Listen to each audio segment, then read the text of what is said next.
What if history's greatest betrayal was orchestrated not by the sword, but by whispers in the dark?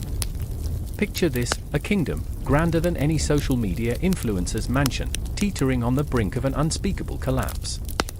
Egypt, the jewel of the ancient world, is about to be invaded, not by bloodthirsty warriors, but by cunning strategists whose very existence is shrouded in myth. The Hyksos, a name that echoes like a ghostly laughter in the corridors of time, demanding to be reckoned with. Who were they?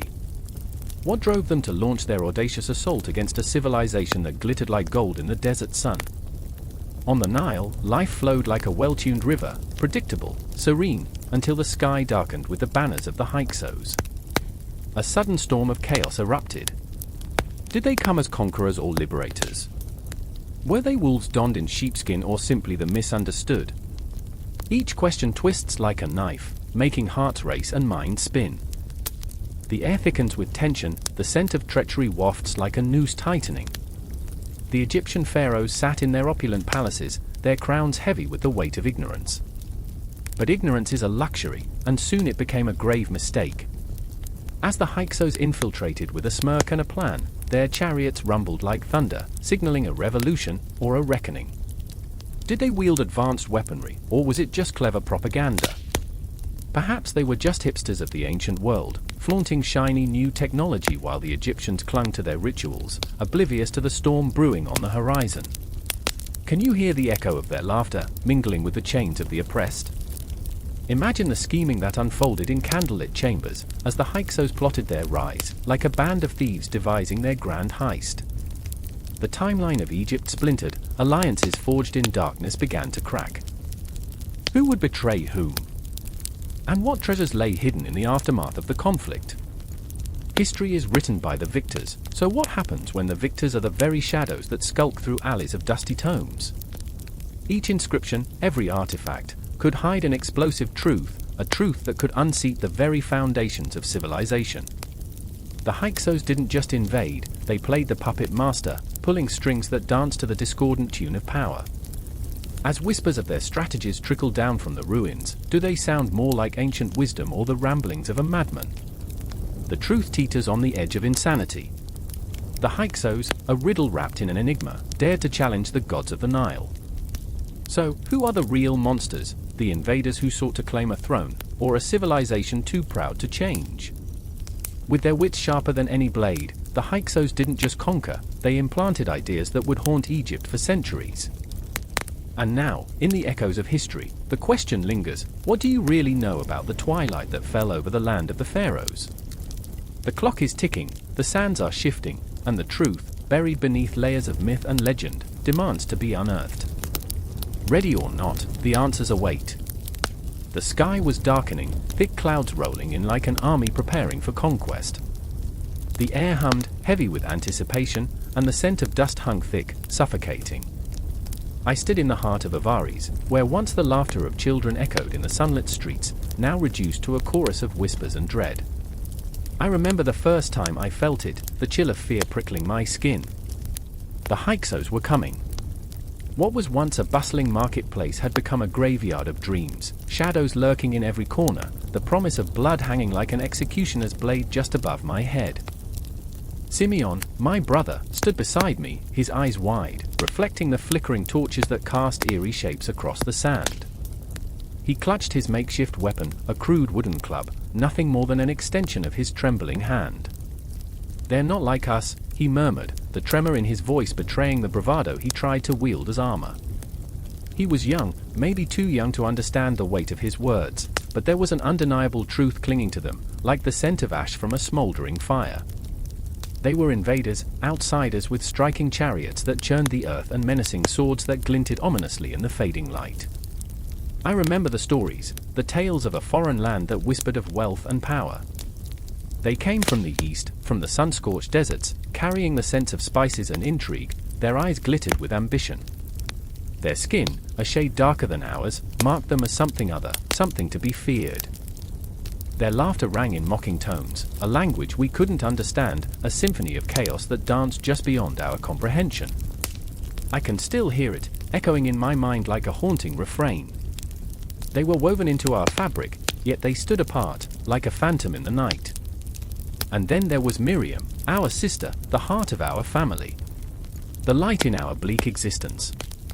She had a spirit so fierce, it could ignite fires in the coldest of hearts. "We cannot let them take Avaris," she declared one evening, her voice ringing with conviction that almost made me believe it. But as the shadows deepened and the drums of war grew louder, I could see the weight of despair creeping in her eyes. She was strong, but even the strongest can break.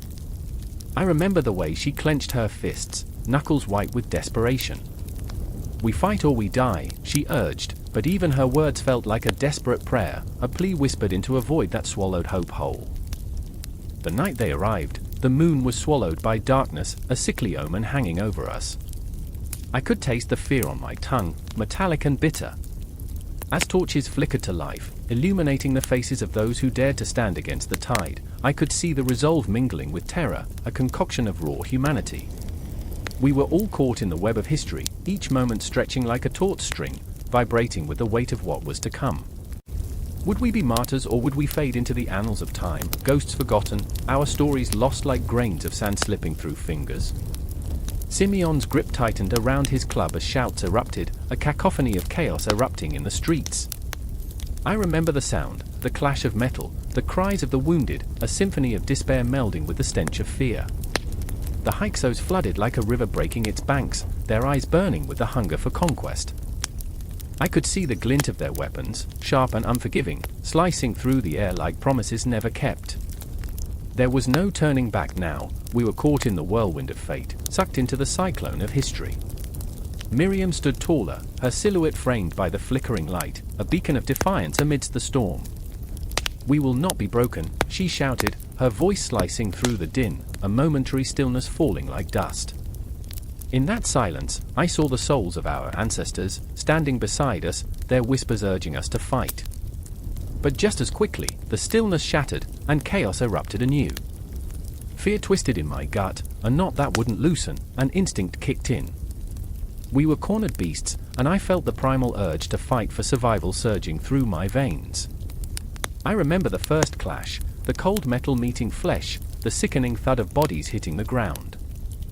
Each fall was a heartbeat lost, a life extinguished, and I could feel the weight of their sacrifice pressing on my chest. In the thrumming chaos, I became aware of an undeniable truth: mortality was a fleeting moment, slipping away like water through our fingers.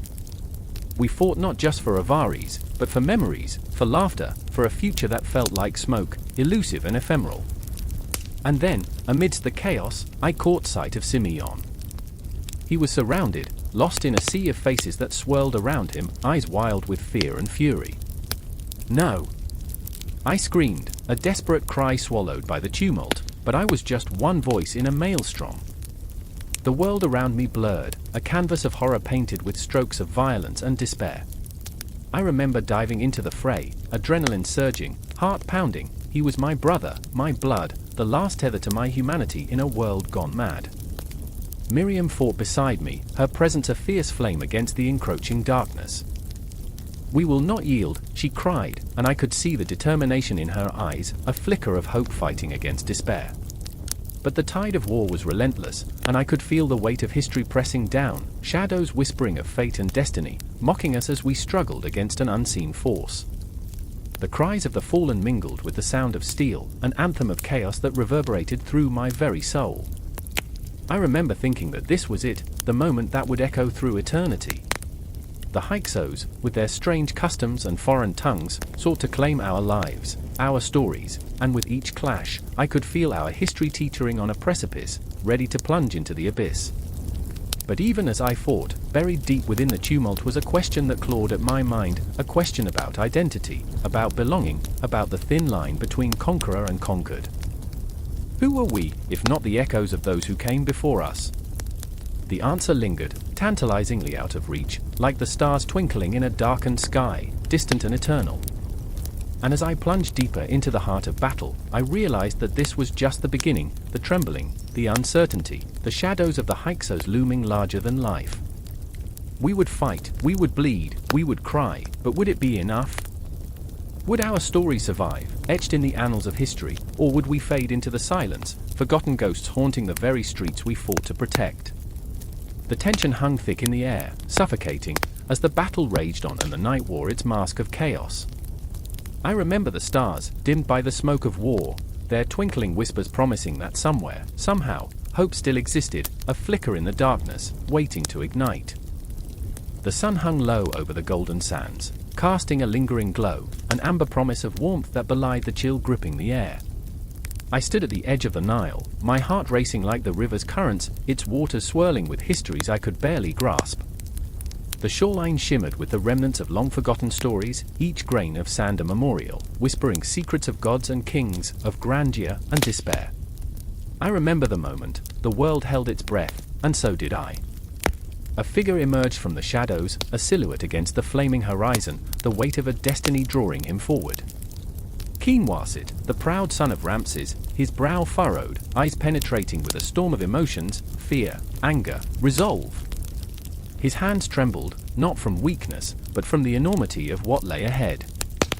He had always been the protector, the scholar, yet now, with the dark clouds of invasion looming, he felt the shattering weight of uncertainty pressing down on him like the oppressive heat of the desert sun. I remember, he whispered, almost to himself, as if drawing strength from the past. I remember every lesson, every scroll, every warning. But none prepared me for this. The words hung heavy in the air, a plea to the timeless echoes of history, begging for guidance that would not come. Farther down the riverbank, where the reeds whispered secrets to the winds, stood Nefertari, his beloved, with a heart as fierce as the Nile itself. Her beauty shimmered, but it was her spirit that ignited the very soul of Egypt. She was not merely the queen, she was a tempest, a relentless force in a world that sought to stifle her.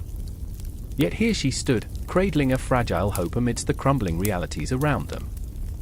Kinwasit, she called, her voice slicing through the thickening dread, a lifeline amidst the tide of despair. We are not alone. The people, they need us. They look to us for strength. But the air was thick with shadows. The whispers of the ancients clawed at his consciousness, taunting him with images of blood-soaked battles and fleeting victories. What if they come for us, Nefertari? The question escaped his lips, raw and vulnerable. What if we cannot protect our people? His voice trembled, a haunting echo of doubt. In that moment, the weight of the world bore down on him, and the Nile turned murky, reflecting the turmoil within his heart. Nefertari stepped closer, closing the distance between them, the sky darkening with the gathering storm. They fear us, Kinwasit. They fear our spirit, our unity. But we will rise. We will not let the sands of time bury our legacy. Her words were a balm, yet they cut through the air like a blade, both a promise and a challenge.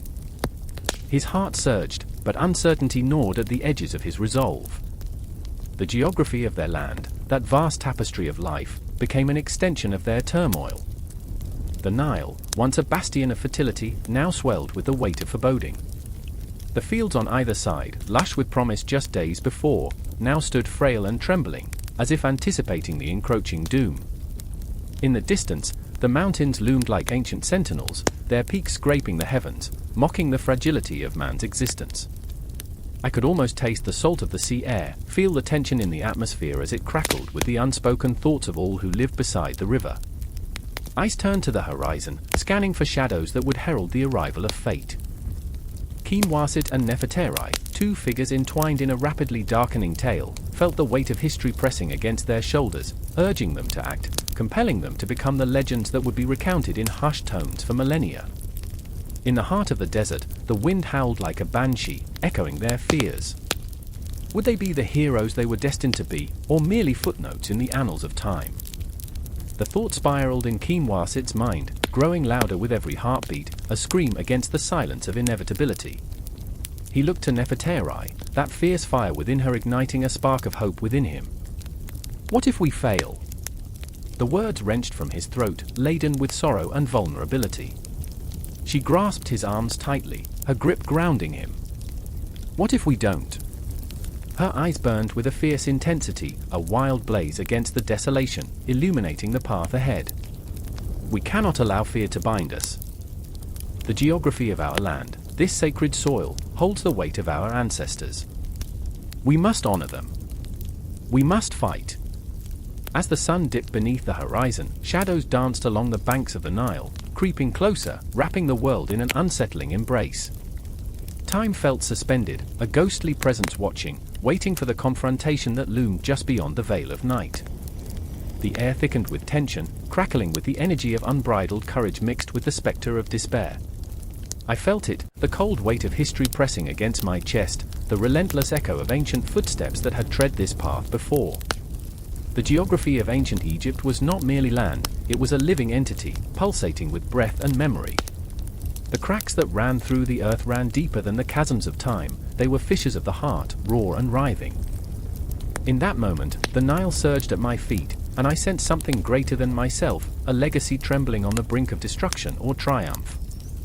The night encroached like an impending storm, and with it came the realization that the true invasion was not merely of armies but of doubt, fear, and the relentless march of time. Kinwasit and Nefertari stood, vulnerable yet defiant, poised on the precipice of a battle that would echo through eternity. Their hearts synchronized, a rhythmic pulse against the chaos of the world around them, and as the first star flickered into existence, it bore witness to their resolve, illuminating the path toward an uncertain fate. And I, standing there, felt the weight of it all, their fear, their hope, the very essence of what it means to be human amidst the shifting sands of time. The night was young, but the storm was coming, and the Nile would remember.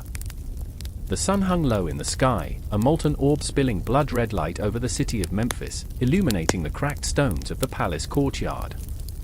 A sudden wind swept through like a whisper of doom, carrying the scent of burnt offerings and the bitter tang of fear. It was here, in the trembling heart of the dynasty, that I found myself, an insignificant observer caught in a storm of ambition and dread, where power danced on the knife edge of betrayal. I could feel it in my bones, an electric tension thick enough to choke on. Rameses stood before me, a titan draped in robes of linen, his face a mask of raw determination. His fingers curled into fists, knuckles white, as he fought to hold the crown that felt as heavy as the god's judgment. I could see the shadows beneath his eyes. I knew he had sacrificed too much. Power had a taste, and it was bitter. It curdled in the gut like a long-buried secret clawing its way to the surface. I remember when his laughter rang bright, echoing off the temple walls, but laughter had become a ghost, an echo of what was lost. Then there was Nefret, fierce and unyielding, her beauty a weapon, sharp and glinting in the fading light. She moved with a grace that belied the chaos around her, yet every step seemed a dance with death. She had been a pawn, a queen, and now she was a whisper in the wind, a fleeting breath of rebellion. Her heart thrummed with the rhythm of 1,000 stories, each one a plea, a prayer, a shattering of dreams. I could hear her voice, trembling yet defiant. No more, she swore beneath the breath of the ancients, her eyes steely as the bronze blades wielded by those who would conspire against her. We stood there, 3 souls caught in the tempest of history while the world around us writhed, echoes of laughter drowned beneath the clatter of swords, the clash of kingdoms. A haunting reminder of the inevitable, the rise and fall, the ever-turning wheel of fate. I remember how the dust felt like centuries slipping through my fingers, how each heartbeat reverberated like a judgment day. In the dim light of dusk, shadows crept along the walls, whispering secrets from ages past. Time twisted like serpents in the dark, teasing hints of what was to come, while the great gods watched with indifferent eyes. Each moment was a countdown, a pulse quickening, a breath caught in the throat. The Nile murmured softly in the background, a watchful guardian, a witness to the storms brewing in the hearts of men and women. Nefret's gaze flickered to the horizon, where the sun kissed the earth goodbye, and the darkness began its slow, seductive crawl. They bathed once a year, I said, half joking, half wondering what romance could possibly blossom in such a state. So yeah, love was earthy. The laughter that followed was strained, a thin veil over the looming dread. But even in that moment, I felt the absurdity of our situation, the tragicomedy of existence. Rameses turned his eyes away from me, from Nefret, from the chaos that encircled us. He was a king, and kings are taught to harden their hearts. I could see the flickers of doubt creeping into his mind. Was he strong enough? Could he outmaneuver the shadows closing in? I will not bend, he growled, and the air crackled with his defiance, yet I sensed the tremors beneath his resolve.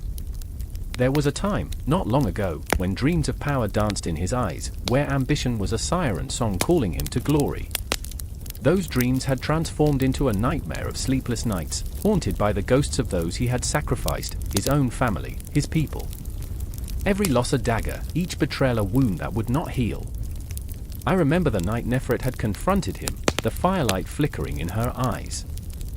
"You wear your crown like a weight," she had said, her voice sharp enough to cut through the suffocating tension. "It will crush you if you allow it." Those words hung in the air, heavy and poignant, a moment suspended in time, echoing long after they were spoken. The stars began to blink into existence, one by one, like the eyes of the gods watching our descent into madness. Each flicker of light a reminder of the futility of our struggles, the absurdity of our ambitions. The world spun on, indifferent to our plight, while we, three flawed souls entwined in a dance of power, love, and betrayal, held onto the frayed threads of fate, desperate to weave a tapestry that wouldn't unravel beneath the weight of history. As darkness enveloped us, the unmistakable sound of marching feet reverberated through the air, a chilling anthem of dread. The guards, loyal but blind, stood unwavering, shields glimmering in the night. The palace was a fortress, but fortresses could crumble. I felt the cold fingers of fear clutch at my heart, an icy grip that tightened with each heartbeat, echoing the pulse of a world on the brink of collapse. Nefret stepped forward, her spirit aflame with defiance, ready to face not only the shadows lurking at the fringes but the very man who sought to control them. "We are not pawns," she said, her voice rich with urgency, shattering the air like glass. "We will forge our own destinies or die trying." I held my breath, caught in the swell of her words. The wind twisted around us, carrying the scent of jasmine and despair. The stage was set, the players were ready.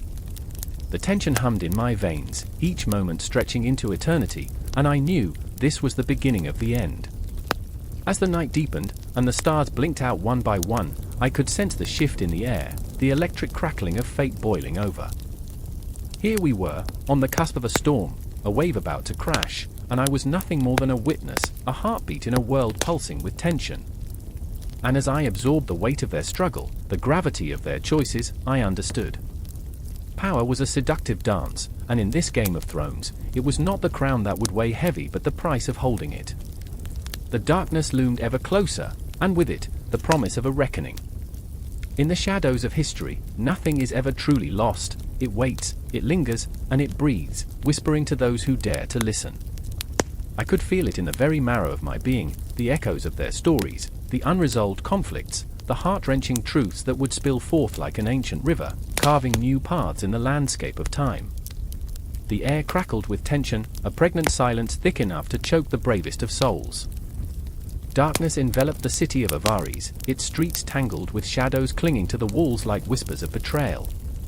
The moon hovered high, casting its silver gaze over the rooftops, illuminating the flickering torches whose flames danced like frightened spirits. I was there, right in the heart of that chaos, every heartbeat a reminder of the precarious balance between despair and hope. I remember the clang of swords, the shouts of men caught in a frenzy of fear and rage. But it was the silence that haunted me the most, an eerie stillness punctuated only by the labored breaths of the wounded. I could feel the weight of history pressing down, an invisible hand gripping my throat. The Hyksos had come, storming through the gates with their chariots, their laughter laced with menace. They wore their foreignness like a shroud, a cloak of power that sent shivers down the spines of the Egyptian elite.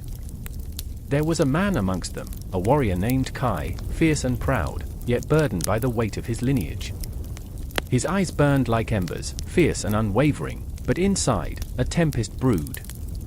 He was torn, caught between loyalty to his people and the intoxicating promise of power that the Hyksos offered.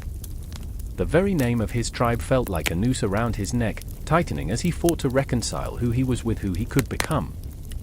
I remember my father's voice, he would whisper to himself, haunted by memories of the old ways. A memory wrapped in the scent of incense and the sacred chants of his ancestors. He told me to honor our gods, to protect our land. But those words felt like ghosts now, something to cling to in a world that had turned upside down. The Hyksos had their own gods, their own rituals, and Kai stood on the precipice, teetering between destruction and ambition. And there was Merit, a woman of striking beauty and fierce determination, her heart a battleground of conflicting emotions. The moment she saw Kai, wielding his sword against the encroaching tide, she felt a spark, a dangerous, unwelcome fire that ignited within her. She had been raised to despise the invaders, yet here she was, caught in the magnetic pull of his presence. She was painted in the colors of her people, but her heart beat with the rhythm of his struggle, resonating with an unspoken understanding. I remember the stories my mother told me, Merit would say, her voice a fragile thread in the chaos. Of the Hyksos, how they were beasts, invaders. But what if they are just men, like us, seeking their place? The weight of that thought coiled around her heart, suffocating yet liberating. Conflicted, she watched Kai from the shadows, admiring his strength while grappling with her own loyalty to a kingdom on the brink of collapse. The city burned. Flames licked the night sky, devouring homes and dreams, a fitting backdrop to the fraying tapestry of their lives. I could see the desperation in the faces around me, mothers clutching their children, fathers brandishing their weapons with trembling hands. But amidst the cacophony of chaos, the cries of the innocent pierced through the air, echoing like an ominous bell tolling for a future uncertain. In the distance, the Hyksos leaders, their proud postures betraying an air of invincibility, gathered like storm clouds. I could feel the pulse of the gathering, a thunderous heartbeat that resonated deep within the earth. They were a coalition of cultures, a mosaic pieced together from the remnants of 1,000 stories. Each face, each accent, a testament to journeys taken across deserts and mountains, through blood and sweat, so far from home yet boldly claiming this land as their own. Can you hear it? Kai asked Merit one evening, after the sun had dipped below the horizon, casting an eerie glow over the ruins. It's the sound of our ancestors, whispering in the wind. His voice trembled, a fragile thread connecting the past to the present. Merit shivered, feeling the chill of those whispers, ghosts of choices not yet made, paths yet to be forged. Yes, she replied, her eyes wide with a mix of terror and wonder. But what if they are filled with warning? What if they tell us to turn back? The tension between them crackled like static, unyielding and electric, binding their fates together in ways neither could fully comprehend.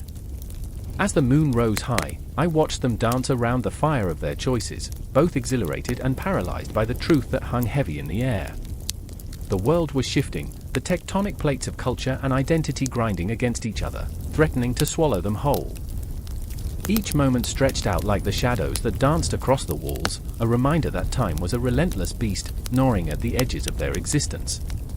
Kai stood at the crossroads of destiny, the weight of his ancestors' expectations suffocating him, while Merit battled the insistent echoes of tradition that screamed for loyalty. They were both caught in a storm, their hearts beating like war drums, each thump a call to arms against the inevitable tide of change. I remember, he whispered, the words slipping through his lips like sand through fingers. I remember when I thought loyalty was simple, when right and wrong were clear.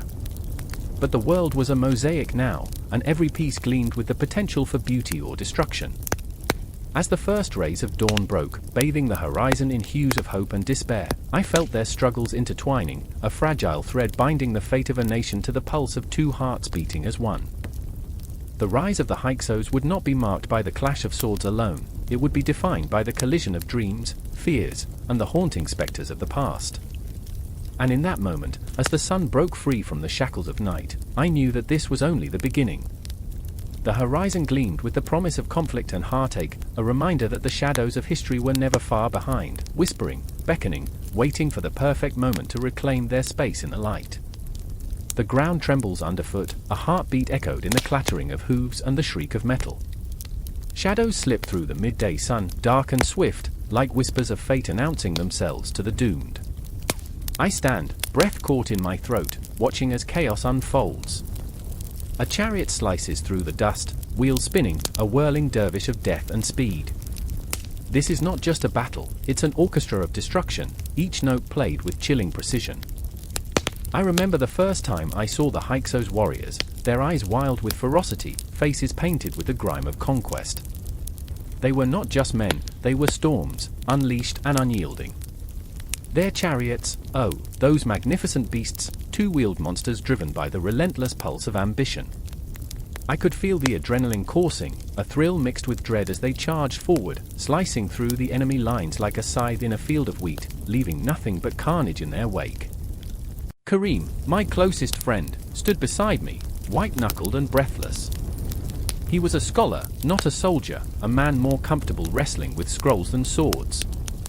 Yet here he was, thrust into this maelstrom, his heart pounding a frantic rhythm against his ribcage.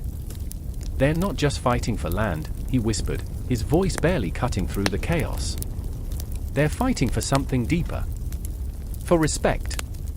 For power. For fear." And it was fear that gripped the air. A palpable, choking cloud that wrapped itself around my throat. I glanced to the side, catching a glimpse of Asher, fierce and unyielding, her fierce spirit ignited by the roar of battle. She was a warrior, trained and tempered, her resolve glimmering like the bronze blade she wielded. "They think they can take our homes. Our lives," she cried, her voice carrying the weight of countless ancestors. The fire in her eyes was contagious, igniting something primal within me.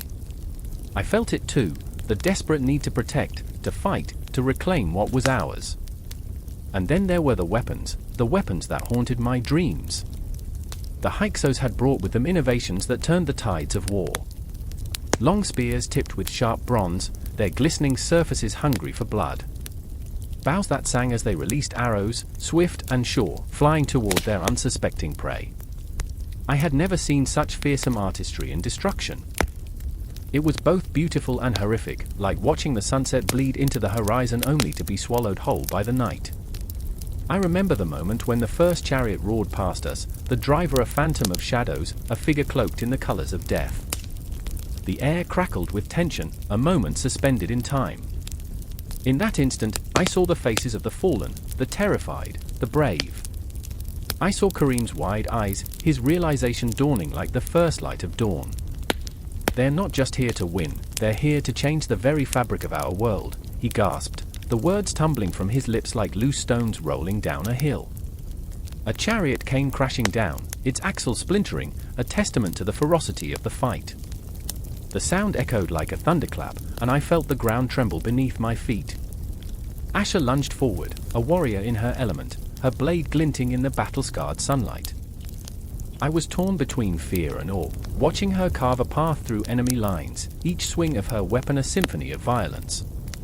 I could taste the metallic tang of blood in the air, a bitter reminder of the cost of freedom. "Fight," she shouted at me, her voice fueled by fire, "fight for our people." But I was paralyzed, caught between the longing to join her and the weight of my fear. I was no warrior. I was a dreamer, an observer. The conflict roared around me, a living nightmare, and I was unsure if I could wake up. Karim pulled me back, his grip firm but trembling. "We need to stay alive," he urged, his voice hoarse. "If we don't fight, what will happen to our families? Our future?" His words cut through my hesitation like a knife, awakening something inside of me. I could not let fear dictate my fate.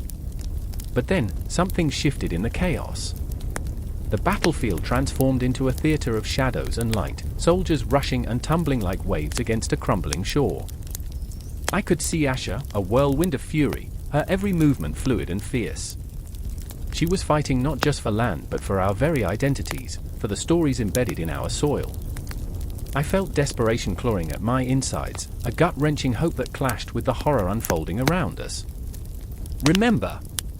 Karim shouted as the din of battle swelled, "It's not just about weapons, it's about the spirit." His eyes burned with conviction, and I caught a glimpse of the man he could be, the courage buried beneath layers of doubt. But as those words sank in, a chariot crashed nearby, a brutal reminder of the violence surrounding us. A warm splash of blood painted the earth, and I recoiled, heart racing. In that instant, everything crystallized, each moment, each breath, each echo of the chariot's wheels became a tapestry woven of fear and determination. The air thickened, the ground shaking beneath a brutal ballet of clashing swords and the cries of men. I felt the pulse of history in the air, a reminder that every footfall, every anguished scream, would be etched into the annals of time. But this was only the beginning. The Hyksos were not just warriors, they were a storm, a relentless wave crashing against the shores of our existence. As I stood, heart pounding, I felt the weight of the world pressing down, a reminder that I was a part of something greater, something fearsome and thrilling. The fight was not merely for survival, it was for the essence of who we were. And as the sun dipped low, casting long shadows across the battlefield, I knew that whatever came next would be a dance with destiny, one that would echo through the ages, one that would never truly end. The night hung thick with tension, an oppressive shroud that clung to the air like a warning. Silhouettes danced against the flickering torchlight, shadows of men huddling together in whispered deliberation. I stood at the edge of the gathering, my heart racing, a storm brewing within my chest. The scent of sweat and fear mingled with the burning resin, choking yet intoxicating. I could hear the sharp intakes of breath, the tremors of unspoken anxiety. In that moment, I felt the world shift beneath me, a silent premonition weaving through the thick fabric of destiny.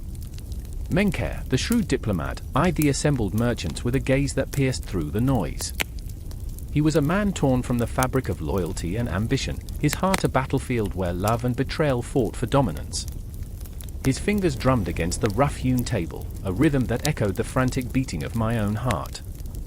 In the depths of his eyes lay a flicker of desperation, a longing for more than the trade routes. He craved peace, but knew it lay cloaked in the price of blood. Across the room stood Herdod, a warrior forged from the fires of conflict, each scar on his body a testament to the battles he had fought. His brow furrowed in concentration, an expression I had come to recognize as both fierce and vulnerable. He wasn't just a soldier, he was a man haunted by dreams of glory that danced just beyond his grasp. The heavy weight of his sword felt more like a shackle than a weapon, yet he wore it with a pride that made my heart ache. Every fiber of his being screamed for conquest while he yearned for the warmth of a home that felt more like a ghost than a memory. "Trade routes, Menkaure," he snapped, his voice a low growl. "They won't bow to our gifts. They fear us, and we are but shadows in their eyes." The flicker of fear in his voice pierced through me, a reminder that honor often lay shackled to the whims of power. "How do you expect to conquer a land that thrives on suspicion?" Menkaure countered, his voice smooth as silk yet heavy with the weight of his convictions. "We must barter with them, not for gold, but for trust. They will never yield to blades." I remember the way his words hung in the air like a fragile balloon, ready to pop at the slightest prick of reality. Trust.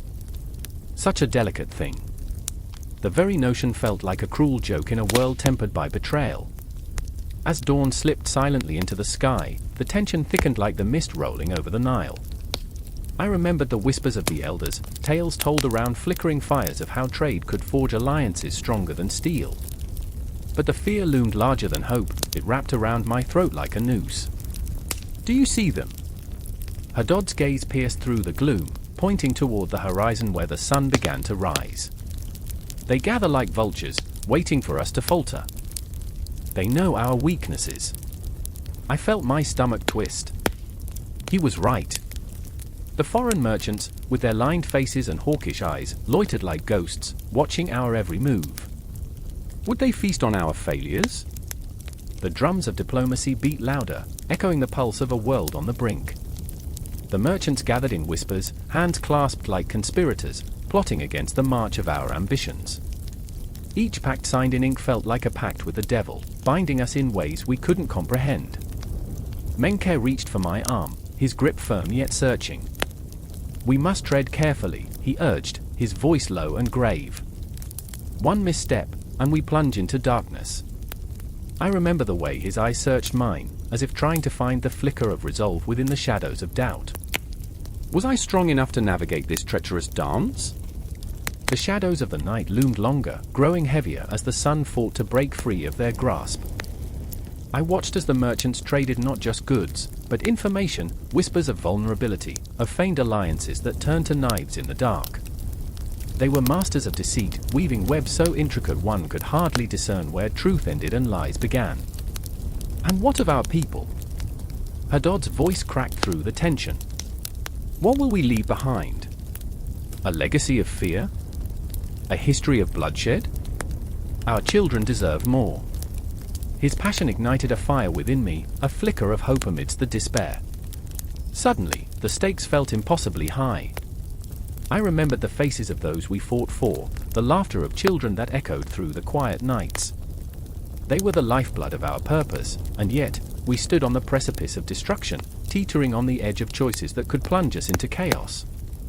Menka's expression softened, revealing a glimpse of vulnerability beneath his hardened exterior. "We can negotiate peace," he murmured, though the doubt lingered in his voice, a double-edged sword threatening to cut deep. "But we must also be prepared for war." War, or a word that danced like a spectre in the night, clawing at the edges of our sanity. I could feel the weight of its inevitability pressing down on my chest, squeezing the air from my lungs. Would we sacrifice everything for a fleeting moment of glory?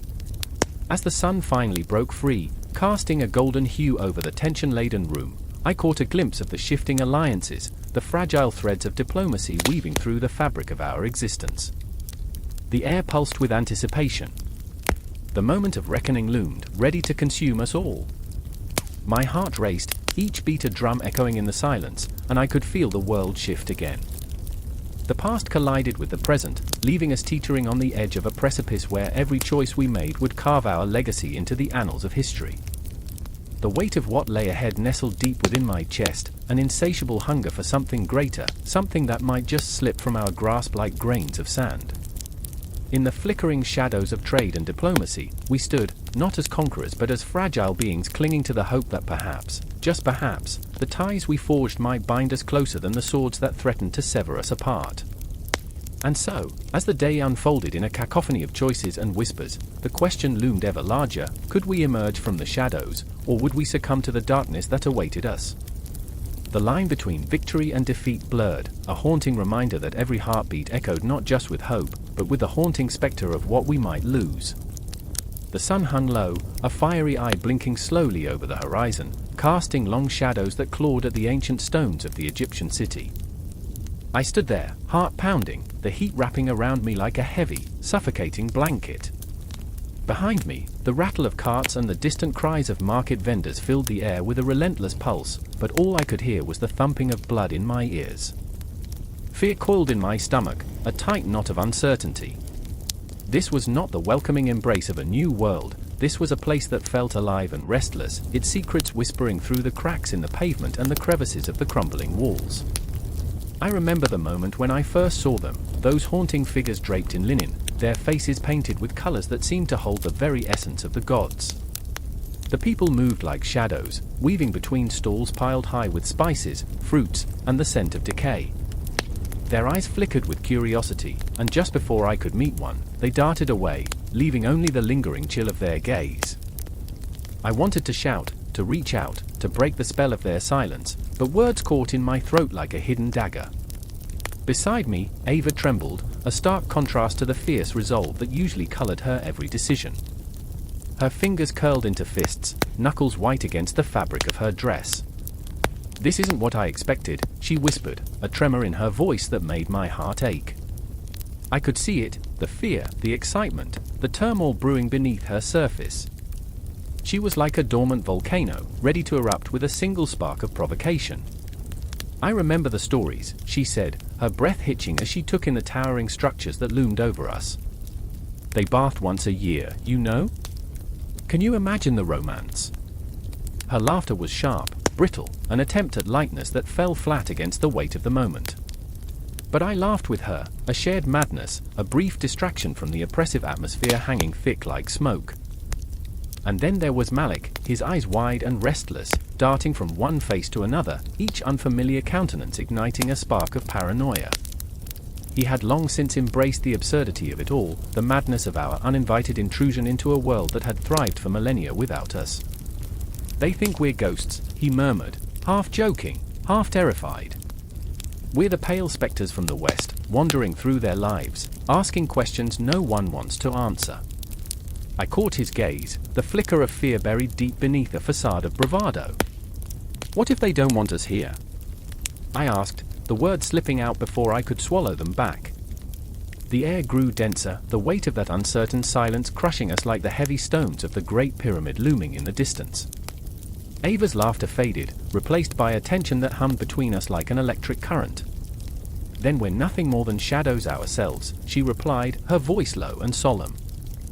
I watched her, this fierce, bright spirit, and felt the pang of desperation, our lives intertwined in this bizarre tapestry woven from fear and hope, each thread pulling us closer to an inevitable confrontation we dared not name.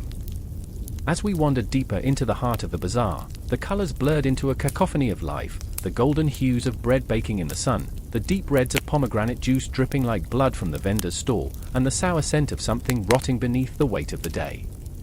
Our surroundings pulsed with a rhythm, a heartbeat that seemed to sync with our own, quickening as we approached the core of this chaotic existence. I caught the eyes of a woman, ancient wisdom etched into the lines of her face. She stood still, a sentinel among the throngs, her gaze piercing and knowing.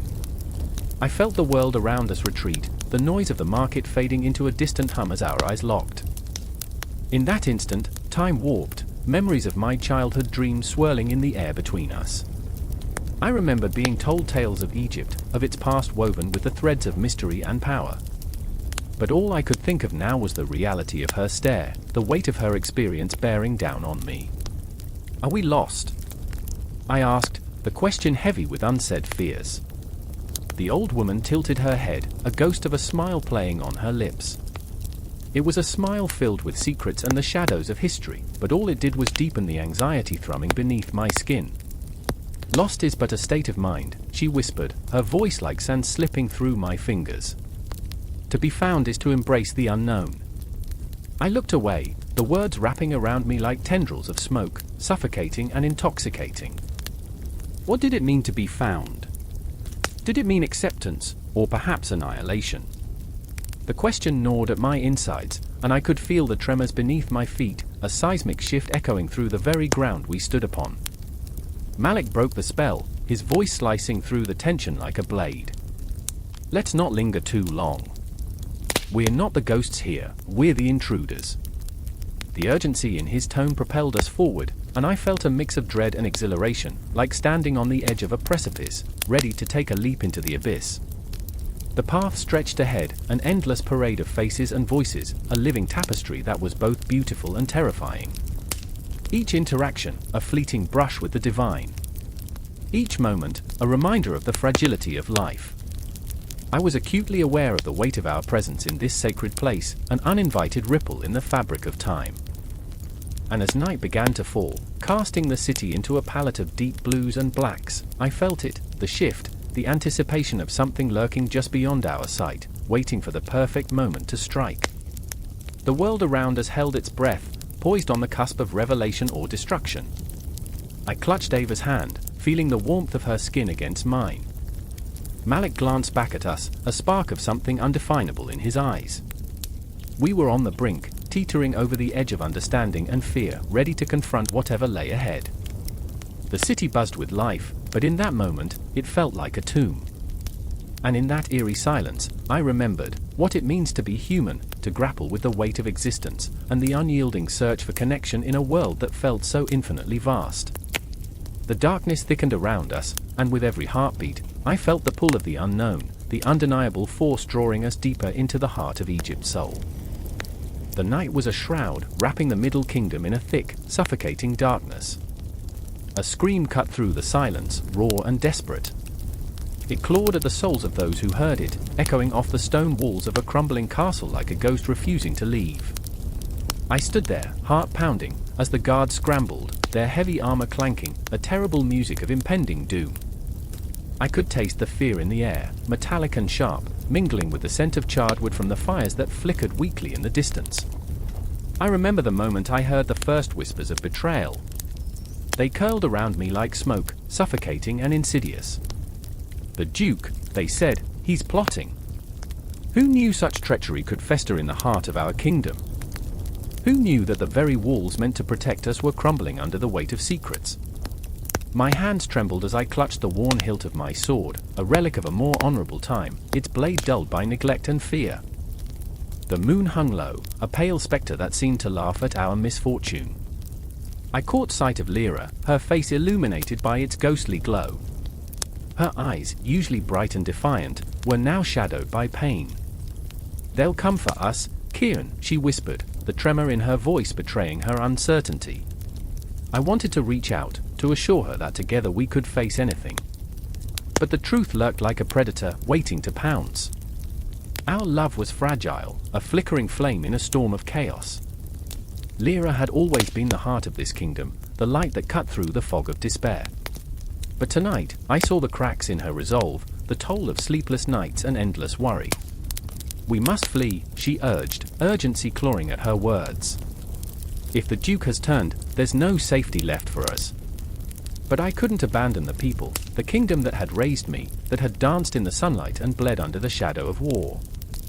I remember the warmth of laughter echoing in the halls, the smell of fresh bread baking in the ovens, the way the sun dipped below the horizon, casting everything in hues of gold and crimson.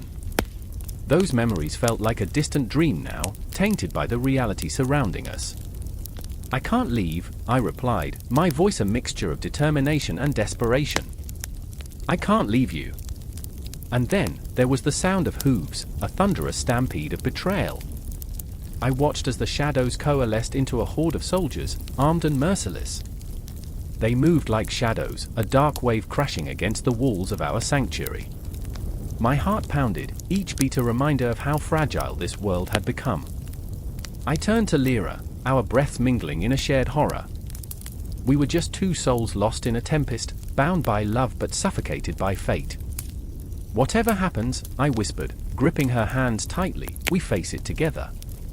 But even as I spoke, doubt gnawed at me. How could love withstand the storm brewing outside? The gates rattled, a cacophony of wood and iron screaming for survival. I could see the fear in the eyes of the guards, men who had once stood proud, now reduced to trembling boys. The whispers had become a roar, a terrible chorus of despair drowning out the last remnants of hope. "They'll kill us all," one of them muttered, eyes wide with the ghosts of memories lost. "Silence!" I shouted, the word exploding from my lips, a desperate attempt to reclaim order. But inside, I felt the cracks widening, felt the weight of my own vulnerability crushing me.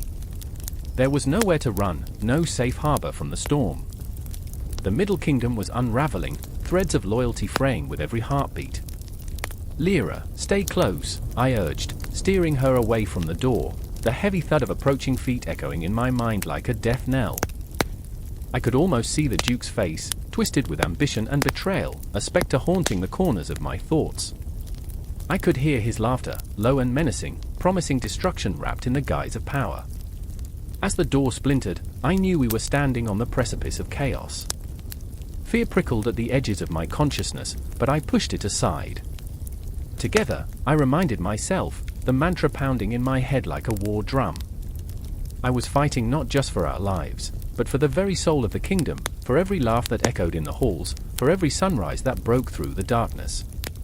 Then came the clash, steel against steel, a violent symphony of chaos.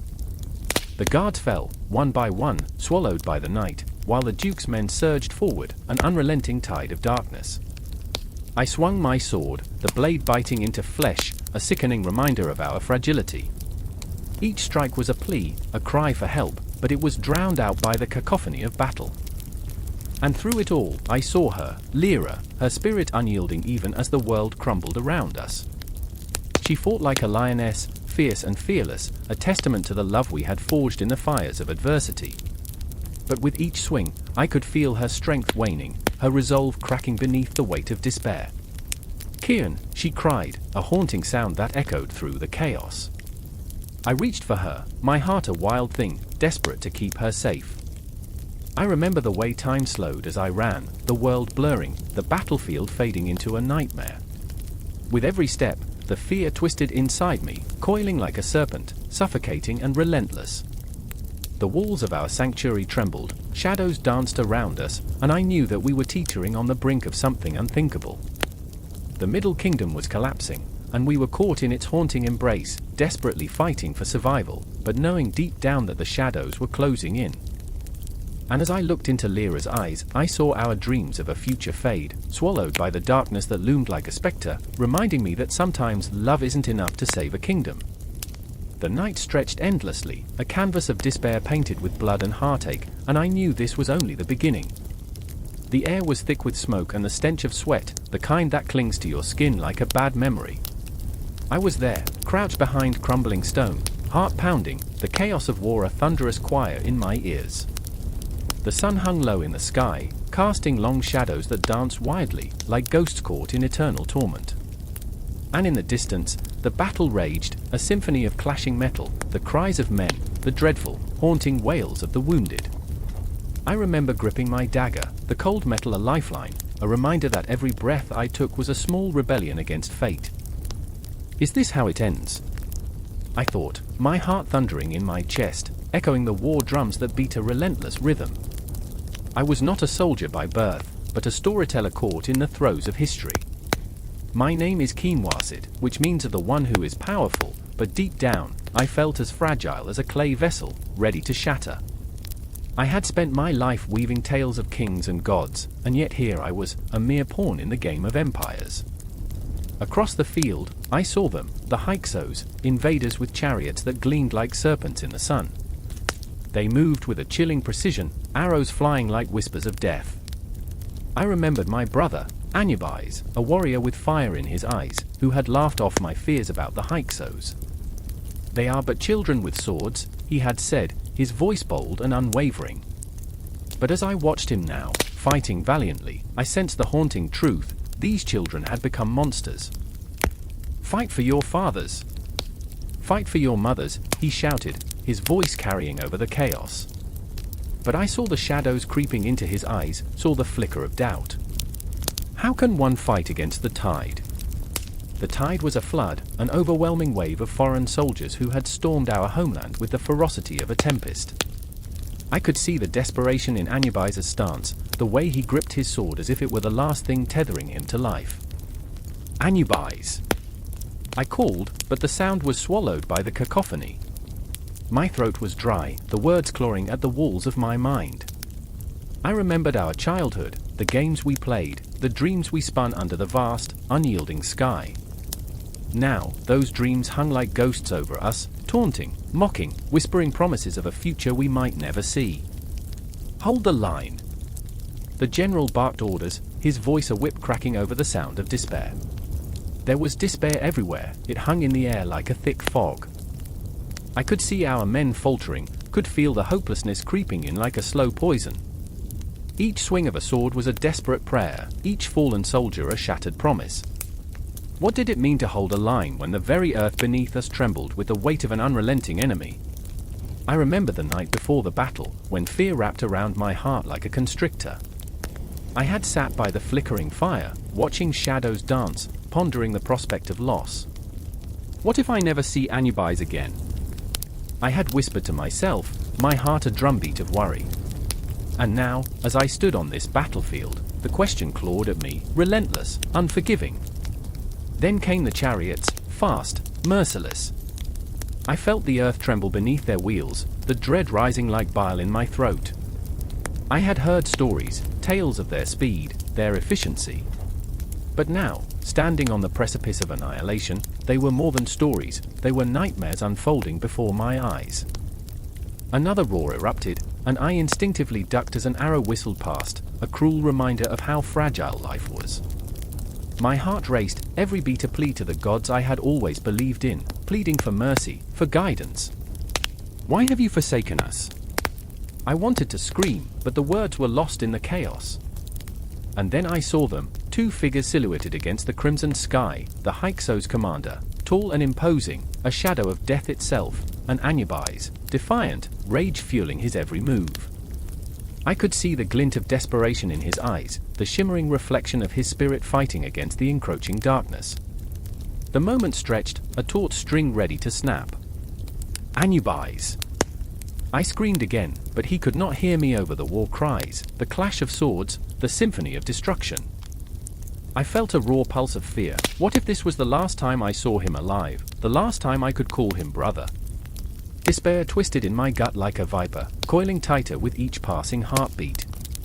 I remembered the stories of the past, of fallen cities, of empires crumbling like dust. I could see the future unraveling before my eyes, the distant echo of history repeating itself.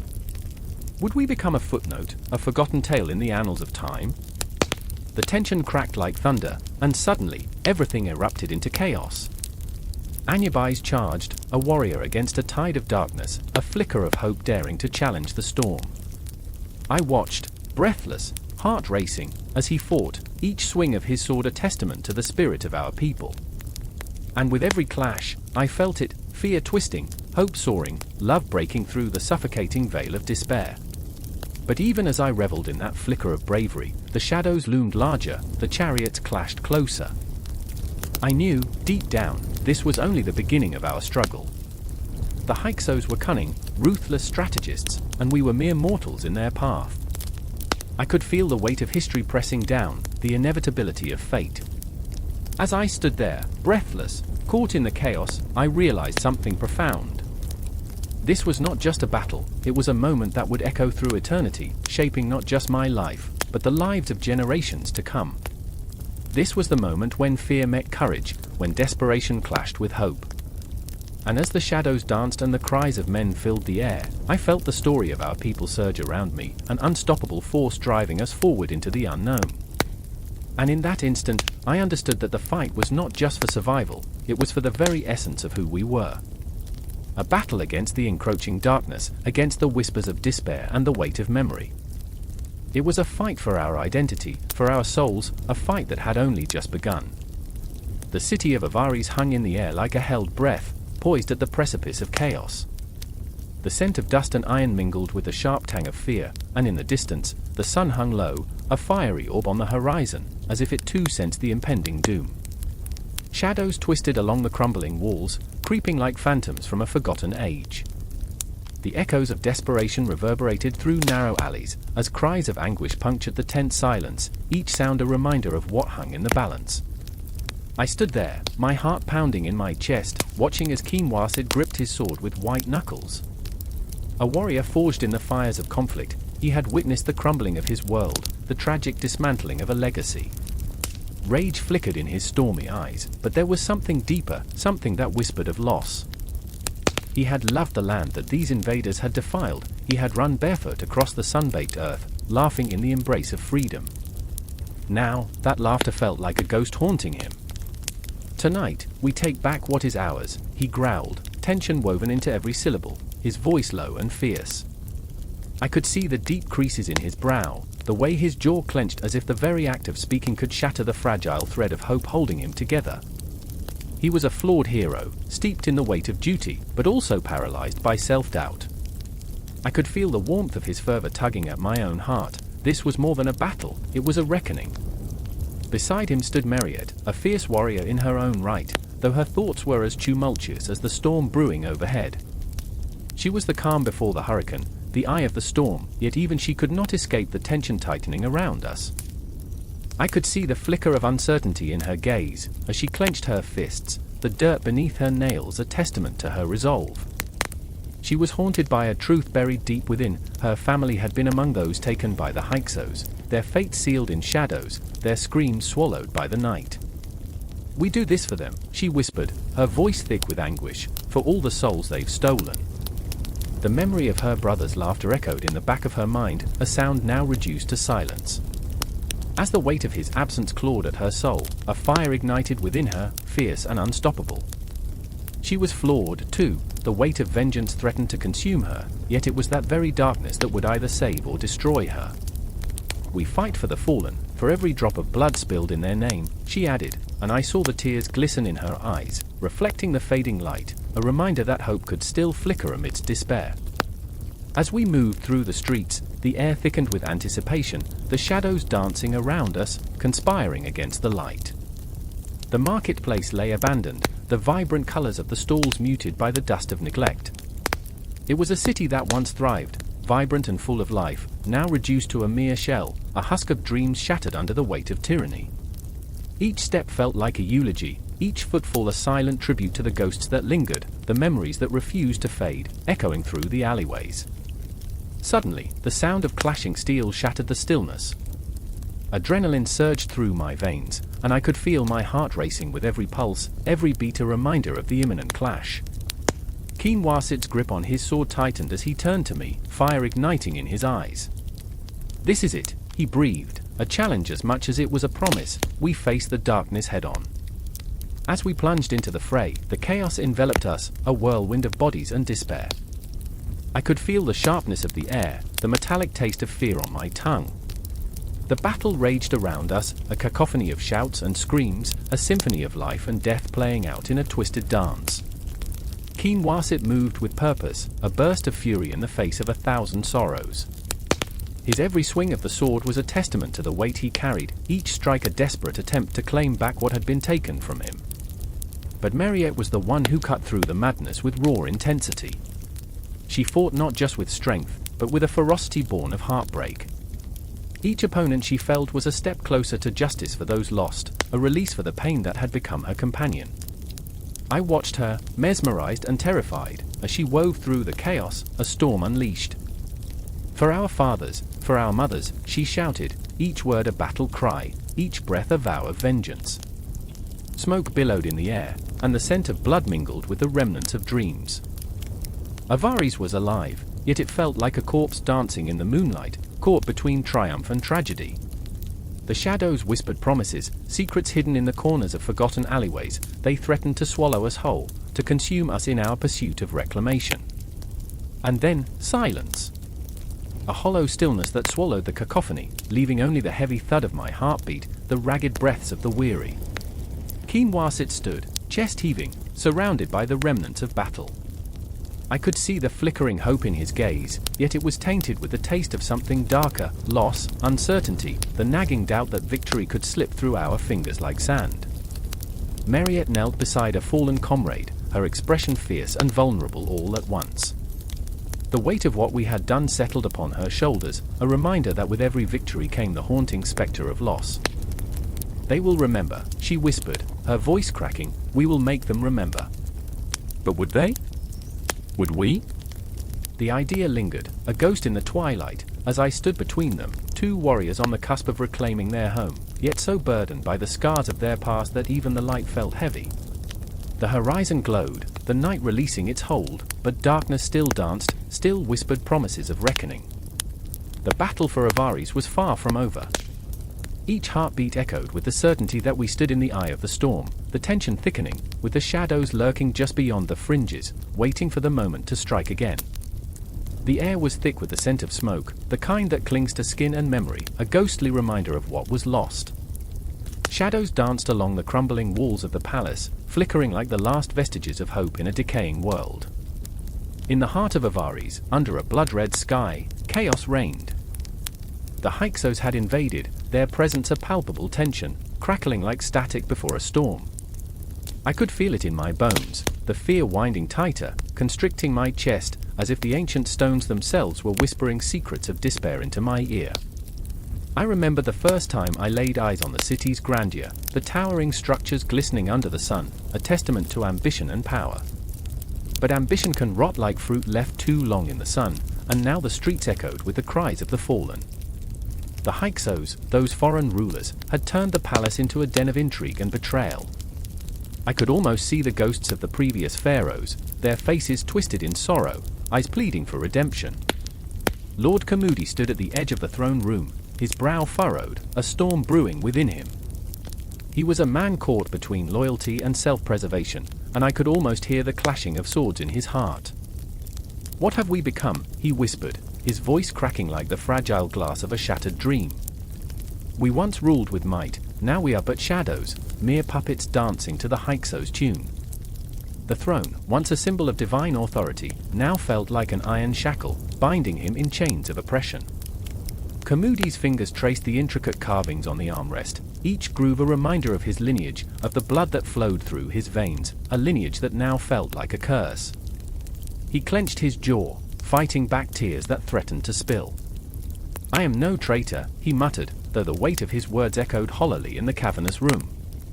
In the periphery, a figure loomed, Nefertari, the sister of the fallen pharaoh, whose eyes burned with a fierce determination. She was the heart of the rebellion, a flame flickering defiantly against the oppressive winds of the Hyksos. Yet beneath her fiery exterior lay a labyrinth of pain. "We cannot let them strip us of our identity," she spat, her words sharp as daggers. "If we do, we lose everything. Our culture, our people, our very souls." I could see her, a ghost of defiance, painted against the backdrop of despair, her spirit unyielding. Memories flooded back, her laughter echoing through the palace, the warmth of her presence soothing the fears of 1,000 hearts. But that laughter had turned to ash, choked by the encroaching shadows. I remember the stories of our ancestors, she would say, fervor igniting her voice. They fought for their home with blood and fire. What are we if we cower in silence? Every heartbeat in that room felt like a drum, a countdown to a confrontation that hung over us like a guillotine poised to drop. The Hyksos had turned governance into a game of chess, where pieces, loyalty, betrayal, and sacrifice, were moved at whim. Kamudi and Nefertari stood on opposite ends of a fractured board, each struggling to carve their own destiny from the chaos. I felt the weight of their choices settle over me like a shroud. Outside, the city writhed in uncertainty. Soldiers patrolled the streets, their eyes hollow and devoid of hope, searching for any sign of rebellion. The marketplace, once alive with the cacophony of bartering voices, now lay silent, cloaked in an eerie stillness. Fear had seeped into every crack, every crevice, suffocating the spirit of the land. I could hear the whispers of the wind, carrying tales of betrayal and bloodshed, echoing through the alleyways. "Gather the people," Nefertari urged, her voice a clarion call, piercing through the numbness that enveloped us. "We must remind them of who we are. The Hyksos can take our lands, but they cannot take our hearts." Her resolve ignited a flicker of hope within me, and I felt the stirrings of something powerful, an insatiable hunger for freedom. But Kamudi hesitated, his heart a battleground, caught between the desire to protect his sister and the fear of retribution. "And what if we fail?" he whispered, the doubt clawing at his insides. "What if we lead them to slaughter?" The weight of possibility hung in the air, thick and suffocating, as the clock ticked down to an uncertain fate. "Then we fight together," Nefertari shot back, her fire unyielding.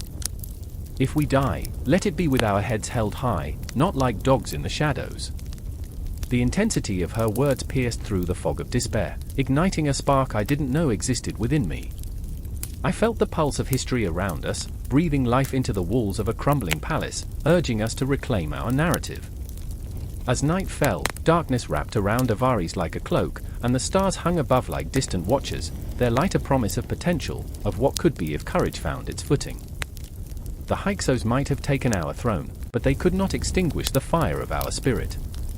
Each heartbeat resonated, a countdown to the inevitable clash. The whispers of the past intertwined with the anger of the present, weaving a tapestry of defiance. I could sense the tension crackling in the air, a storm gathering strength. It was a moment suspended in time, pregnant with the anguish of a people yearning to break free. The city was alive with restless energy, each shadow a reminder of what lay ahead, a confrontation that would either seal our fate or awaken us to a new dawn. In that haunting silence, I felt the weight of history bearing down, and the air throbbed with the promise of something monumental. And so, we stood, Kamudi and Nefertari, representatives of a fractured world, poised on the precipice of an uncertain future. Their flaws, their fears, intertwined with their fervor, creating a tapestry of humanity that echoed through the centuries.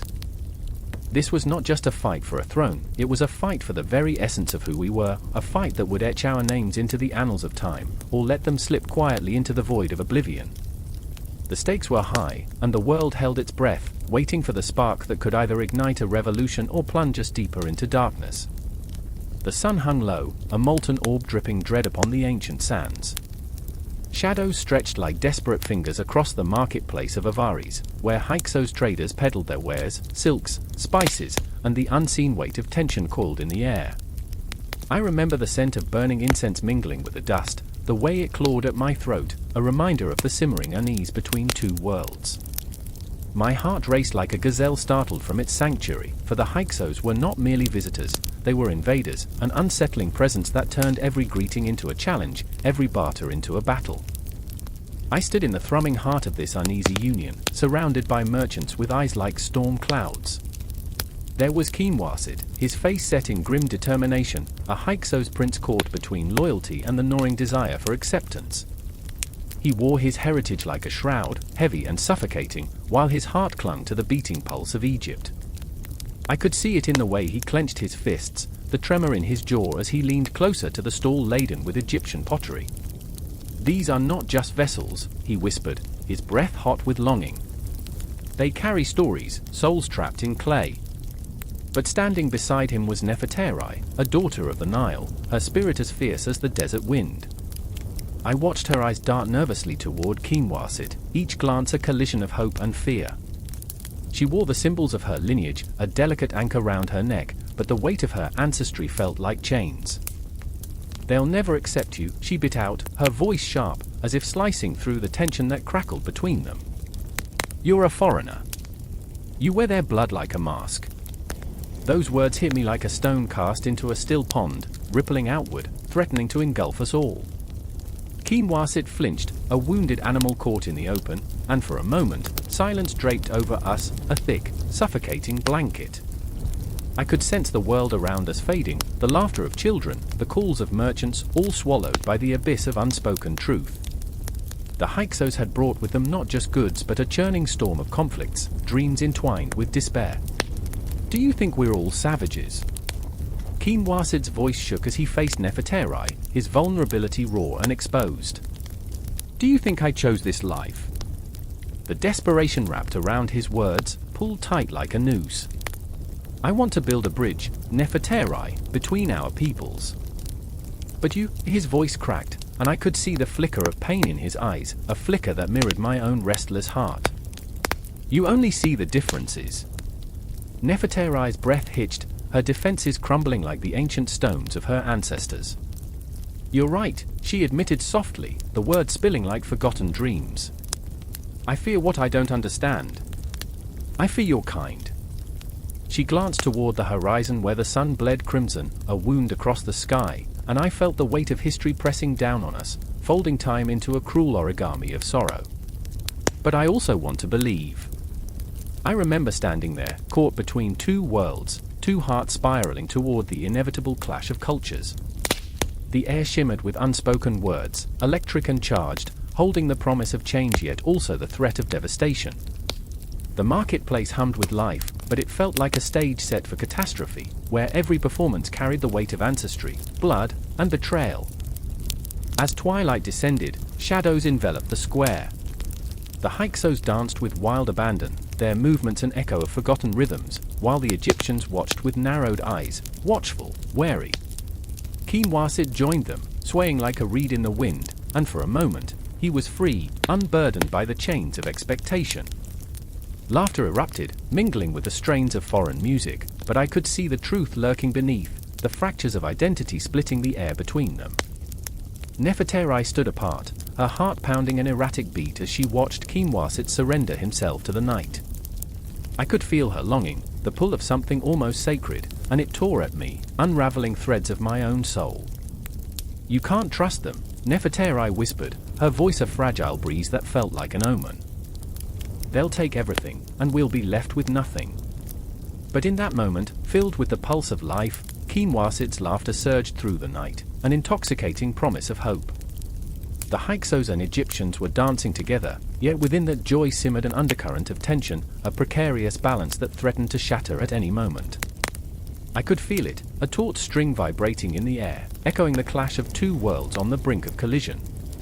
Time slipped away, the stars twinkling down like distant eyes watching, judging. I remember, too vividly, how the laughter faded, replaced by a low murmur of discontent. Whispers of betrayal floated through the crowd, and suddenly the vibrancy turned as hollow as a drum. Dread seeped into the soil, and I felt the pulse of fear quicken, my own heart racing, echoing the chaos that threatened to erupt. Then came the shouts, fierce and wild, like a tempest unleashed. A clash erupted in the middle of the celebration, voices rising in a cacophony of anger, fists clenched and eyes ablaze. I saw Kinwasit's face twist in horror as he turned from joy to anguish, his laughter strangled in his throat, lost in a tempest of misunderstanding. Nefertari, too, caught in the whirlwind of fury, reached out, yearning to bridge the gap that had grown so vast and insurmountable between them. "Stop," she cried, her voice piercing through the chaos like a beacon of light. But the night had darkened, and the world shifted beneath our feet, a fragile illusion of unity crumbling into dust. And in that moment, as the storm gathered, I felt the weight of history pressing down, raw and unyielding. The cultural exchange between Hyksos and Egyptians was not merely a transaction, it was a battlefield, waged in the hearts of those who dared to hope, to dream, to love amidst the shadows. I remember standing frozen, a witness to it all, knowing that our lives would never be the same again. The confrontation was just the beginning, a flicker of flame that promised to ignite the world, and I could only watch as the darkness loomed closer, forever altering the fabric of our fates. In that haunting stillness, I realized the dance was far from over. It was only the prelude to a symphony of chaos, a tremor before the quake, and the echoes of our choices would haunt us for generations to come. The clamor of chaos filled the air, a cacophony of fear and fury echoing through the sun-bleached streets of Avaris. Dust hung heavy, swirling like lost souls, as the Hyksos approached, their chariots racing like thunder, wheels screaming against the cracked earth. I stood in the shadow of the crumbling temple, heart hammering in my chest, every heartbeat a reminder of my fragile existence. The gods watched, or so we believed, but today, their gaze felt distant, shrouded in the dust storm of impending doom. I remember the way the sunlight sliced through the haze, illuminating the faces of those around me, eyes wide, mouths agape, bodies frozen in disbelief. Miriam, my sister, stood beside me, her fingers gripping the hem of her tattered dress, knuckles white with fear. She was the dreamer, the one who spoke of the gods with such fervor, her voice a melody that once filled our home with warmth. Now, her dreams felt like ashes caught in the wind, slipping through her fingers, leaving only the bitter taste of despair. And then there was Horus, the young priest, his robes billowing around him like the wings of the falcon he reverenced. I had always envied his certainty, his unwavering faith in the divine. But today, as he clutched the amulet of Ra, a token that had once sparkled with the promise of protection, his confidence faltered. His eyes darted, searching the horizon for salvation, yet finding only the advancing shadows of the unfamiliar. The Hyksos were not just conquerors, they were a tide that threatened to drown our beliefs, to wash away centuries of tradition like grains of sand. I remember the stories, Miriam whispered, breaking the suffocating silence. The tales of our gods, how they protected us. But now, can they hear us? Can they save us? Her voice trembled, a delicate thread about to snap. I watched her, my heart aching for her innocence, her unwavering faith slowly eroding with each passing moment. As the Hyksos thundered closer, I felt the air crackle with tension, an electric charge that set my skin alight. Memories of rituals danced in the corners of my mind, incense rising in spirals, the sweet sounds of prayers echoing through the sacred chambers, visions of the afterlife that once felt so tangible. But now? Now, those memories felt like ghosts, haunting me with every breath. I was drowning in a sea of uncertainty, where the very fabric of our beliefs was being unraveled thread by thread. The chariots came to a halt, a sudden silence enveloping us like a thick fog. Out stepped their leader, a figure draped in foreign finery, eyes glinting with the promise of power. His presence sent a shiver down my spine. He was a specter of change, a harbinger of a new order that threatened to consume our sacred truths. The air hung heavy with the scent of smoke and impending violence, each inhalation suffocating me a little more. What will they do to us? Horus's voice cracked, echoing my own fears. He looked at me, and for a heartbeat, I saw a flicker of desperation in his eyes. The weight of his faith pressed down on him, a burden too heavy to carry as the world he knew crumbled before him. Will they destroy our temples? Our gods? I wanted to reassure him, to weave a tapestry of hope from the frayed threads of our reality. But the truth was a knife lodged in my throat, choking my words into silence. I could only shake my head, the fear pooling like ice in my veins. I don't know. And then, an eruption, a clash of swords, the screams of our people filling the air like a mournful dirge. I turned to see the Hyksos advancing, their blades gleaming, hungry for blood. The ground trembled beneath their feet, a heartbeat that echoed the death rattle of a civilization. I was paralyzed, my body caught in the grip of horror, but in that moment, I saw Miriam's eyes, wide and shimmering with tears. She was still clinging to the hope of salvation, even as the world around her began to unravel. Run! I finally cried, the command tearing from my lips, a desperate plea mingled with the strangled remnants of my own belief. We turned, sprinting through the streets, the echo of our own feet thundering against the chaos behind us. I stole glances at Horus and Miriam, both of them my anchors in this storm, yet each lost in their own turmoil. Could faith withstand such barbarity? Could our gods remain steadfast when our hearts faltered? As we fled, I felt the weight of history pressing down upon us, a tapestry woven from blood and devotion, now fraying at the edges, torn by fear and uncertainty. The Hyksos were not merely invaders, they were a mirror reflecting our own vulnerabilities, the cracks in our beliefs laid bare before us. I could hear the whispers of our ancestors, a haunting reminder of a time when the gods walked among us, when the sun rose with certainty, casting away the shadows of doubt. Do you remember the stories? Miriam's voice pierced through the chaos, fragile yet determined. The ones that spoke of rebirth, of transformation. Her words struck a chord deep within me, resonating with a truth I could barely grasp. Perhaps this was not just an ending, perhaps it was the dawn of something new. But the thought was a flickering candle in the storm, barely holding against the winds of despair. In those moments of flight, I felt the pull of the cosmos, a reminder that time was an unyielding current, sweeping us along whether we wished to follow or not. The gods would watch, but their silence was a question mark, a heavy weight that pressed on our hearts. Would our beliefs bend and reshape under the weight of the Hyksos invasion, or would they shatter, scattering like broken pottery beneath a relentless tide? We reached the outskirts of the city, where the sands whispered secrets of times long gone, and I turned to look back, taking in the fiery horizon of a world transformed. I knew then that our gods were not merely deities of stone and gold, but reflections of our hopes, our fears. As the darkness encroached, I felt the bitter taste of loss and the flicker of hope entwined within me. The battle was just beginning, the clash of cultures, of beliefs, of souls, and I was caught in the heart of it, trembling yet alive, ready to confront the shadows that loomed ahead. The moon hung low, a piercing eye in the obsidian sky, illuminating the silent halls of the palace where shadows whispered secrets of betrayal and despair. I stood there, breath caught in my throat, as the echoes of clashing swords rang through the night, a cruel symphony that sent chills racing down my spine. The air was thick with the scent of blood and fear, so palpable it pressed against my chest, constricting my heart.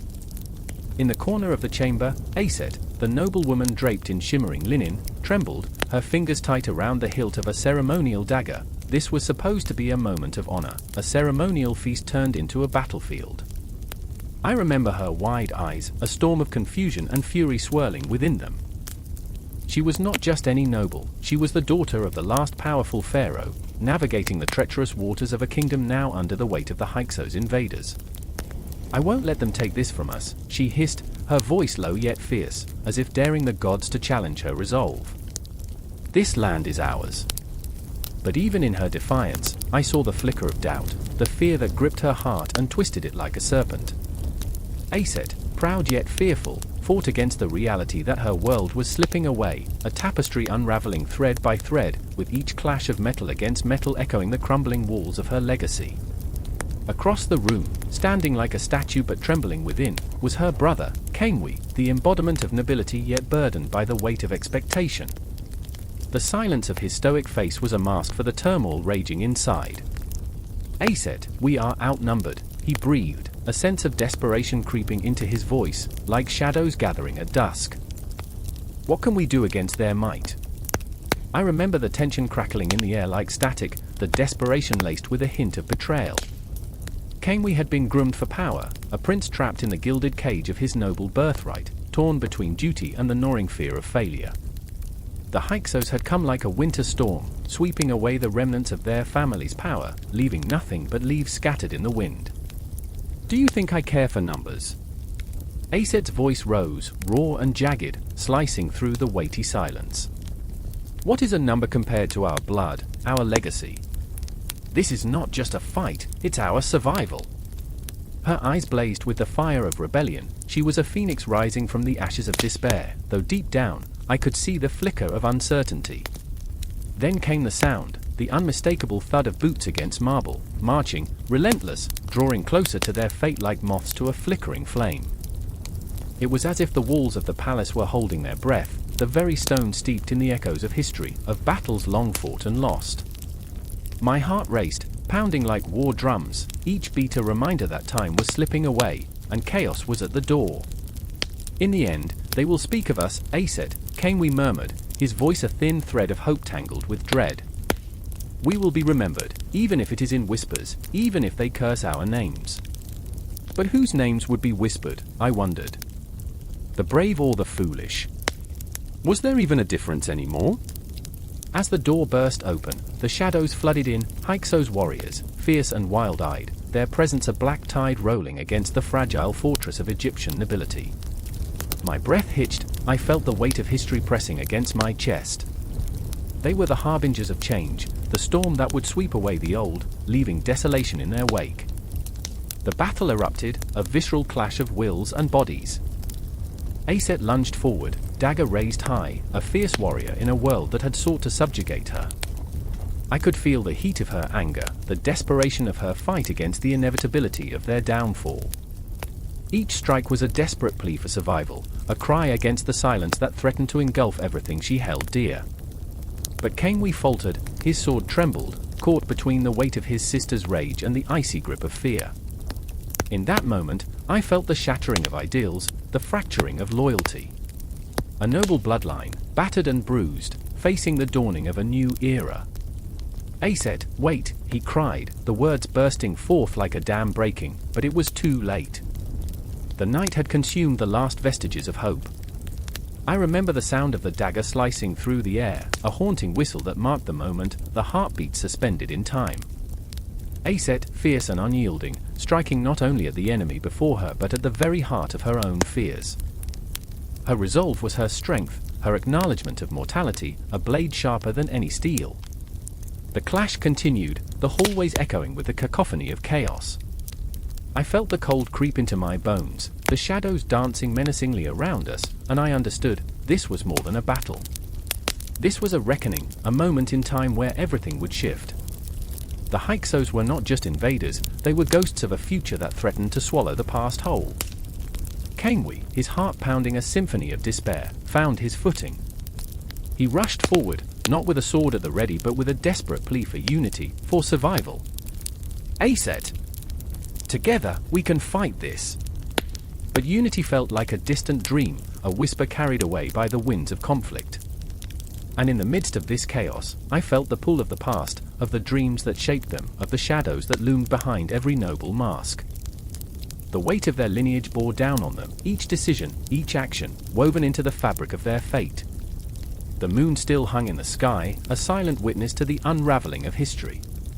Aset, fierce and unrelenting, danced with the shadows of her ancestors, and Kenwi, caught in the web of loyalty and fear, sought to reclaim what was lost.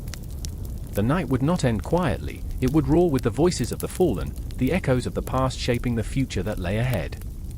As the battle raged on, I knew this was just the beginning. Each heartbeat, each clash, pulled me deeper into a narrative that refused to fade, a story woven from the threads of blood and betrayal, honor and desperation. The palace was alive, a living entity breathing the tension of 1,000 dreams, 100 lives, caught in a moment destined to reshape everything they knew. The air shimmered with tension, thick as the smoke rising from the pyres of defeated enemies. A figure stood alone on the crumbling walls of Avaris, the sun bleeding crimson on the horizon, casting long shadows that whispered of treachery. This was not merely a city, it was a heart thrumming with fear, a living entity suffocating under the weight of impending doom. I remember the moment I first saw him, the way his eyes glinted with ambition and rage, a tempest contained within a fragile vessel. Apophis, the Hyksos king, was a man who wore a crown forged from desperation, a king who knew too well that thrones are built on blood. With every heartbeat, I felt the pulse of the city. The fear was a palpable entity, thickening the air like fog, wrapping around my throat, choking me as I watched the hapless citizens scurry like ants under the weight of a crushing reality. They were caught in the grip of the Hyksos, those foreign rulers who had slipped through the cracks of our defenses like shadows in the night. I remember their faces, pale and drawn, eyes wide with terror, yet filled with an ember of defiance that flickered like a dying flame. I turned my gaze inward, feeling the stirrings of my own conflict. My name is Kenneth, a humble scribe, tasked with recording the history that seemed to unravel before my very eyes. Yet how could I write of glory when I felt only despair? The ink would bleed like the hearts of those I loved, and I could find no words to capture the cacophony of emotions that churned within me. The Hyksos had invaded our lives, but they had not taken our spirit. Not yet.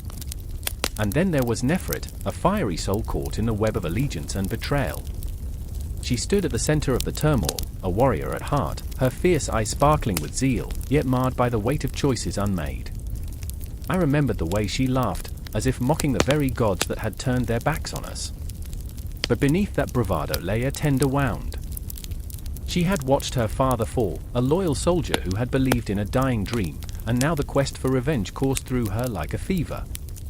"Do you feel it, Kennet?" she had said, her voice a low whisper, trembling with a mixture of rage and sorrow. "The weight of the world pressing down on our shoulders? It's as if the very earth itself is mourning." Her words echoed in the silence, chilling yet beautiful, a haunting melody amidst chaos. Each night, I would sit beside her, the stars our only witness. "We are nothing but ghosts in the shadows," I would say, looking up at the midnight sky, where darkness clung to the stars like a lover unwilling to part. "Time is slipping through our fingers, and the past, our past, erodes like sand against the tide." But Nefret would shake her head, defiance etched across her features. "No, Kennet. We are the storm coming for them. They think they can take everything, but we are not yet broken. Not while we still breathe." Her passion ignited something within me, a flicker of hope amidst the despair. We were trapped in a world of shifting alliances and blood-soaked soil, yet there we stood, united in our determination, a bond forged in the fires of anguish. The days turned to weeks, and the cries of war echoed through the streets. I could see the Hyksos soldiers, their eyes devoid of mercy, wielding their weapons as though they were extensions of their own dark souls. Each clash of metal rang in my ears like a funeral dirge, heralding the death of a civilization. A great clock seemed to tick away the moments of our existence, a cosmic reminder that time was on no one's side. One fateful night, as the moon hung low and pale, whispering sweetly to the shadows, everything changed. The call to arms reverberated through our city, a summons that drew us from our anguish into the fiery embrace of battle. Nefret, a lioness in human form, took my hand, her grip fierce and unyielding, and together we plunged into the chaos. I remember the blood, dark and warm, as it soaked the ground, a grotesque offering to the gods we had once prayed to for protection. Faces twisted in agony, the clash of swords, the screams that pierced the heavens like shards of glass. And yet, amidst the horror, a strange exhilaration pulsed through me. I felt alive, consumed by the fight, every heartbeat a rush of adrenaline, every breath a prayer for survival. But the deeper we fought, the more I saw the truth behind the madness. Apophis, standing tall amidst the fray, a spectre cloaked in authority, wielding power like a blade. His eyes, once filled with raw ambition, now burned with desperation as his kingdom crumbled around him. I understood then that the Hyksos were not just invaders, they were artisans of destruction, sculpting a new world from the ashes of the old. And Nefret, fierce and unyielding, charged forward like a comet streaking across the night sky, yet the weight of her grief threatened to pull her back into the void. I could see it in her eyes as she clashed with a Hyksos soldier, a flicker of fear beneath her rage. I wanted to shout, to remind her of her strength, but my voice was lost in the chaos. "Fight for them, Nefret!" I called, my heart pounding against my ribs like a caged bird. Fight for those we love. But would love conquer a tide of blood and shadows? In that moment, amidst the clamor of war, I realized we were not just fighting for our lives, we were fighting for our identities, for a legacy that threatened to slip away. The rise of the 15th dynasty was not merely a story of conquest, it was a testament to the fragility of hope, the flickering candle in the heart of a storm. As the echoes of battle faded into the night, I felt the darkness closing in, wrapping around me like a shroud. And in that moment, I understood that our tale was far from over, it was merely a whisper in the vastness of the cosmos. As the Hyksos ascended, shadows stretching over our land, the real battle lay ahead. Would we rise from the ashes, or would we become mere specters haunting the annals of history? The clock continued to tick, and every beat resonated with the weight of choices yet to be made. The air crackled like a live wire, sharp and electric, thick with tension as the sun dipped below the horizon, bleeding its fiery hues into the sky. Shadows stretched long, creeping over the stone streets of Alexandria, where whispers of revolution danced in the flickering lamplight. I remember the moment vividly, the distant sound of footsteps pounding like war drums, hearts racing in sync with the pulse of a city on the brink. Those footsteps, the echo of defiance, drew closer, shattering the eerie silence that had settled like a shroud. Amina stood at the corner, the weight of her past pressing against her chest like an iron anchor. Her heart thudded in rhythm with the unrest around her, she could feel it in her bones. The people had suffered years of subjugation, of shadows lurking over their lives like an ominous storm. And now, they were rising, embers of rebellion igniting within their chests. She clutched a faded piece of parchment, the ink smudged but the words clear, an oath, a promise to reclaim their dignity. "For my father," she whispered to the wind, her voice trembling. "For all the fathers who lost their lives under a tyrant's boot." But there was another heartbeat in the chaos, one that thudded with a different urgency. Khalid crouched in the alley, his breath shallow, each inhale a battle against the suffocating dread. He was a ghost in the city, a man haunted by choices, by the relentless grind of fate. He looked down at the dagger in his hand, a blade that had tasted betrayal far too many times. "I remember the first time I stood up, how it felt to have my voice shake the ground beneath me," he thought, a bitter smile twisting his lips. But that voice had been silenced, crushed by the very system he sought to dismantle. And yet, here he was again, at the precipice of another attempt, another futile chance to reclaim what had been ripped from him. Around them, the streets trembled with a raw, electric energy. Shadows moved with purpose, a collective body of despair and hope intertwined. Each face told a story, some lined with sorrow, others alight with righteous fury. They were the forgotten, the marginalized, the ones the tyrants dismissed with a flick of the wrist. But together, they were a storm gathering, unruly, unpredictable, and ready to unleash hell. Amina could see them now, the silhouettes drawn together like a constellation of lost souls, each one a flickering star yearning for a brighter sky. The darkness behind their eyes spoke of suffering, but also of resilience. "We will not be silenced," she thought fiercely, her fingers gripping the parchment like a lifeline. Memories of her father's whisper echoed in her mind, "Stand tall, my daughter. Hold your ground, for the world is yours." And then it came, with a clash. A guttural roar erupted from the crowd, a ripple of anger spiraling through the air, the sound resonating deep within her. Khalid felt it, too, a tidal wave of emotion crashing over him as he stepped from the shadows into the fray. The dagger felt lighter now, almost weightless with purpose. He remembered the faces of the children he'd saved, their laughter a bittersweet melody echoing in his mind. Would they remember him as a coward or a hero? "What have I become?" he murmured to the night, but the question was lost among the cries of freedom. The first stone flew, an arc of rebellion blooming in the air, a symbol of everything they had endured. Amina joined in the chorus, throwing her voice into the wind. "For the dreams we bury beneath the rubble." Her throat burned, but she pushed forward, the adrenaline fueling her fight. The street transformed into a battleground, and the night air thickened with the scent of smoke and sweat, a potent reminder of the struggle igniting all around them. Khalid moved through the chaos, a blade dancing in the moonlight as if it had a life of its own. He felt the heat of the moment, the urgency of reclaiming not just land but identity, spirit, and truth. Each strike felt like a prayer, a desperate plea that surged through his veins. "This is our moment," he shouted, the words a dagger of hope piercing the hearts drowning in despair.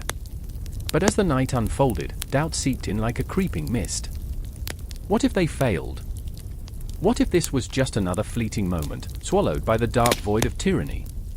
Amina saw the fear in Khalid's eyes, a storm raging beneath the bravado. "Look around," she yelled, their voices entwined in the chaos. "We are the heartbeat of this city. We will not fade into the shadows again." But the shadows were relentless, clawing at their resolve, whispering dark tales of failure and betrayal. Khalid's heart raced, pounding against the walls of his ribs as he fought through the emotions threatening to consume him. "I am not a coward," he thought fiercely, yet the doubt lingered, a specter hovering just out of sight.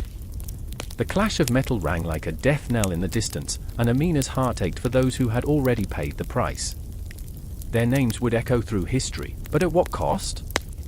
For all the lives lost, she screamed into the night, the words a sacrificial offering to the spirits of the fallen.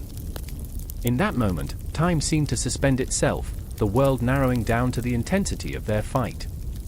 The city was alive, throbbing with the pulse of 1,000 fervent dreams. Khalid and Amina stood at the eye of the storm, a shared resolve binding them together, forged in the fire of struggle. And then, just as hope flickered like a candle in the wind, a voice, a cold, commanding tone, cut through the air. Enough, it boomed, a harbinger of fear that sent chills down their spines. The crowd hesitated, a collective breath caught between defiance and submission, a moment teetering on the brink of despair. As darkness enveloped them, the weight of their fight hung heavy in the air, a tapestry woven from threads of pain, ambition, and the thirst for liberation. Amina clutched the parchment tighter, Khalid's dagger glinting under the sliver of moonlight. They were warriors in a story steeped in blood and sweat, and this was only the beginning. The night was far from over, the battle was just beginning, and the shadows were closing in.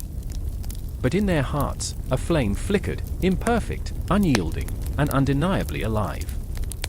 It was a promise, a whisper of hope that reverberated through the chaos, binding them to something greater than themselves, a chance, however faint, to reclaim their power, to reclaim their lives.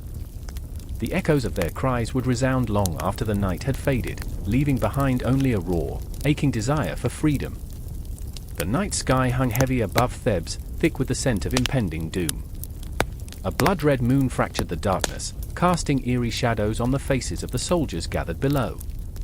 They stood in uneasy silence, hearts pounding like war drums, the air thick with tension and whispers of betrayal. I could feel the weight of their fear as they clutched their spears, eyes wide and searching. This was it, the moment that would echo through time, the clash of wills that would decide the fate of an empire.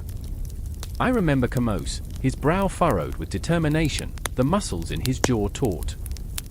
He was a warrior king, blood coursing with the thirst for vengeance against the encroaching Hyksos who had tainted the land. His voice sliced through the air, raw and urgent. "We fight not just for our land, but for our souls." The fire in his eyes ignited a flicker of hope among his men, but I could see the shadows lurking there too, the flickering doubt that threatened to extinguish it.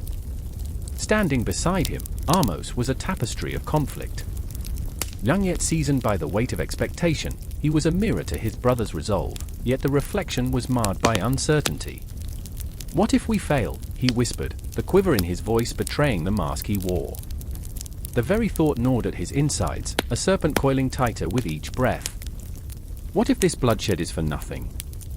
His words hung in the air like a dark omen, intertwining with the fear that suffocated the night. As Hyksos' fierce gaze bore into Amos, I felt the chasm between them widen. They were bound by blood, yet each was haunted by the ghosts of their dreams. Hyksos, the vengeful lion, urged his brother to embrace the chaos, while Amos, the reluctant hero, clung to the slivers of peace that seemed forever beyond his grasp. "A day will come," Hyksos insisted, "when we reclaim what is ours. When we rise from the ashes." The campfires flickered like dying stars, casting shadows that danced ominously upon their faces, faces that reflected a mix of hope, dread, and relentless yearning. In the distance, the low rumble of drums echoed, a heartbeat of war growing louder, more insistent. Each beat reverberated through my chest like an ominous reminder of the violence that was to come. I remember the cold sweat that trickled down my spine as the men tightened their grips on their weapons, the metallic tang of fear mixing with the smoke of the fires. And then it happened. A rustle in the dark, the faintest whisper of movement. I darted toward the shadows as the tension snapped like a taut bowstring. Out of the night sprang the Hyksos, ghostly figures cloaked in the armor of their ruthless ambition. The world exploded into chaos, shattering the fragile silence. The clash of metal rang out, a brutal symphony of fury and desperation. I could almost taste the copper tang of blood in the air, as screams echoed like a haunting lullaby in the night. Hyksos surged forward, a tempest of rage and valor. He fought with the ferocity of the gods, each strike a declaration of defiance against the oppression that had plagued his people. But in the frenzy, I saw him falter just for a moment, an opening, a breath held too long. I wanted to scream, to reach out, to save him from the blade that sought to pierce his flesh. No. I thought, not him, not now. But the universe has its own cruel choreography, and I was just a ghost in its dance. Amos, too, was drawn into the fray, the weight of his brother's legacy pressing heavily upon his shoulders. He fought with a heart torn between the need to prove himself and the desperate desire to retreat into the shadows. Each swing of his sword felt like a betrayal of his own soul, yet the cries of his comrades flared an ember of courage deep within. "For our father!" "For Thebes," he shouted, the words spilling out like a desperate promise. The battle raged on, a whirlwind of chaos and carnage, a brutal juxtaposition of hope and despair. I could feel the pulse of history thrumming around us, the past colliding violently with the present. Each blow struck, each life lost was a reverberation that would echo through the annals of time, a relentless reminder of the sacrifices made for freedom. I could almost hear the cries of the ancestors, urging Chamos and Amos onward, their spirits entwined with the very soil they fought to reclaim. And then, amid the chaos, a moment, a heartbeat suspended in time, a glance exchanged between the brothers, a flicker of understanding amidst the storm. In that fleeting instant, I felt the weight of their worlds collide, the unyielding pressure of duty against the desire for peace. Together, Chamos' eyes seemed to say, "We can end this." Amos nodded, fierce determination igniting within him, the flicker of doubt extinguished by the flame of brotherhood. But the moment shattered, splintering into shards of reality as a Hyksos warrior lunged at Chamos. I could almost feel the gasp of the air, the moment suspended like a fragile dream, and then, silence. A piercing cry erupted through the cacophony, the world blurring as Chamos fell, the ground beneath him stained crimson, a martyr in a war not yet won.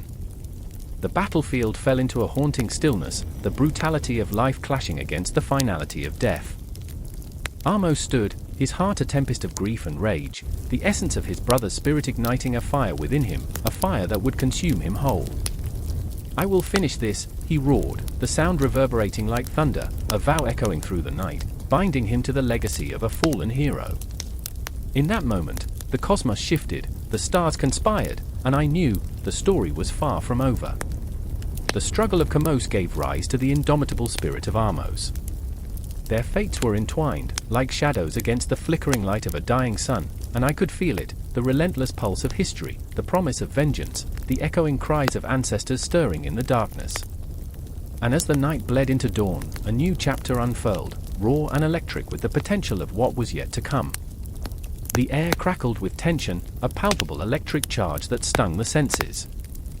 A distant scream pierced the stillness, an echo of despair that reverberated through the narrow streets of Avaris. I stood there, in the shadows, heart pounding against my ribs like a battering ram. I was alive, but the world around me felt like it was crumbling, each heartbeat a countdown to chaos. I remember the taste of dust on my lips, gritty and bitter, mingling with the metallic tang of fear. There she was, Mere, her fiery eyes reflecting the flames of the burning city, a lioness cornered, ready to unleash hell. She gripped her spear tightly, knuckles white, fingers trembling like the branches of a tree caught in a storm. I knew her well, her laughter, the way it could light up the darkest corners of the soul, but now, all that was gone, replaced by a fierce resolve that threatened to consume her. "We can't let them breach the walls," she hissed, urgency lacing her words. "They'll take everything from us." Behind her, the walls of Avaris loomed high, ancient stones that had witnessed centuries of pride and sorrow. They were our last line of defense against the invading forces, a tidal wave of soldiers driven by hunger and vengeance.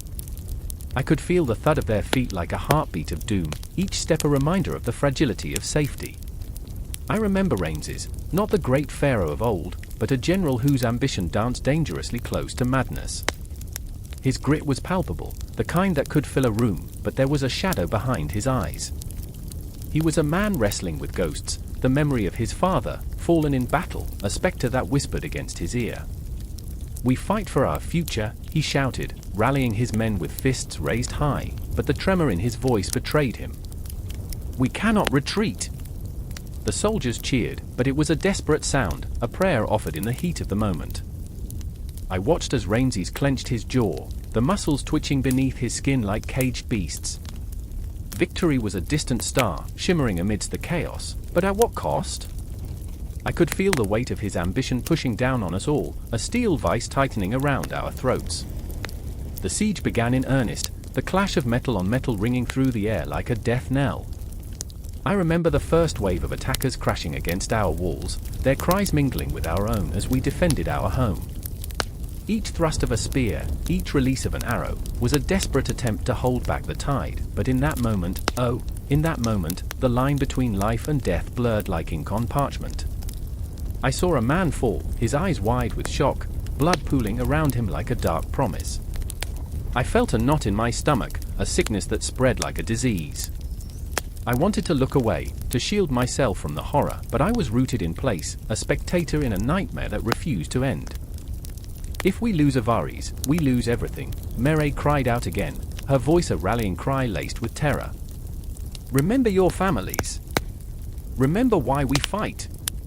And then it hit me, the faces of those I loved, the laughter of my sister echoing in my mind like fading music. I remember the small moments, her braiding my hair, our shared secrets beneath the stars. They were mere ghosts now, hovering just out of reach, and the thought ignited a flame within me. I gripped my sword tighter, the cold metal grounding me, reminding me that every swing could mean life or death, not just for myself, but for everyone who had dared call Avaris home. As the sun dipped beyond the horizon, the sky turned crimson, a painting of war that drenched the world in blood. Shadows danced along the walls, flickering like the hopes of our people. I could taste despair and courage in equal measure, and it made me dizzy. Rains fought like a man possessed, a relentless force cutting through our enemies. But I could see it, the weariness creeping into his muscles, the strain etched on his face.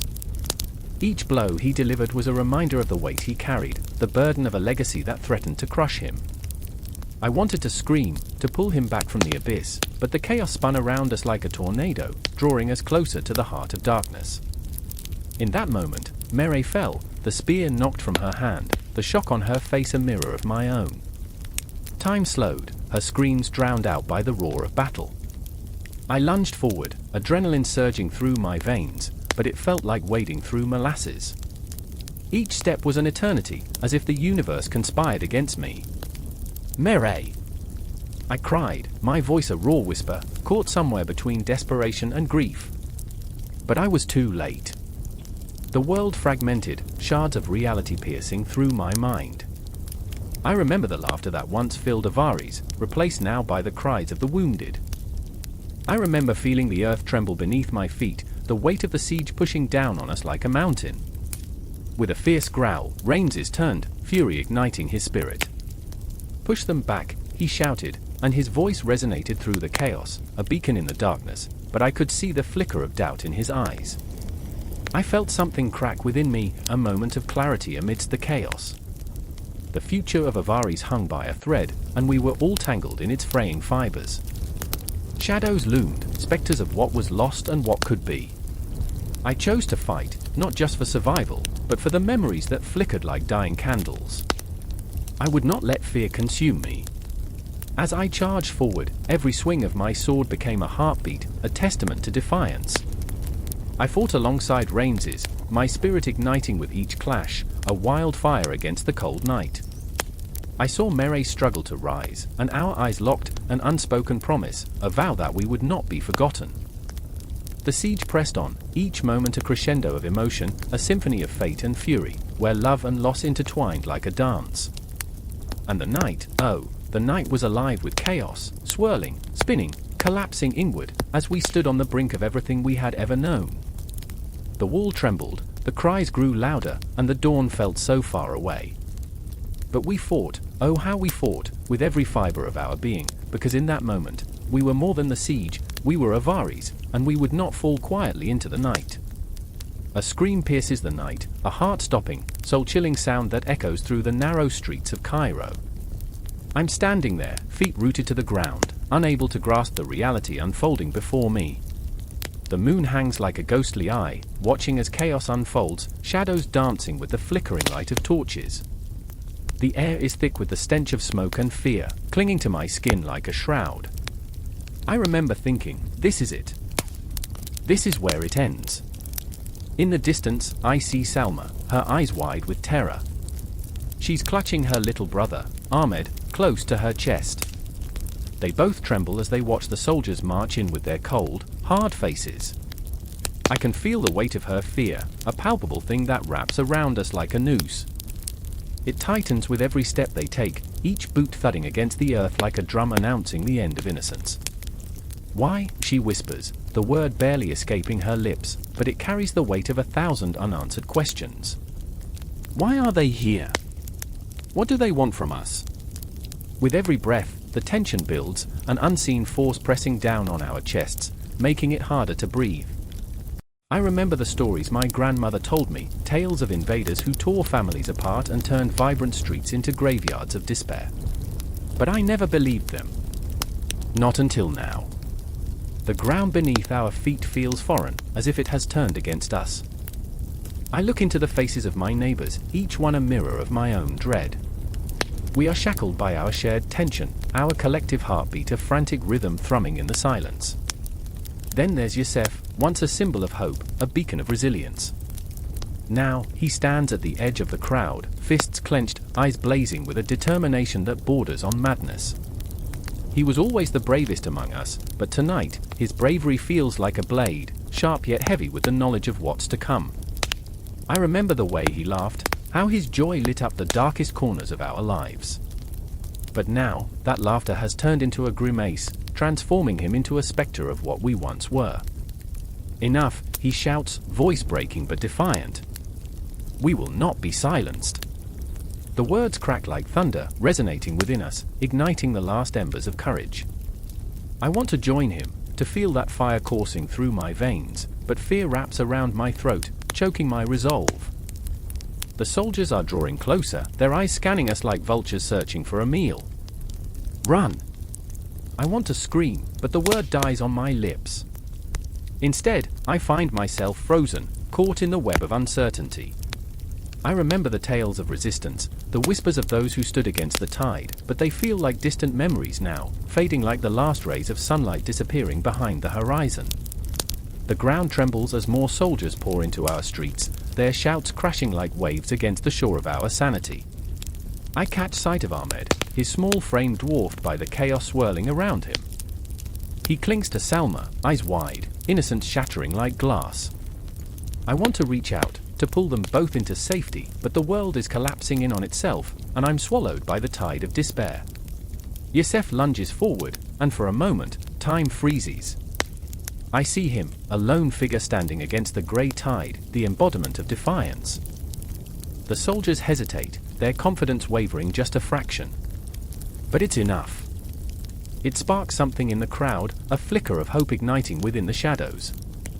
I remember the mantra we used to chant, together we rise, but here and now, it feels hollow, a ghost of our past resolve.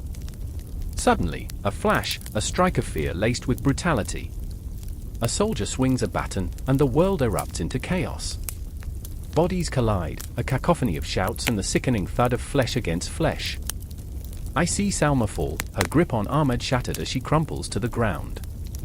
My heart lurches as I dive toward her, but I'm swept away by the tide, the crowd surging backward, away from the violence.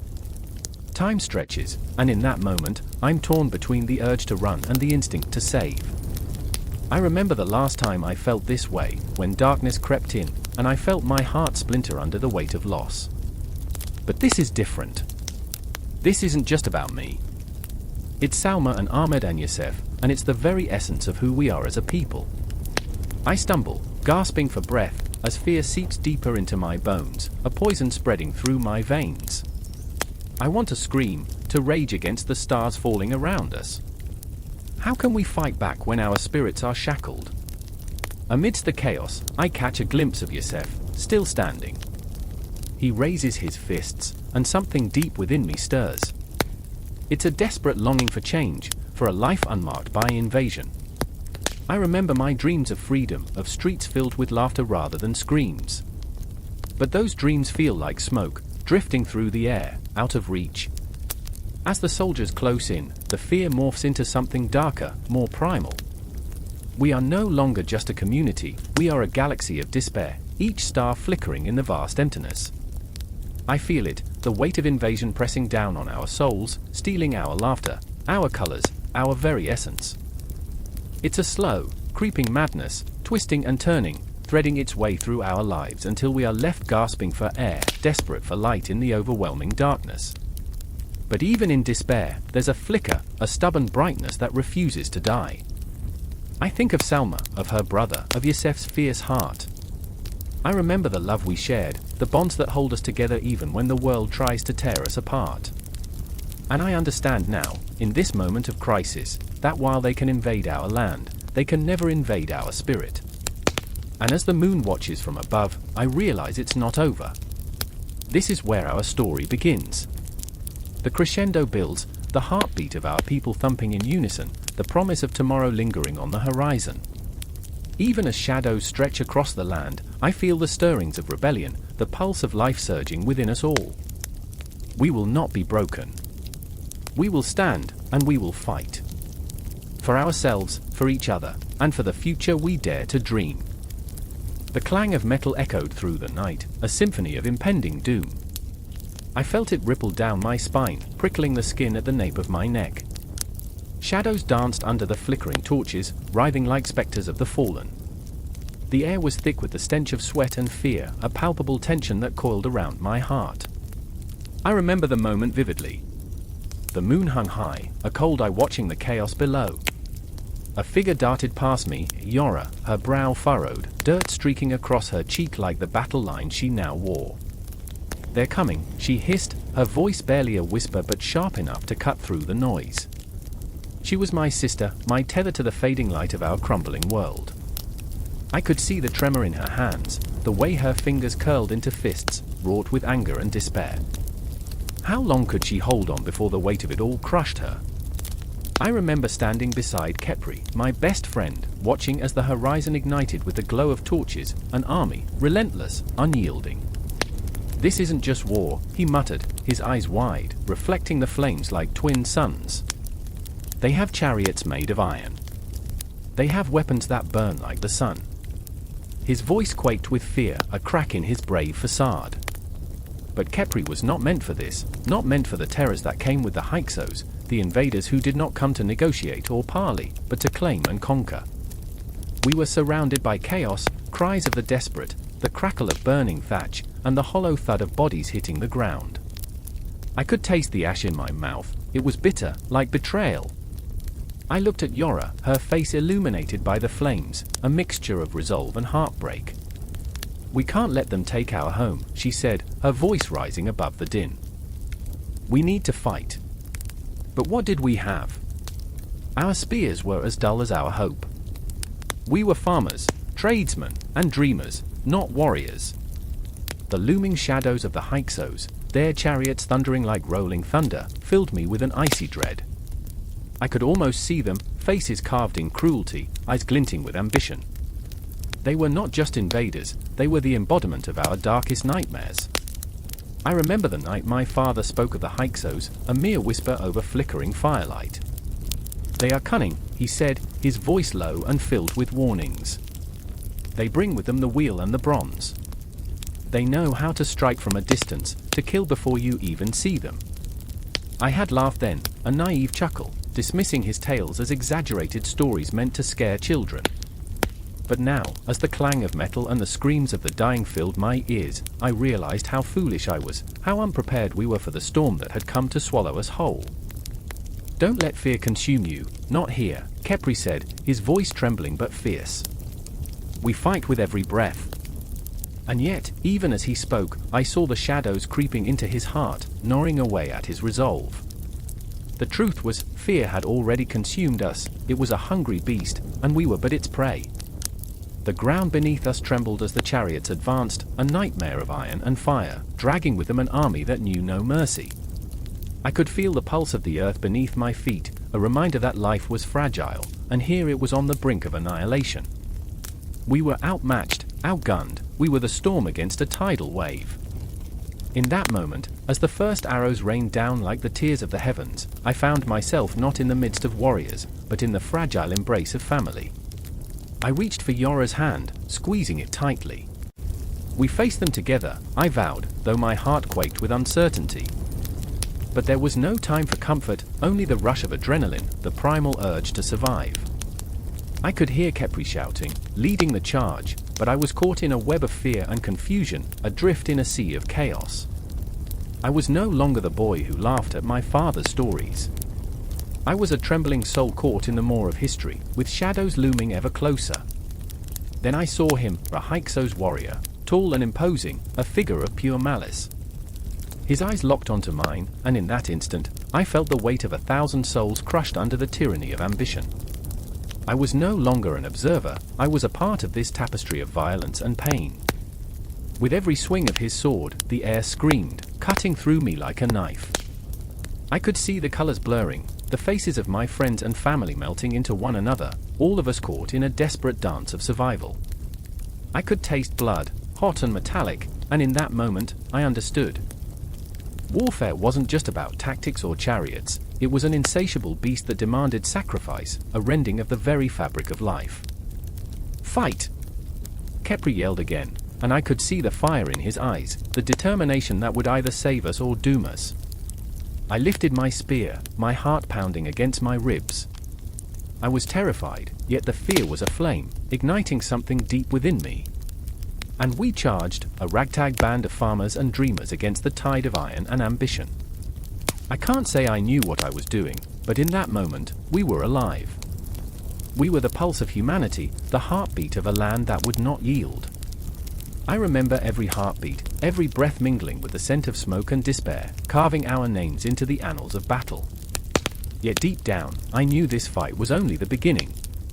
The Hyksos would not relent, their advancement was relentless, a dark tide that promised to swallow us whole. And as the clash of metal echoed around me, I realized we were trapped in a dance as old as time, one that would stretch beyond the night, clinging to our souls like ghosts, forever whispering of what was lost and what might still be. The sun hung low, a cruel, fiery eye searing the horizon. Silence enveloped the city of Avaris, that eerie kind of silence that tells you something terrible is coming, a storm brewing in the shadows. I stood there, my heart pounding in my chest, as Keone's whisper brushed against my ear like the ghost of a lost love. "They're here," she said, her voice trembling yet fierce, as if her very spirit could shatter glass. I turned to see her, a fierce woman with the weight of the world in her eyes, burdened by the specter of despair looming over us, thick enough to choke the air. The Hyksos. Invaders wrapped in the guise of men. Foreign hands grasping our throats like a snake tightening its coil, and all we could do was watch. I remember the day the first chariots rolled through our streets, a cacophony of wood creaking, wheels shuddering, and the terrified gasps of our people drowning out the cries of their horses. They brought their own gods, their own customs, and, oh, how they traded our wealth for their oppression. The very soil of Egypt felt tainted under their booted feet, like a lover betrayed. Kaiwan was not just a witness, she was a warrior in her own right, a merchant's daughter who knew the delicate dance of coins better than anyone. The markets were her realm, and now they stood empty, the stalls shuttered, the aroma of spices turning rancid as our livelihoods crumbled like so many fragile dreams. "I remember the day they took my father," she said, her eyes glistening with unshed tears that threatened to spill over. "He was a good man, a man who knew the worth of a shekel and the beauty of a harvest. Now, he sleeps among shadows in the marketplace." And there was me, Darius, a mere scribbler of words, a historian with a penchant for the absurd. I often laughed at the irony of my fate, recording the deaths of dreams, while my own heart fluttered like a moth drawn to a flame. I remember the whispers of the priests, their prayers turning bitter and hollow, as if the gods themselves had abandoned us to the mercies of the Hyksos. Is this what they meant by divine will? I mused, my pen scratching against the papyrus, a futile rebellion against the tide of history. A land ruled by thieves and liars.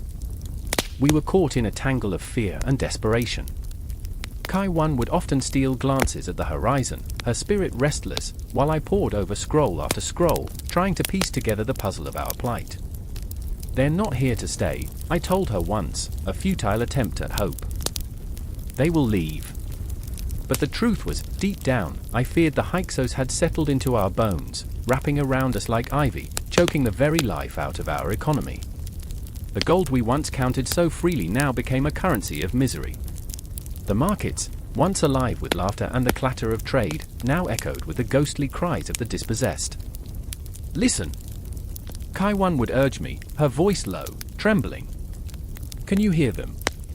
The weight of her words hung in the air like a ghost. I would close my eyes, straining to hear the heartbeat of a city drowning in silence, the pharaoh's echo fading like smoke.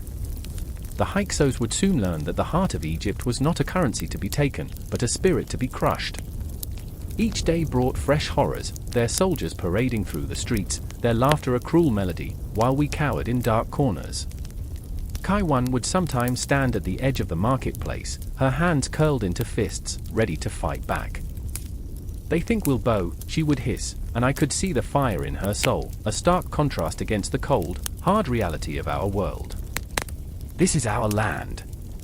But it was in those moments that I felt the weight of despair settle over us like a shroud, an oppressive blanket that suffocated hope. The coins that once shimmered in the sunlight now glinted like daggers, cutting deep into our existence. I remembered the stories of my father, tales of valor and strength, of a time when we were not merely survivors, but thrivers. What happened to us? I whispered, half to Kaiwan, half to the ghosts that lingered in the shadows. Did we forget how to fight? And the answers came in the form of a haunting silence, a bitter reminder that history doesn't merely repeat, it consumes. The Hyksos were masters of deception, weaving intricate webs of trade that ensnared us. They offered goods, bronze and barley, and we, desperate for relief, traded our grain, our livestock, our very souls. "We're feeding the beast," Kaiwan whispered bitterly, her heart breaking with every transaction that felt like a betrayal. I remember the night when the tension snapped like a taut string, how Kaiwan stood tall in the flickering torchlight, her silhouette a promise of resistance. "We need to stop this," she shouted, her voice a rallying cry against the dying light. "If we don't stand now, we will be shadows in our own land." My heart raced, caught between fear and the intoxicating pull of hope. "And what will we do?" I countered, my voice trembling like a reed in the wind. "We have nothing left to fight with." But her eyes glimmered with a fierce determination that ignited something deep within me. "We have each other," she whispered, like a spell cast into the night.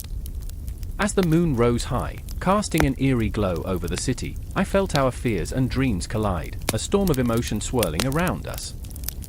The air crackled with tension, electrifying, as if the very universe held its breath, waiting for our next move. The shadows danced in the corners, mocking us, whispering that we were already defeated, already ghosts of our former selves. Yet, in that moment, Kai won, and I became something more, a flicker of defiance against the impending doom. "Tomorrow," she said, her voice a fierce promise, "we will rise." And in that promise, I found the strength to believe once more. The Hyksos may have taken our lands, our wealth, and our peace, but they had not yet claimed our spirits. In the heart of despair, amidst shattered dreams, we would ignite a fire that would echo through the ages. The city of Avaris would remember our names, etched into the very fabric of its existence. As I looked into Keone's eyes, I could feel the weight of history pressing down on us, but oh, how alive we were, pulsing with rage and hope. We were scared, we were lost, but we were not broken. The world outside was dark and unforgiving, but inside us burned the light of resistance. And so began the true battle, not just for our land, but for our very souls, as the spectre of the Hyksos loomed ever nearer. I gripped my pen tightly, the ink filling the pages with memories of a struggle yet to unfold, each letter a heartbeat, a pledge to fight against the tide. In that moment, I realized the story wasn't over. It had only just begun. The air crackled with tension as the sun dipped below the horizon, casting long shadows across the crumbling city of Avaris. I stood in the center of the marketplace, surrounded by whispers, frantic, fraying voices murmuring tales of the Hyksos, the invaders, the ghosts that had seeped into our lives like a poison. Hushed rumors ignited my heart with fear, but also sparked a defiance that twisted in my gut. What is truth? What is a lie? The walls seemed to pulse with those questions, and I was caught in their grip. I remember Tai, her eyes aflame with indignation, standing on a wooden crate, her voice slicing through the murmur like a dagger. "They are not our enemies," she cried, each word dripping with desperation. Her hands clenched into fists, trembling as she faced the crowd, a living embodiment of the struggle between belief and reality. I could see the flicker of doubt in her dark eyes, battling against the steadfast belief that her words could ignite compassion instead of fear. And then there was Horam, the soldier, his armor shining against the fading light, a cold reminder of the violence that had wrenched our lives apart. He stood at the fringes, a reluctant witness to Tyre's fervor, his steely demeanor betraying nothing. But I could feel it, the frayed edges of his allegiance, the pull of something deeper within him, something that tugged at his heart like a child's plea in the dead of night. "They're monsters," he hissed, but even as he spoke, I could sense the conflict raging inside him, a tempest that would not be quelled. Around us, the city echoed with the heartbeat of propaganda. It seeped into our bones, a relentless tide of imagery and words that twisted perceptions like a puppeteer with marionettes. The Hyksos, with their foreign garb and strange tongues, had been painted as demons, invaders who brought pestilence and chaos in their wake. But what of the truth buried beneath the heavy stones of history? I could feel the weight of it pressing down on me, a shroud that wrapped around my heart. I remember the stories, those whispered tales of slaughter and betrayal, woven together like the intricate patterns of a tapestry, each thread holding a kernel of truth, but also a monstrous distortion. They bathed once a year. I chuckled bitterly to myself. So yeah, romance was earthy. It was absurd, the way we clung to the grotesque and sensationalized, as if it could shield us from the reality that was slipping through our fingers like sand. Tyre's voice broke through my reverie. "They fear what they do not understand, Horam. Can you not see it?" Her passion ignited the crowd, yet I could feel the shadows lurking, waiting for their moment to strike. I wanted to shout, to join her, but the fear twisted in my throat like barbed wire. Would I be seen as a traitor too, just for believing that there could be a different story? "Fear is the weapon of those in power," Horam grumbled, but I saw it, the flicker of understanding igniting in his eyes. "We've been told to hate, to see them as less than human. But what if," his voice faltered, the weight of his revelation hanging in the air like the heavy scent of smoke. "What if the Hyksos were not the monsters we painted them to be? What if we were the ones losing ourselves in the frenzy of fear?" A bell tolled in the distance. The sound reverberated through the marketplace, slicing through the tension like a knife. Tyre's gaze flickered to Horam, and for a moment, the world around us faded. I could almost hear the echoes of ancient battles, the cries of long-lost souls, the relentless march of time pressing down upon us. "Listen," she implored, her voice trembling with urgency. "What if we chose understanding over fear? What if we chose to see them as people?" The crowd shifted, a restless sea of faces caught between belief and doubt. I felt the gravity of her words pulling me, spinning my thoughts into a web of possibilities. Would we allow ourselves to be manipulated by the narrative, to become the very monsters we feared? "Think of the children," I whispered, my heart racing. "What will they inherit, this hatred, this division?" My voice was a spark, igniting a small flame in the pit of my soul. I imagined the children playing in the streets, their laughter echoing between the stones, unaware of the impending storm, blissfully innocent. But then the shadows loomed larger. A figure cut through the crowd, a man in a dark cloak, his eyes glinting like the edge of a dagger. Propaganda incarnate, his words sharp and bitter. "Who dares question the will of the gods?" he hissed, and I felt the air grow thick with tension. The crowd shifted, fear curling around us like smoke, threatening to choke the light from our hopes. Horam stepped forward, the soldier within him resurrected. "We're not here to provoke the gods. We seek the truth." His voice thundered, a challenge rippling through the gathering. "Truth," the cloaked figure spat, a sneer twisting his lips. "Truth is what we make it. And it's your fear that makes you weak." And in that moment, I saw it, the fracture in our world, the battle between perception and reality, the struggle for hearts and minds waged not just on the battlefield, but within ourselves. I could feel the tension building, tight and unyielding, the air thick with unspoken words, the weight of history pressing down upon us. The confrontation loomed closer, a storm gathering on the horizon, and I could sense it. This was not merely a clash of ideas, it was a fight for our very souls. And as the shadows deepened, I realized that the true battle was within me, within all of us, between the narratives we clung to and the whispers of our own hearts urging us to seek a brighter truth. I remember the pulse of the city, the ebb and flow of lives entwined in the narrative of fear, and I felt the weight of history behind me, urging me to choose empathy, choose understanding, choose to see the humanity in our supposed enemies. The heart of Avaris beat on, and in its rhythm, I found my own resolve. The air crackles with tension, saturated with dread. In the flickering shadows of the grand stone temple, a figure stands frozen, a sculptor, his hand stained with clay and fear. His heart beats in time with the distant drums, the rhythmic pulse of a foreign invasion echoing through the corridors of his mind. He can almost hear the whispers of the Hyksos, their presence a ghost haunting these sacred walls, their influences creeping in like an unwelcome fog. I remember the first time I laid eyes on a Hyksos chariot, polished bronze glinting under the indifferent sun. It was a marvel, a terrifying beast gliding effortlessly over the sands, a symbol of power and speed that could crush his world in the blink of an eye. The sculptor, Nefer, stood paralyzed, artistry wrestling with chaos. Each chisel strike felt like a betrayal of the pharaoh's legacy, yet he was drawn to this new fusion of styles, a dance of cultures that both thrilled and terrified him. The weight of creation is a heavy burden. I remember the night when the shadows turned sinister, when the air tasted metallic like fear's bitter aftertaste. Nefer worked on his statue of Sekhmet, the lioness goddess of war, but her eyes no longer held the fierce glow of protection. Instead, they reflected the fear of a people caught between tradition and the undeniable allure of change. With each stroke, he felt the tug of the Hyksos aesthetic, a blend of curved lines and foreign motifs, a whisper of something new that felt like poetry but also like treachery. And then there was Aset, a priestess torn between her faith and the undeniable invasion of these foreign gods. She cradled an ancient amulet, fingers trembling as she recited prayers that felt increasingly hollow. The Hyksos had brought their own deities, their own rituals, and in the flickering candlelight, it felt like her world was fracturing.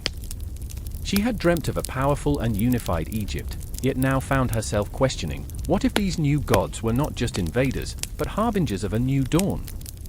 "Why do I feel this way?" she murmured to herself, the words almost swallowed by the darkness surrounding her. Aset stood at the threshold of her temple, gazing out at the encroaching landscape of change, anxiety knotting her stomach. The air was thick with tension, and the infinite night sky seemed to mock her prayers. The stars twinkled like scattered diamonds, indifferent to the human heart's conflict, and she felt utterly alone. I remember the first clash of cultures, how the streets swelled with excitement and dread as Hyksos craftsmen and Egyptian artisans met, each group eyeing the other with suspicion, admiration, and fear. Nefer watched from the shadows, feeling like a ghost in his own life. Every conversation buzzed with unspoken words, every interaction heavy with the weight of history. The vibrant colors of Hyksos pottery danced tantalizingly alongside the stoic elegance of Egyptian designs, and Nefer's heart raced. He craved to capture the essence of it all, yet felt an overwhelming sense of loss. Aset stood on the temple steps during those tumultuous days, her heart pounding in time with the chaos around her. The golden sun dipped below the horizon, casting a long shadow across the land, and she felt it, an impending storm. She watched as a procession of warriors stormed through the gates, their faces painted with symbols not of her gods, but of a new era she feared as much as she longed for it. "Will they erase us?" she whispered to the wind, but the only answer was the rustle of palm fronds, mocking her uncertainty. As the days blurred into an endless cycle of creation and destruction, Nefer found himself standing in a workshop filled with new tools, foreign designs, and the unmistakable scent of change. The Hyksos had introduced striking innovations, chariots that could outrun the sun itself, weapons glimmering with lethal beauty. Yet, amid this chaos, Nefer clung to his heart's longing for the past, for the intricate hieroglyphs that told stories of his ancestors. "Will they remember us?" he thought, the question cutting like a blade through the fog of doubt. When the two worlds collided, it was not with the clangor of swords, but the quiet, relentless shift of culture. Aset, caught in the midst of it all, felt like a seamstress threading a tapestry that was being unraveled before her eyes. She recognized the beauty in the Hyksos artistry, shimmering patterns that echoed in her dreams but now felt like a betrayal, a disloyalty to her gods. "What are we without our stories?" she cried, the words a desperate plea caught in the echoing silence of the temple. Despite the turmoil, there were moments of unexpected beauty, a fusion of Egyptian stonework and Hyksos metalcraft that birthed masterpieces, sculptures that seemed to breathe with life. Nefer, in his quiet defiance, found himself blending the past with the present. The goddess he carved began to wear the symbols of both cultures, and in that moment, he felt a flicker of hope. There was strength in this amalgamation, a resilience that stirred something deep within him. But just as hope flickered, fear surged. Aset stood before the gathering of priests, her voice trembling as she spoke of change and acceptance. "We must embrace what is coming," she urged, but her words felt like stones thrown into a tempest. Some turned away, their expressions a mixture of anger and despair. "Will you abandon the legacy of our land?" they spat, and she felt the weight of their judgment like a heavy shroud tightening around her chest. And so, the artists, the priests, the craftsmen, each soul stood on the precipice of transformation. Everything was shifting, history was alive, a living, breathing entity that fought to break free. Nefer's hands trembled as he carved the last details into his sculpture, the goddess embodying both the fierce spirit of the Egyptian legacy and the raw power of the Hyksos influence. Would it be a symbol of unity or a mark of insanity? The night stretched on like the infinite cosmos above, a tapestry of stars woven with pain and possibility. I remember standing there, heart racing, as the winds whispered promises and betrayals alike. The silhouette of the temple loomed, shadows dancing in the flickering light, a reminder that history is never simply forgotten, it transforms and evolves, each moment echoing through time like a heartbeat, relentless and alive. The confrontation was inevitable, a storm gathering on the horizon. In the heart of this chaos, the sculptor and the priestess stood on the brink, two souls intertwined in conflict, united by the echoes of a history that demanded to be felt, to be seen. Would they crash against each other like the waves, or would they find a way to harmonize the discord, bridging the chasm between past and present? The answer lingered in the air, pulsing with the promise of change, every heartbeat a reminder that the story was only just beginning. The shadows stretched across the land, and as night fell, the stage was set for an awakening. The intertwining fates of the Hyksos and Egyptians hung in the balance, and the world held its breath, waiting. The moon hung low, a piercing silver eye in the dark tapestry of the night, illuminating the ancient city of Avaris. Breathing, the city throbbed with tension, shadows dancing along cracked walls like phantoms whispering secrets. I could feel it reverberate through my bones, the palpable fear mingling with the thrill of rebellion. It was a night like no other, a night pregnant with the potential for change, where every heartbeat echoed the stories of women who dared to defy the confines of their world. I remember Hatshepsut, her face a mask of determination, her eyes sharp as daggers. She stood amidst the chaos, the weight of her ancestors heavy on her shoulders. "They think us powerless," she hissed, her voice steady amid the rising crescendo of battle cries. "But every time a child is born, every piece of bread baked, we weave our own destiny." I could feel the crackling energy in her words, the raw intensity that made the air thicken with possibility. She was not merely a woman in the Hyksos society, she was a force, a revolution wrapped in flesh and bone. But there was also Mara, her sister, a quiet storm cloaked in shadows. I remember the way her fingers trembled as she held a dagger, glinting ominously in the moonlight. "This isn't what I wanted," she whispered, breaking the silence like a fragile glass, the sound echoing deep within me. "I never asked to be a warrior." Her heart beat fast, quick, erratic, caged by the expectations of a world that saw her as only a reflection of her bloodline. In those moments, I felt her conflict seep through the cracks of her resolve. She was carved from the same stone as Hatshepsut, yet burdened by a weight that kept her rooted in doubt. The clash of iron against iron shattered the midnight stillness, a cacophony of sound that reverberated through the streets like an ominous heartbeat of the night. I watched as Hatshepsut led a band of women, their faces painted with the fire of rebellion, charging into the fray. Their shouts pierced through the air, a symphony of defiance. "We are more than wives, more than mothers. We are the pulse of this land." I could feel the heat of their anger, the desperation for change, and with it, an exhilarating surge of hope. Yet, even in the storm of battle, I caught glimpses of Mara, her eyes haunted, a faraway look that spoke of dreams deferred. "Why must it be like this?" she muttered, and her words hung heavy in the air, a stark contrast to the fervor around her. Each heartbeat whispered of a life she wished to live, one that did not involve the clashing of swords or blood-stained hands. "I don't want to fight," she cried, and I felt the weight of her truth sink into the ground, cold and unforgiving. Time seemed to warp, the night stretching on as if it were a beast swallowing us whole. The moon, once a symbol of hope, became a reminder of the light we were fighting to reclaim, a silent witness to the struggles of the women who pressed forward. I remember the scent of sweat, the metallic tang of blood, elements of a battlefield, certainly, but also of life, of endurance. Hatshepsut, with her fierce resolve, embodied the spirit of the Hyksos women, a tapestry woven of strength and vulnerability, ambition and fear. As the fight raged on, the emotional stakes climbed higher. I sensed the stirring within Mara as Hatshepsut's voice echoed in her mind, urging her to embrace her power. "You are not just the reflection of your sister," she said, the words resonating like a drumbeat, urging Mara to rise. "You are fire. You are fury."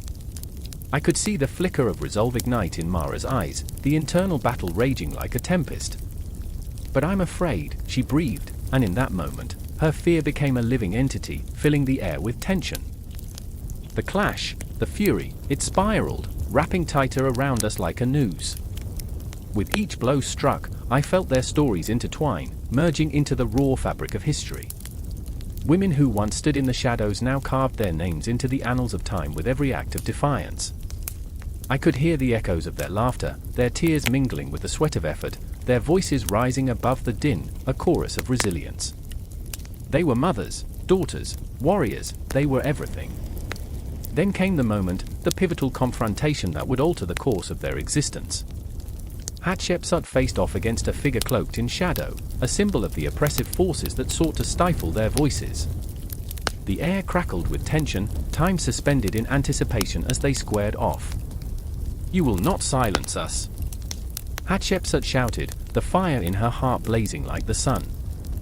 I could feel the pulse of their hope, thrumming beneath the weight of fear, the belief in change igniting a spark in the hearts of those around her. But Mara hesitated, caught in the currents of her own storm. I remember the breath she took, a shaky inhale that felt like a confession. "This isn't just about us," she murmured, eyes darting between Hatshepsut and the enemy. "It's about the future." I could feel her heart race, a symphony of conflict playing out in her chest. The stakes had never been higher, she was teetering at the precipice of destiny. The moment stretched, the moonlight casting an ethereal glow over the battlefield, bathing it in a haunting beauty. I felt every beat, every pulse of the night, an echo of dreams, of futures unwritten, of lives intertwined in the tapestry of history. The shadows loomed larger, but so did the light, a glimmer of hope shining bright. Would Mara rise, or remain a flicker, wavering in the wind? The air hummed with unanswered questions, the boundaries of the night whispering promises and fears in equal measure. A moment of silence, a heartbeat suspended, then the clash resumed, the fire igniting, hope woven through the very fabric of their existence, each woman a thread in the grand design of rebellion. The battle raged on, but the story of these women had only just begun, a relentless pulse echoing through the ages, unyielding, eternal. The air was thick with tension, each breath heavier than the last. The marketplace, once a vibrant tapestry of colors and voices, now lay shrouded in an eerie silence, the murmurs of discontent like whispers of ghosts rising from the dust. I stood at the edge, heart racing, feeling the weight of uncertainty pressing down like a leaden sky. Shadows danced along the walls of weathered stone, twisting under the dim light of flickering torches. I could feel it, something was coming. I remember the moment when I first saw Damaris, her eyes blazing like embers ready to ignite. She stood defiantly among the throng, her dark hair swirling in the wind like a tempest.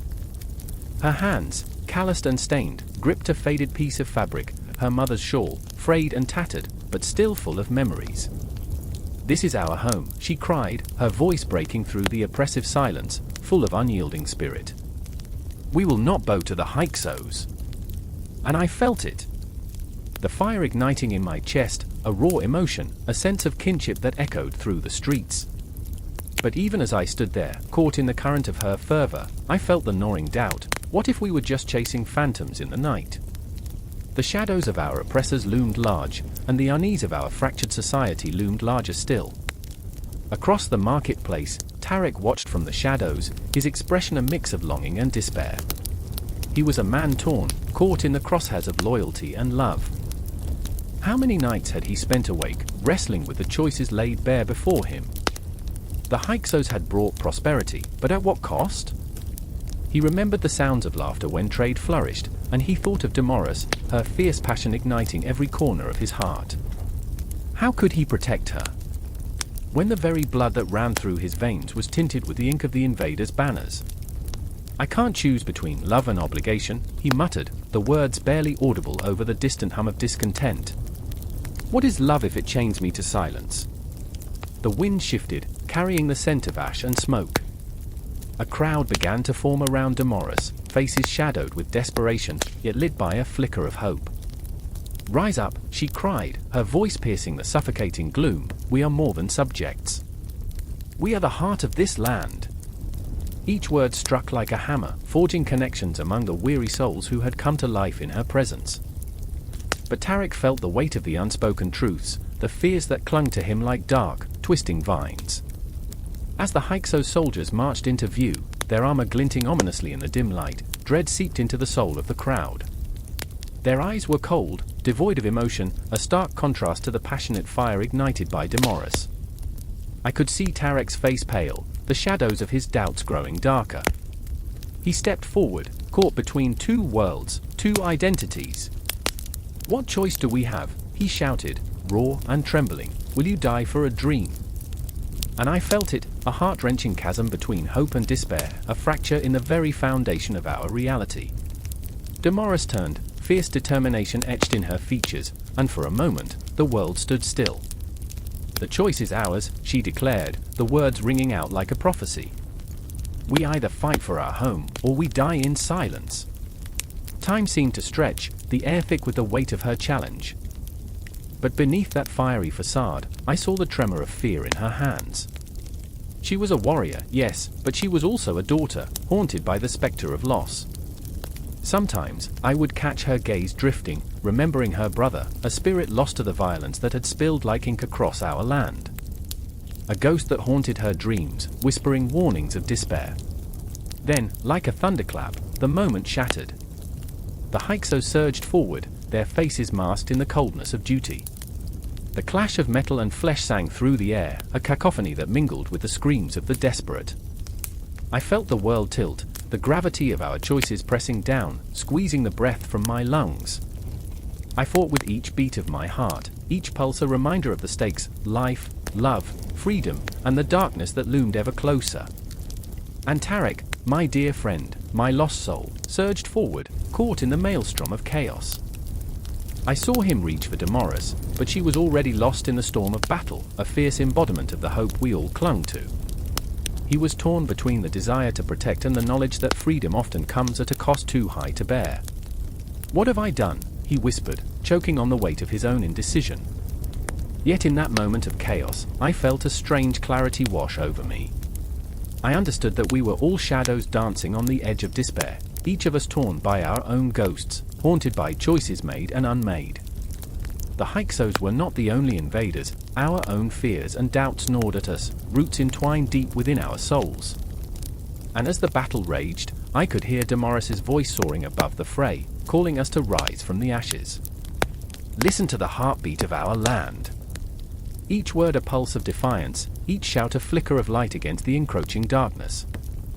I felt the energy of the crowd surging behind her, a wave of collective pain and passion, crashing against the walls of oppression.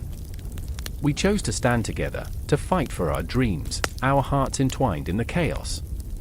But even as we surged forward, I knew that the shadows would not easily retreat. The battle was but the beginning, a taste of the struggles to come. And as I plunged into the fray, the echoes of our broken past chased us, haunting us like the ghosts of our own making.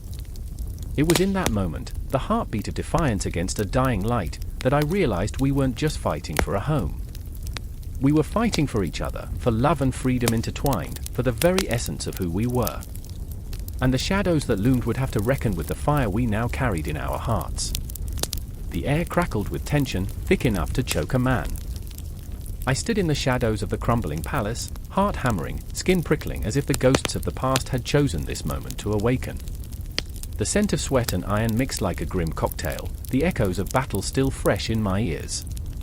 I remember the screams of the fallen, the clattering of chariots, and the ominous whisper of fate hanging like a guillotine blade above us. The Hyksos were coming, and this was no mere skirmish, this was war, the final war. Amos, the young pharaoh, stood before me, eyes ablaze with an intensity that sent shivers down my spine. He was not the boy I had known, the dreamer sketching visions of a united kingdom in the sand. This Amos was forged in the fires of desperation, every decision made a gamble with life and death as the stakes.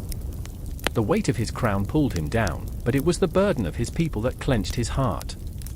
I could see it in the way he clenched his jaw, his fists white-knuckled around the ivory handle of his dagger. Each breath he took felt like a prayer offered to the gods, a plea for strength, or perhaps forgiveness. "Can you hear them?" he murmured, voice low, barely above a whisper. I leaned closer, straining to catch the sound, an eerie stillness, the lull before a storm. For every heartbeat, for every flicker of a torchlight, I felt it, the weight of uncertainty, the terror of what lay ahead. The Hyksos were a tempest, and we were but leaves caught in their gale. Then there was Aset, a warrior woman with a spirit as fierce as the Nile in flood. She stood a few paces back, her spear poised and ready, I scanning the horizon where dark clouds loomed. Her fierce exterior belied a heart that had seen too much blood, too much betrayal. I remember the first time she had laughed, a sound like bells ringing in a quiet village. But that laughter had grown rare, choked by the horrors of war. Her scars ran deeper than any blade could cut, each one a tangible reminder of friends lost, of moments stolen by the relentless march of time. "We cannot falter," she said, her voice steady, yet laced with a tremor that betrayed her fear. "If we do, what's left of us will drown in the ashes." She was a beacon of strength, yet I could see the flicker of doubt in her eyes, heavy like stones in her chest. The burden of leadership weighed heavily on all of us, yet her shoulders bore it with a grim resolve that pulled at my heartstrings. I remember the stories told around the fire, how the Hyksos had invaded like shadows creeping silently through the night, whispering promises of power but delivering only chaos. They were cunning, relentless, and they knew no mercy. Each village they razed was a ghost town, echoes of laughter and life swallowed whole by despair. The fires of their conquest illuminated the dark corners of our fears, and still, here we stood, ready to face them. "Each battle is a dance," Amos said, almost to himself, staring into the void. "And we must lead." But what if the music faltered? What if our feet stumbled? A dance, I thought, but death was the partner none of us wanted. The world outside had turned into a theater of nightmares, where every shadow could be the harbinger of doom. I felt a phantom grip on my heart, my breath turned to ice as I considered that this could be our last dawn. The dawn arrived, crimson and fierce, a warning wrapped in beauty. I remember rising with the sun, the horizon painted in hues of blood and fire, a canvas for the gods' wrath. We gathered, warriors and villagers alike, a motley crew bound by fear, hope, and desperation. My heart raced as I caught Aset's gaze, her fierce determination ignited something within me. Perhaps we could stand together, shoulder to shoulder against the storm, a wall of flesh and bone, our spirits intertwined like the vines of sacred lotus that bloom defiantly in the mud. "Today, we fight for our future," Amos declared, his voice carrying the weight of 1,000 souls. "We fight for every mother who weeps, every child who dreams." Each word struck like arrows, piercing through the fog of doubt that clung to us. I could see it in their eyes, the flicker of hope ignited, the determination to stand tall, to push back against the tide of despair. And then, as if the gods had answered our fervent prayers, the battle horn sounded. The Hyksos came forth, a sea of chaos and fury, their chariots rumbling like thunder, hooves pounding the earth in a savage rhythm. My heart thrummed in sync with the war drums, anticipation merging with fear. The ground shook beneath us, as if the very earth was trembling at the thought of the violence to come. In that moment, the world narrowed to a single heartbeat. I remember charging forward, adrenaline coursing through my veins, Aset by my side, her fierce spirit aflame in the shadows. The clash of metal sang a chaotic symphony, each clang a testament to our resolve. I saw Armos, a silhouette against the chaos, striking down foes with a ferocity that bewildered me. He was no longer a boy, he was a force of nature, wielding his dagger like a conductor leading an orchestra of violence. But amidst the chaos, there were moments of stillness. A breath caught, a fleeting glance exchanged, every heartbeat marked by the palpable fear that this could be the moment we lost everything. I could feel my breath growing shallow, my chest tightening as I fought through the fray, each swing of my weapon a desperate plea for survival. For what was a life without those we loved? What was a kingdom built on sorrow? As the sun dipped low, casting eerie shadows, the tide began to turn. Bodies fell, cries of pain mingling with shouts of defiance. I remember the despair when I saw Aset fall, her warrior spirit dimming, the life in her eyes flickering like a dying flame. My heart screamed, a raw, primal sound. I fought harder, pushed forward, desperate to avenge her, to make her sacrifice mean something. In the heart of the battle, surrounded by chaos, I felt the weight of history pressing down on us, the ghosts of our ancestors whispering in the wind. Time seemed to stretch, each second an eternity, every heartbeat a reminder of the fragility of our existence. It was not just a battle for our lives, but a fight for our very souls. And just when I thought all hope was lost, when despair threatened to engulf us like dark waters, Armos stood tall, a beacon in the storm. For Egypt, he roared, and in that moment, the tide shifted. We surged forward, a wave of fury and defiance, hearts pounding with the rhythm of our ancestors' cries. The final battle was not a victory. It was a brutal reminder of our existence, a testament to the pain and suffering that comes with the fight for freedom. I remember the silence afterward, a haunting echo of our cries. We stood amidst the ruins, the cost of our victory etched into our souls, a reminder that every triumph is born from sacrifice, that every dawn comes after the darkest nights. As the sun sank beneath the horizon, painting the world in shadows, I felt the weight of what was to come. The war was far from over, it was merely a chapter in an endless tale of struggle, of hope, of humanity bound by the threads of time. The ghosts of the past lingered, and we would carry their burdens with us, forever entwined in the cycle of life and death, love and loss. The air hung thick with unspoken grief, a shroud that suffocated the remnants of a once great civilization. I stood amidst the ruins of what had been, the stones whispering laments like ghosts in the twilight. The ground was littered with shattered pottery, the remnants of meals left uneaten, lives interrupted. I could almost hear the echoes of laughter fading into the shadows, as if the very essence of joy had fled from this forsaken land. "Cleo, look!" A voice cracked through the silence, sharp as flint. It was Amun, his eyes wild with a frenzied hope, pointing toward the horizon where the sun's last rays clawed at the sky. "They come!" I followed his gaze, my heart pounding against my ribs like a caged bird. The Hyksos had come and gone, but their shadows still lingered, thick and suffocating. We had been left to sift through the ashes, to pick up the pieces of our lives as if we were mere children playing with broken toys.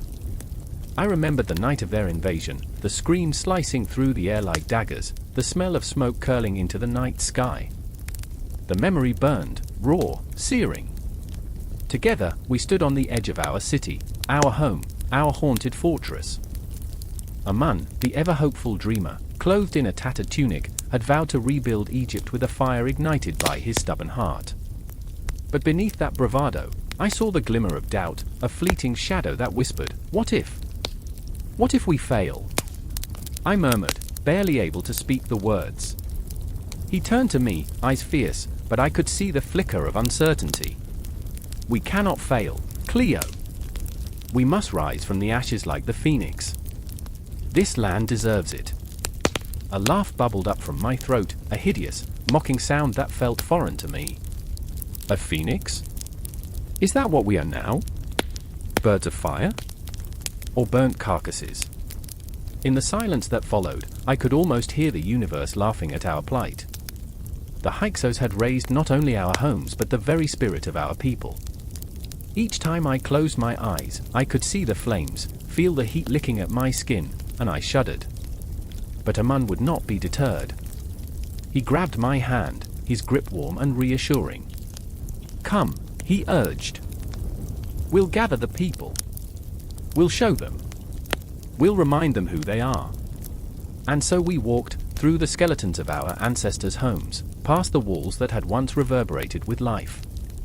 The ground was uneven beneath our feet, each step a reminder of the weight we carried, a burden forged in loss. I remember, I whispered, recalling the vibrant marketplace, the scent of spices mingling with the laughter of children. I remember the sun on our backs, the feel of hope. But hope felt like a cruel joke now, a distant memory wrapped in the heavy fog of despair. A trickster god had played with our hearts, leaving us with the remnants of dreams stained by blood. The people gathered, faces drawn, eyes hollowed by fear.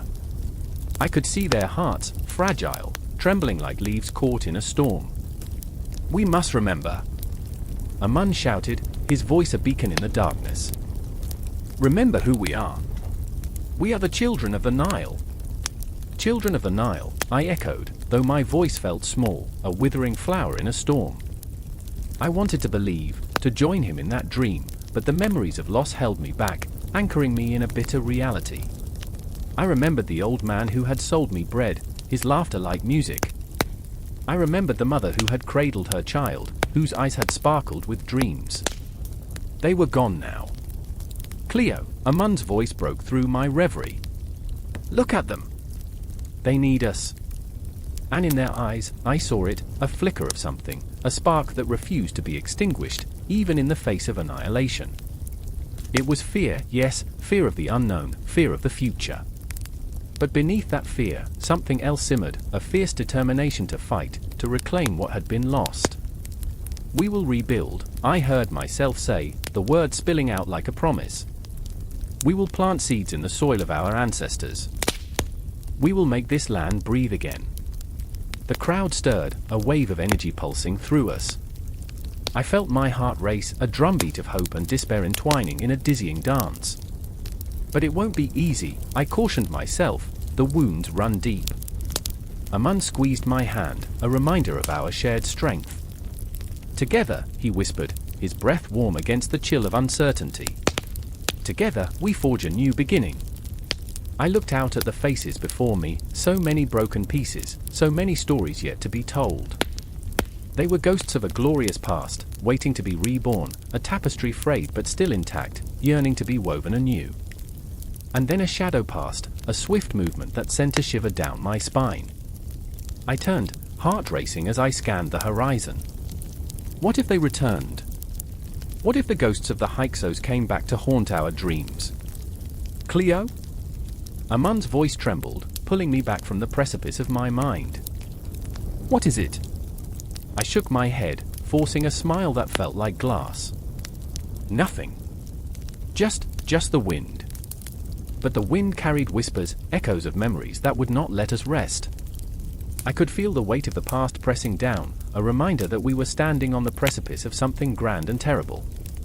We were carving our fate from the bones of our ancestors, and the air crackled with possibility and dread. "Let's begin," I said, the words tinged with a new resolve. "Let's breathe life into the ashes." And with that, we turned toward the future, a realm stitched together with hope and fear, laughter and tears.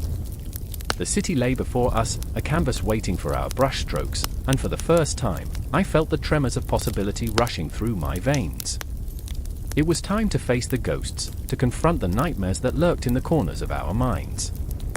The sky darkened, but the stars began to blink awake, tiny points of light guiding us forward, reminders that even in the darkest moments, the universe watched, and perhaps, just perhaps, it believed in us as fiercely as we were beginning to believe in ourselves. The air was thick, a palpable tension wrapping around the city of Avaris like a snake coiling around its prey. A child's wail shattered the stifling silence, an echo of fear that ricocheted through the crumbling streets. I remember the moment the sun dipped behind the horizon, the sky bleeding hues of crimson and gold, as if the world itself was in mourning for what was about to transpire. Shadows stretched long and deep, whispering secrets of betrayal and power. I was there, my heart pounding, fear clawing at the edges of my sanity, as I stumbled through the chaos. "Run!" a voice cried out, sharp and desperate, cutting through the din of chaos. It was Hadia, a fierce warrior, her eyes blazing with a fury that could ignite the very stars. Her grip on her sword tightened, knuckles white against the dark steel, each swing slicing through the air with a promise of vengeance.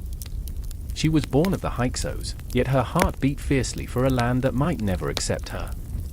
Each clash of metal was a heartbeat, a reminder of her struggle. Every fallen foe was a step closer to reclaiming her place. I remember how the ground trembled beneath us, the earth alive with the vibrations of war. It felt as if it was a living thing, groaning under the weight of our history, our pain. The Hyksos had taken Avaris, and now, as Egyptian soldiers charged, anger and fear melded into a singular force. Hygeia's courage was a flame in the darkness, but even flames can be snuffed out. Then there was Djet, a scholar, lost in the currents of ancient texts and forgotten dreams. His heart was heavy with the knowledge of the past, every scroll he pored over a fragment of a world slipping through his fingers. The Hyksos are invaders, the priests had thundered, their voices like the rumble of thunderclouds ready to burst. He had always felt the weight of history, how it shaped destinies and crushed souls. Now, with the chaos erupting outside, he was paralyzed between two worlds, a bridge torn asunder. I remember, he whispered, almost to himself, as he stood at the edge of the battlefield, watching Hygeia fight. It was not just a fight for land, it was a fight for identity, for belonging. I remember the tales of the past, the valor, the treachery. I remember the night the Hyksos arrived like shadows creeping over the horizon. Those memories seeped into his bones, haunting him, demanding to be heard even as reality throbbed around him like an untreated wound. Hygeia's sword sang through the air, a melody of defiance against the cacophony of war. Her every move held the weight of generations, her ancestors who had fled, who had fought, who had bled for the right to claim this land. The ground was soaked in memories, each drop of blood a testament to the enduring spirit of her people. She swung again, the blade biting deep into flesh, and in that moment, time shattered. The ghosts of the past filled the air, whispering their stories, begging to be remembered. "Why do you fight?" Djet's voice trembled as he stepped closer, urgency pulsing through him. "What is it all for?" Hygeia, with a snarl on her lips, turned to him. "For honor. For my people. For a home that will not turn its back on us." Her words were a storm, crashing against Djet's doubts like waves against jagged rocks. But in the depths of her fierce eyes, he saw a flicker of fear, a fear of losing everything she had fought for, of being cast into the abyss of history as nothing but a footnote. That fear clawed at Djet. He wanted to scream, to tell her to run, to hide, but the truth wrapped around him like a vice. "And if we lose?" he asked, voice low, almost choked. "If we're forgotten, erased like a faded hieroglyph?" "Then I will carve my story into the stars," she shot back, defiance sparking in her gaze. "Even if it burns, even if it breaks me, I will not be silenced." The battle raged on, a whirlwind of bodies and blood, fear and fury melding into a grotesque dance. The sun dipped lower, casting an otherworldly glow on the chaos, a reminder of time's relentless march. With every clash of swords, Djet felt reality unraveling, like thread pulled from the fabric of his existence. He wanted to scream, to join the fight, but paralysis gripped him. He was a scholar, not a soldier. The weight of history bore down on him, suffocating. Yet even as the battlefield became a canvas of chaos, he caught a glimpse of Hygeia through the haze, every swing of her sword a heartbeat, every enemy she felled a piece of her soul laid bare. It was beautiful and terrifying, a reminder of what it meant to fight for something larger than oneself. Then the tide shifted. The Egyptian warriors, fierce and relentless, pushed back with renewed vigor. Hygeia felt the pressure mounting, the realization that victory was slipping through her fingers like sand. She fought harder, even as doubt seeped into her soul, twisting like thorns around her heart. "I won't let them take this from us," she cried out, a rallying cry that echoed through the chaos. But within that cry was a flickering fear, a question that hung heavily in the air. Would her fight matter? Would her legacy be one of triumph or tragedy? She could almost taste the fear on her tongue, a bitter reminder of how fleeting victory could be. In that moment, time felt suspended, each heartbeat echoing in the silence, an eternal pause filled with the weight of history. The sun dipped lower, shadows darkening, a harbinger of the battles yet to come. As blades clashed and fear surged through the air, one truth emerged from the madness: the legacies we forge, the stories we tell, they linger in the shadows, waiting to be remembered, even when the sun fades and the world turns cold. Around them, Avaris pulsed with a heartbeat of its own, a city caught in the throes of a destiny unfolding, each breath a testament to the struggle, each moment a step into the unknown, where the past and present blurred, creating a tapestry woven with threads of blood and fire. And as the battle raged on, it became clear, this was only the beginning. The echoes of the Hyksos would resonate long after the dust settled, their legacy forever entwined with the sands of time, whispering tales of courage, fear, and the relentless fight for identity. The air was thick with the stench of charred earth and desperation, a haunting scent that clung to every breath. This was not just a battlefield, it was a graveyard of dreams. I stood there, heart pounding, the echo of distant screams threading through the silence like a ghost that refused to let go. There, amidst the ruins of what was once a proud city, a figure emerged from the shadows, a young woman with eyes that burned like the embers of a dying fire. She was dressed in tattered linen, her hair wild and unkempt, a testament to the chaos that engulfed her world. Her name was Anip, and she was haunted, not just by the memories of her people, but by the spectre of the Hyksos, those enigmatic invaders who had shattered her home and left despair in their wake. I remember the way she spoke, her voice trembling with a mix of rage and sorrow. They came like a storm, sweeping through our lives, leaving nothing but ashes. But who were they, really? Monsters? Or ghosts of a forgotten past? Each word was a dagger, piercing the thick veil of uncertainty that cloaked her heart. Beside her, a man named Neferhotep stood, his face shadowed beneath a worn headdress. He was a scholar, a keeper of tales, and yet he felt the weight of history pressing down upon him like a leaden blanket. I remember how he stared at Anip, his brow furrowed in thought, as if she were the key to unlocking a truth that had eluded him for far too long. We must understand them, Anip. History isn't just about the victors, it's about the voices left unheard, he pleaded, but the desperation in his tone betrayed his own conflict. What if understanding meant embracing the very force that had torn their world apart? The Hyksos, they loomed large in their minds, figures stitched together from fragments of ancient texts, each scroll a riddle wrapped in a tapestry of fear and reverence. They were described as fierce warriors, skilled charioteers who had crossed the desert like phantoms, invading the heart of Egypt with a ferocity that sent shivers down spines. Yet, the deeper Neferhotep dug into the annals of history, the more he began to see them as something else, reflections of a past that spoke of survival, adaptability, and an unquenchable thirst for power. I remember the night he shared his wild theory with the flickering light of a single oil lamp casting eerie shadows on the walls. What if they were not just conquerors? What if they were refugees, fleeing from a darkness we cannot comprehend? What if they were us?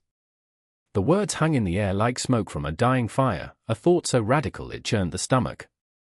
Anip recoiled, her voice barely a whisper. You'd have us pity them? Those who slaughtered our kin. Yet, behind her defiance lay a tremor of uncertainty.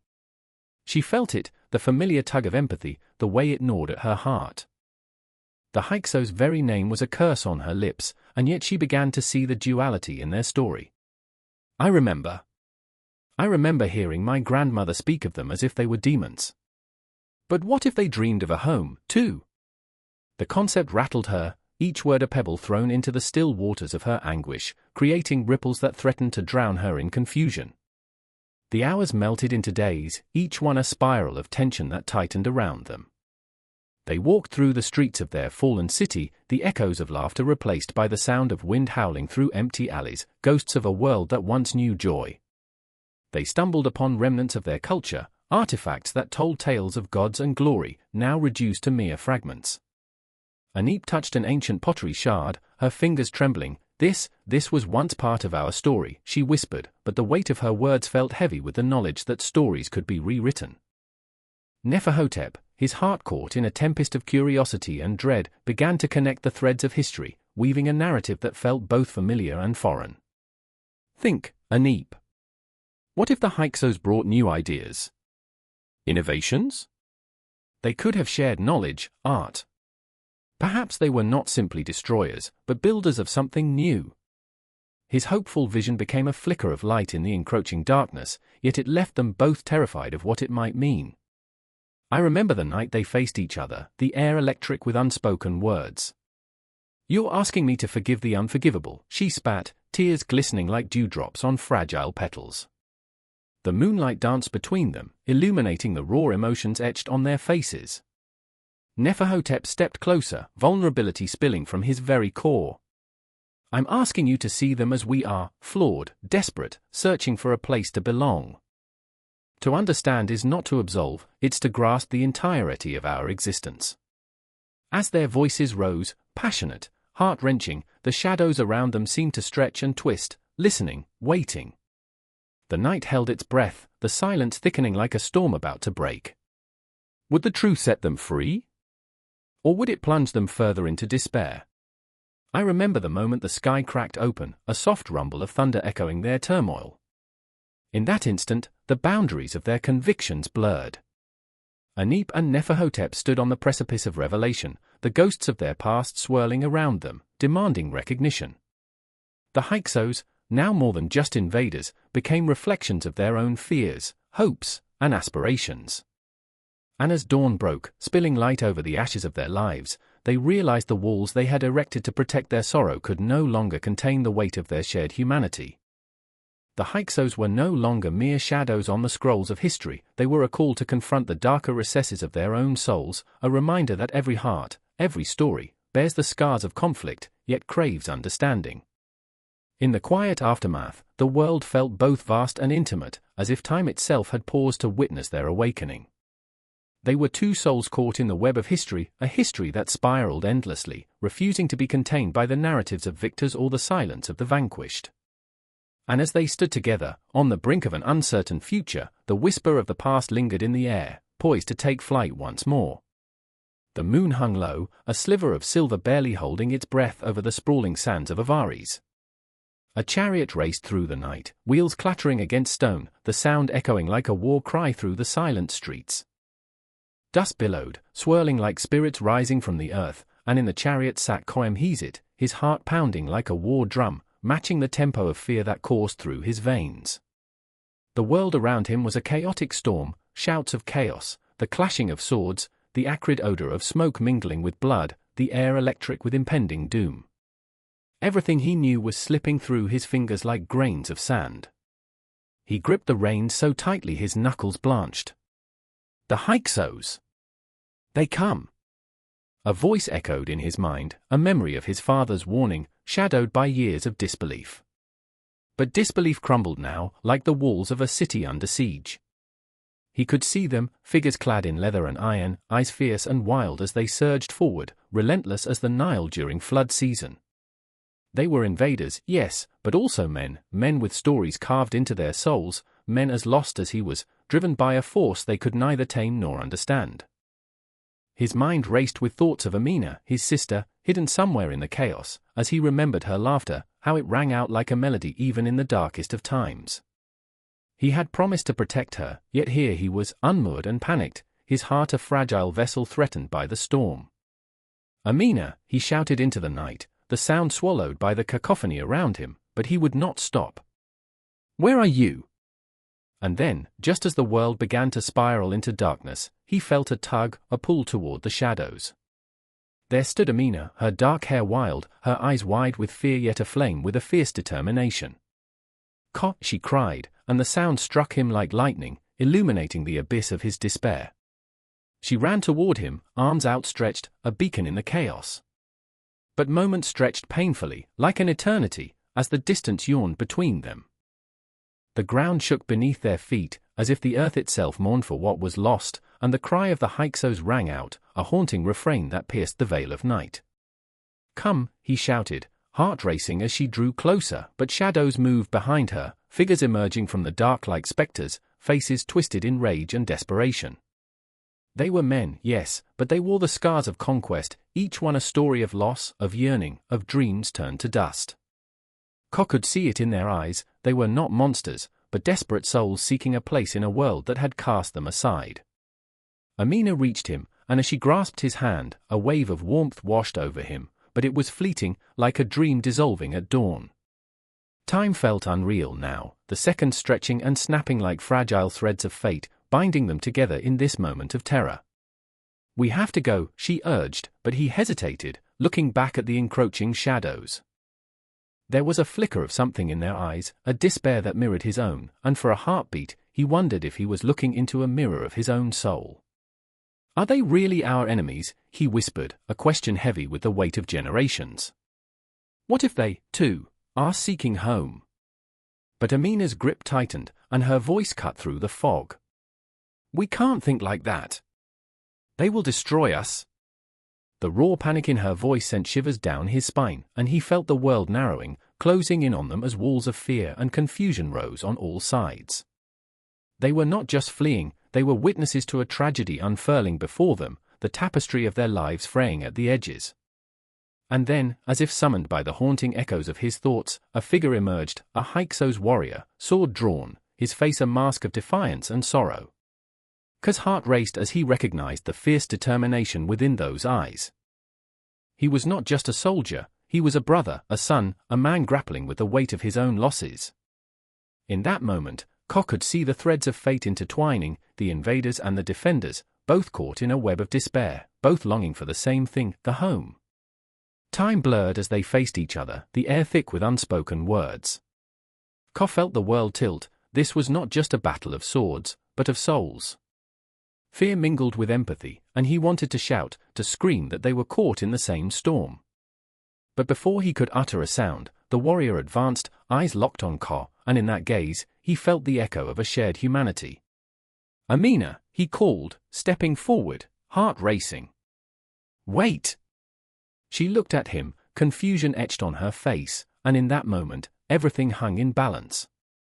The world held its breath, teetering on the edge of a knife, the tension so thick it could choke.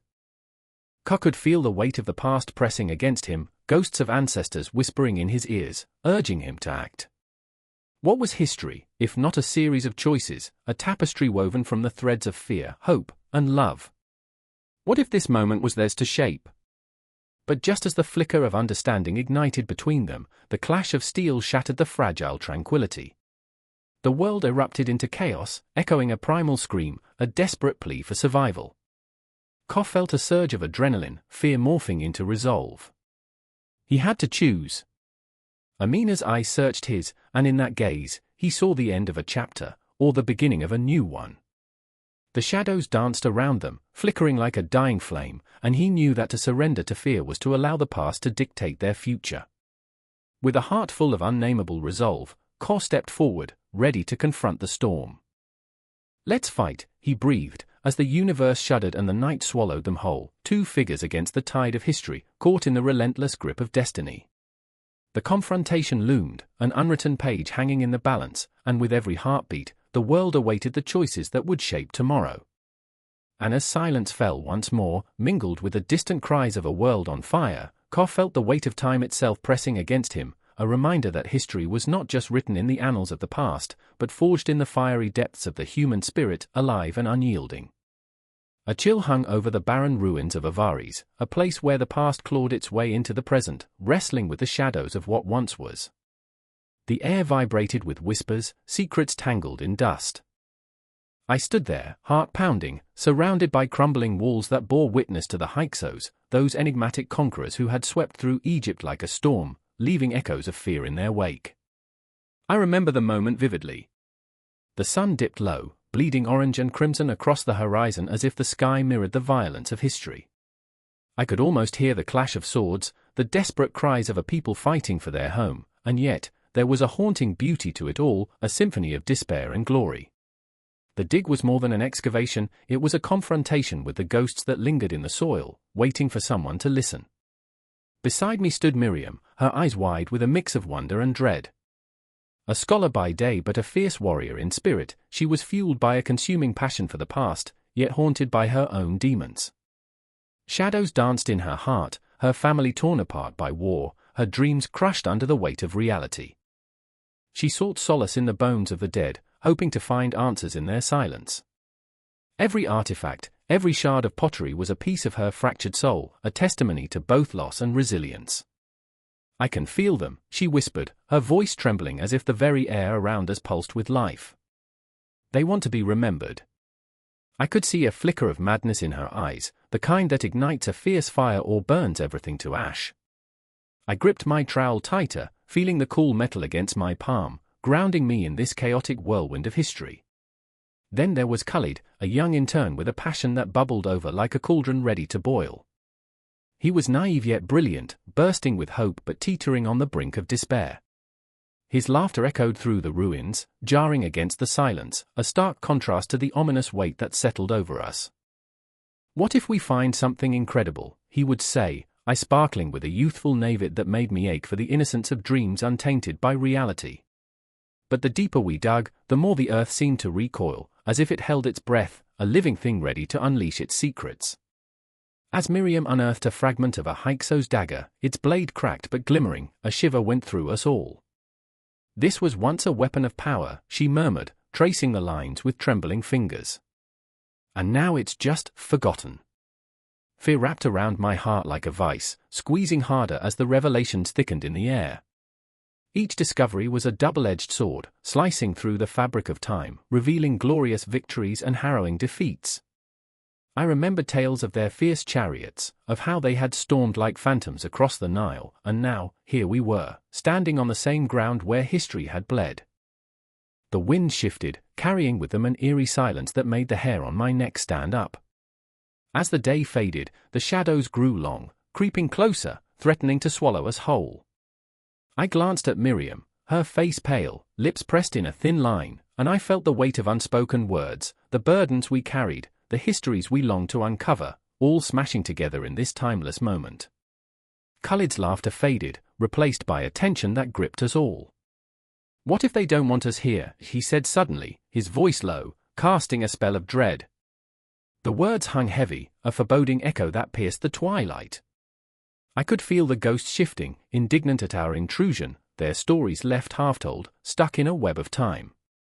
Days blurred into nights, and the more we unearthed, the more the earth seemed to fight back. I remember one stormy evening, lightning crackling overhead, illuminating the ruins in sharp flashes. An unearthed mural revealed the fierce Hyksos warriors, their eyes glinting with malice and power, and Miriam gasped, falling silent. The storm roared, mimicking the chaos of long ago, and I felt the weight of history crash down upon us, drowning us in its darkness. "Do you think they still haunt these lands?" I whispered, more to myself than to them. I needed an answer, a reassurance in this void. The silence that followed was agonizing, but the look on Miriam's face said it all. She had seen them, too. The ghosts didn't just linger, they thrived, feeding off our curiosity like parasitic shadows. One night, the moon hung low and heavy, casting an ethereal glow over Avaris. We gathered around a fire, the flames flickering like the spirits of the past, dancing between worlds. I shared my deepest fears, the feeling that we might awaken something far more dangerous than we could comprehend. "What if we are not the seekers but the hunted?" I said, my voice trembling. Miriam's gaze bore into me, fierce and unyielding. "Then we must confront them, face whatever they reveal," she declared, her eyes alight with vengeance or perhaps madness. Her conviction was a beacon that both drew me in and pushed me away. Khalid, ever the optimist, chimed in, "Or maybe they want to share their stories. What if they just need to be understood?" But there was a tremor in his voice that betrayed his bravado, the fear creeping in like a thief in the night. As the fire crackled and the stars blinked overhead, I felt the weight of our mission settle around us, a shroud of desperation and determination. We were not just unearthing artifacts, we were digging into the very marrow of existence, scraping against the bones of history that had been buried for centuries. Each heartbeat thundered in my ears, a reminder of the staggering weight of our task. I remember that night, how the shadows felt alive, pulsing with a rhythm that matched the beating of our hearts. And as we closed our eyes, surrendering to the darkness, we could almost hear the echo of ancient warriors, their whispers weaving through the night, urging us forward, daring us to peel back the layers of time and face the truth. And so we dug, clawing at the earth, seeking the lost tales of the Hyksos, driven by a hunger that eclipsed even the fear that gnawed at our souls. The history was alive, it throbbed and pulsed beneath us, waiting for release, and we were caught in its thrall, unable to escape the inevitable confrontation with the past that loomed just beyond the horizon. The ghosts would not let us rest, they demanded their stories to be told.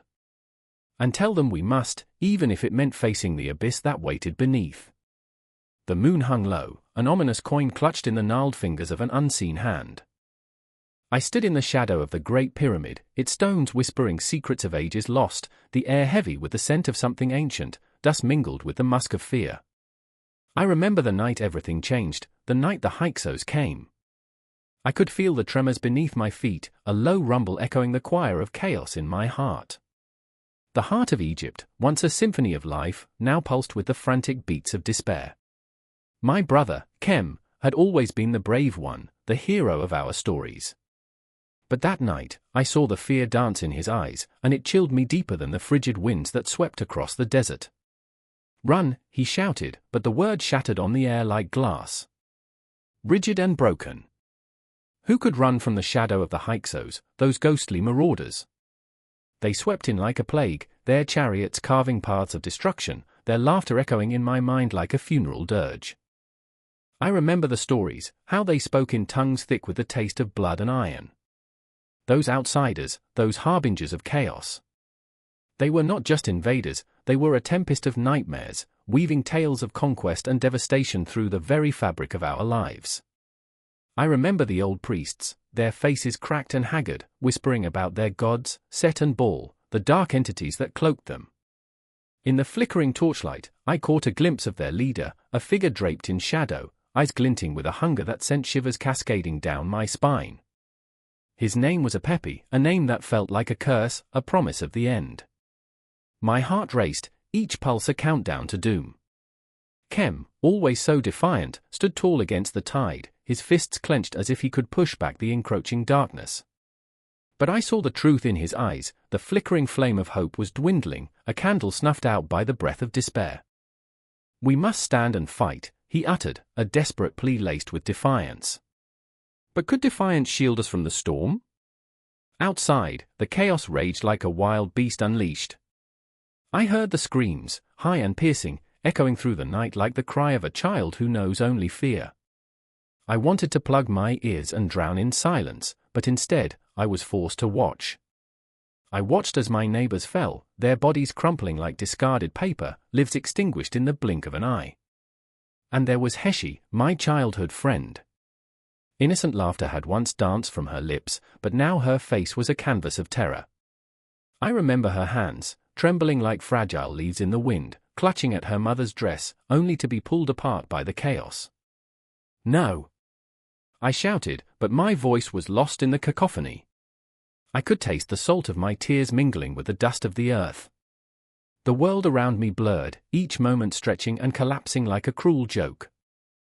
In that heartbeat of despair, I felt the weight of the cosmos crushing down, a reminder that this was not a tale of heroes, it was a tragedy unfolding before our very eyes.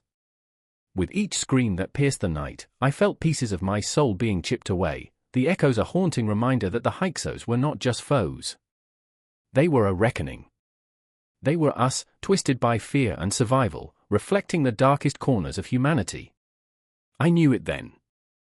It wasn't just war, it was a reflection of our own inner demons, unleashed upon the world. And then came Hesh's mother, her voice a wail that shattered the night.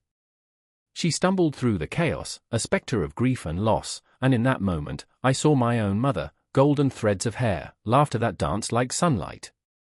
I remember the warmth of her embrace, how it felt to be safe. I felt that safety slipping through my fingers like sand. "Help us," she cried, her words a plea to the gods who had abandoned us. But the gods were silent, their thrones wrapped in shadows. I wanted to scream at them, to shake the heavens and demand justice. But what was justice when the world had turned to ash? Kem pulled me deeper into the heart of the chaos, his grip firm yet trembling. "We must find a way," he urged, the fire in his spirit a rickety candle fighting against the storm. I admired his bravery, yet it felt woefully inadequate against the tide. How could we find a way amidst the ruin? And then I remembered the stories. The tales spun by our ancestors of the gods who played chess with fate. Perhaps there was a way to turn the tide. Perhaps the Hyksos were not merely invaders but players in a far greater game, pawns in a cosmic chess match, to be sacrificed, to be transformed. When the dawn broke, it was a feeble light, casting ghostly shadows across the land. The screams faded into a haunting silence, leaving only the echoes of what was. I stood amongst the ruins, the sky painted in hues of red and gold, and I knew that this was just a beginning. The Hyksos had come, yes, but there was something darker lurking beneath the surface, a truth that would rise with the sun. And just like that, hope flickered again. Kem and I exchanged a glance, a bond unbroken by fear. The battle was not over, it had only just begun. We would rise from the ashes, even when the world seemed to lay in ruins. The Hyksos would not define us, our tales of love and loss, defiance and resilience would, etched into the very stones of this land. I took a breath, deep and ragged, feeling the weight of the cosmos above me. We were the stories left behind, the spirits of those who had fallen. We would not be forgotten. The Hyksos would become legends, but so would we. As the dawn stretched across the horizon, I could almost hear the tom-toms of war in the distance, drawing near, a heartbeat in sync with mine. The sun hung low in the sky, a blood-orange orb bleeding across the horizon, casting long shadows that danced like restless spirits on the sandy ground. In the heart of the city, a scream shattered the air. A woman, cloaked in the finery of the Hyksos, her eyes wild with fury, stood face to face with an Egyptian servant, her hands trembling like the leaves of a dying tree. The tension crackled like lightning, a storm ready to break. "You think you own the night," the Hyksos woman spat, her voice fierce, yet laced with an unmistakable fear. "You think your pharaoh's blood runs deeper than the Nile." I remember the weight of that moment, the palpable hatred, the desperation. I remember how it felt to stand between two worlds, both so vibrant and so starkly opposed. I remember being more than just a witness. I remember the ghosts of the past pressing against my skin, urging me to feel the rage, the sorrow, the unending fight for power, for respect, for a place in a world that seemed hell-bent on tearing itself apart. Amora, the Hyksos woman, had always been a fighter. She had a defiance that filled the air around her, a boldness that made the men tremble. But there was a fragility beneath the surface, a trembling hope that flickered in her chest like a candle in a storm. As she glared at the Egyptian woman, Nefret, every ounce of her being screamed for recognition, for the right to exist, to thrive in a world that dismissed her as an outsider. "I am not your enemy," Nefret shouted back, her voice trembling with the weight of her own truth, her eyes shimmering like the waters of the Nile after the sun sets, both serene and filled with the wrath of a hidden current. The shadows deepened around them as the echoes of their confrontation reached the ears of the city's inhabitants, whispers weaving through the marketplaces, lurking behind closed doors. Hearts quickened, pulses raced. Women clutched their children closer, men clenched their fists in solidarity or fear. What would happen next? Would the night swallow them whole, or would they rise from its depths? Amora's hands opened and closed like a bird trapped in a cage, her spirit both fierce and fragile. She remembered the cold stares, the dismissive gestures of Egyptian women who held their heads high, as if their very lineage made them untouchable. "You don't see us," she said, her voice low, barely a whisper. The sadness in her words was a chasm, pulling them both in. "You don't see what we fight for." Nefret's heart thudded painfully in her chest. She was raised to believe that her blood was a gift, that she was born into power, yet here, confronted by this fierce Hyksos woman, she felt stripped bare. She remembered her own mother, her laughter ringing like a chime in the air, filling their modest home with warmth. Her mother had taught her to be strong, to uphold their family's honor. But strength was a double-edged sword. "And what is it that you fight for?" she shot back, a challenge wrapped in curiosity. "To be seen? To be accepted? Or to conquer?" Ominous clouds rolled in, the sun's last rays flickering like a dying ember. A tension thick enough to choke on hung in the air. The confrontation was more than a clash of words, it was the echo of centuries of rivalry, of women rising and falling, of power dynamics shifting like the sands around them. Amora and Nefret, two sides of the same coin, yet miles apart. I could feel the weight of their histories, the burdens they carried, each a reflection of the other's struggles. "Perhaps we both bleed," Amora finally said, her voice breaking, her eyes searching Nephrit's. Perhaps we both want the same things, but we are too busy fighting one another. The honesty in her words cut through the tension, a soft knife slicing through the air, revealing the raw, vulnerable truth beneath the surface. Nephrit's heart swelled, tears threatening to spill over. She could see herself in Amora's reflection, two women, both shackled by their roles, by expectations, yet yearning for freedom, for understanding. But how do we break the chains? Nephrit asked, her voice barely a whisper, but heavy with significance. The wind howled, a mournful cry echoing their shared despair. In that moment, the ground beneath them felt both solid and treacherous, as if the very earth recognized the weight of their conflict, of their potential alliance. The city around them held its breath, waiting for one of them to make a move, to shatter the silence that had wrapped them in its cold embrace. Time stretched, warped, like a dream on the brink of awakening. The city was alive with the sounds of life, the clatter of carts, the laughter of children, the low murmur of gossip, but they were mere ghosts to Amora and Nephrit. The world had shrunk to just the two of them, their emotions swirling like a tempest, ready to either destroy or forge an alliance that could change everything. Maybe, Amora said, grasping at the threads of uncertainty, we can find a way to stand together, not as enemies, but as allies. The desperation in her voice hung in the air, raw and aching. Nephrit hesitated, feeling the weight of her own upbringing, her own conditioning. Allies? In a world that thrives on division, she murmured, the words tasting like ashes on her tongue. But the yearning for connection was a flame ignited in that moment. I felt it too, the electric pulse of something greater than them, something that could transcend the ages, the bloodlines, the shadows. It was the heartbeat of sisterhood, the call of women standing on the precipice of change, caught in the folds of history. The darkness gathered, pregnant with possibilities, as they stood there, two women locked in a moment that could alter the course of their lives, a moment that could either bind them together like the stars in the night sky or cast them into the void. Each heartbeat echoed, a drum, a battle cry, a whisper of hope. They were on the brink, the air thick with tension and unspoken words, the world holding its breath, teetering on the edge of a precipice where history could either repeat itself or turn a new page. Their stories would continue, intertwined like the threads of a tapestry yet to be woven. They were not just women in conflict, they were symbols of a past that refused to die, of futures waiting to explode into existence. In that charged silence, a new dawn waited just beyond the horizon. And as the shadows deepened, so too did the potential for light. The sky above Cairo hung heavy, pregnant with an oppressive silence, the kind that wraps around your throat and squeezes until you can barely breathe. A distant drumbeat reverberated through the air, a calling, a warning, something was coming. The sun dipped below the horizon, casting an eerie glow that ignited the city's ancient stones with an unearthly shimmer, as if the past itself was whispering secrets. I stood there, heart pounding, watching the shadows stretch and claw at the cobblestones, knowing that the weight of alliances, both forged and broken, lay heavy on my soul. I remember the first time I met Anwar. His laughter was infectious, like the early bloom of spring after a bitter winter, unfettered, uncontained. He was a soldier, a protector of the realm, eyes glinting with the fervor of youth and loyalty. But beneath that bravado, I sensed the turmoil, a storm brewing in his chest. He wore the burden of our nation's expectations like a shroud, each whispered conversation echoing in his mind, each decision a razor's edge.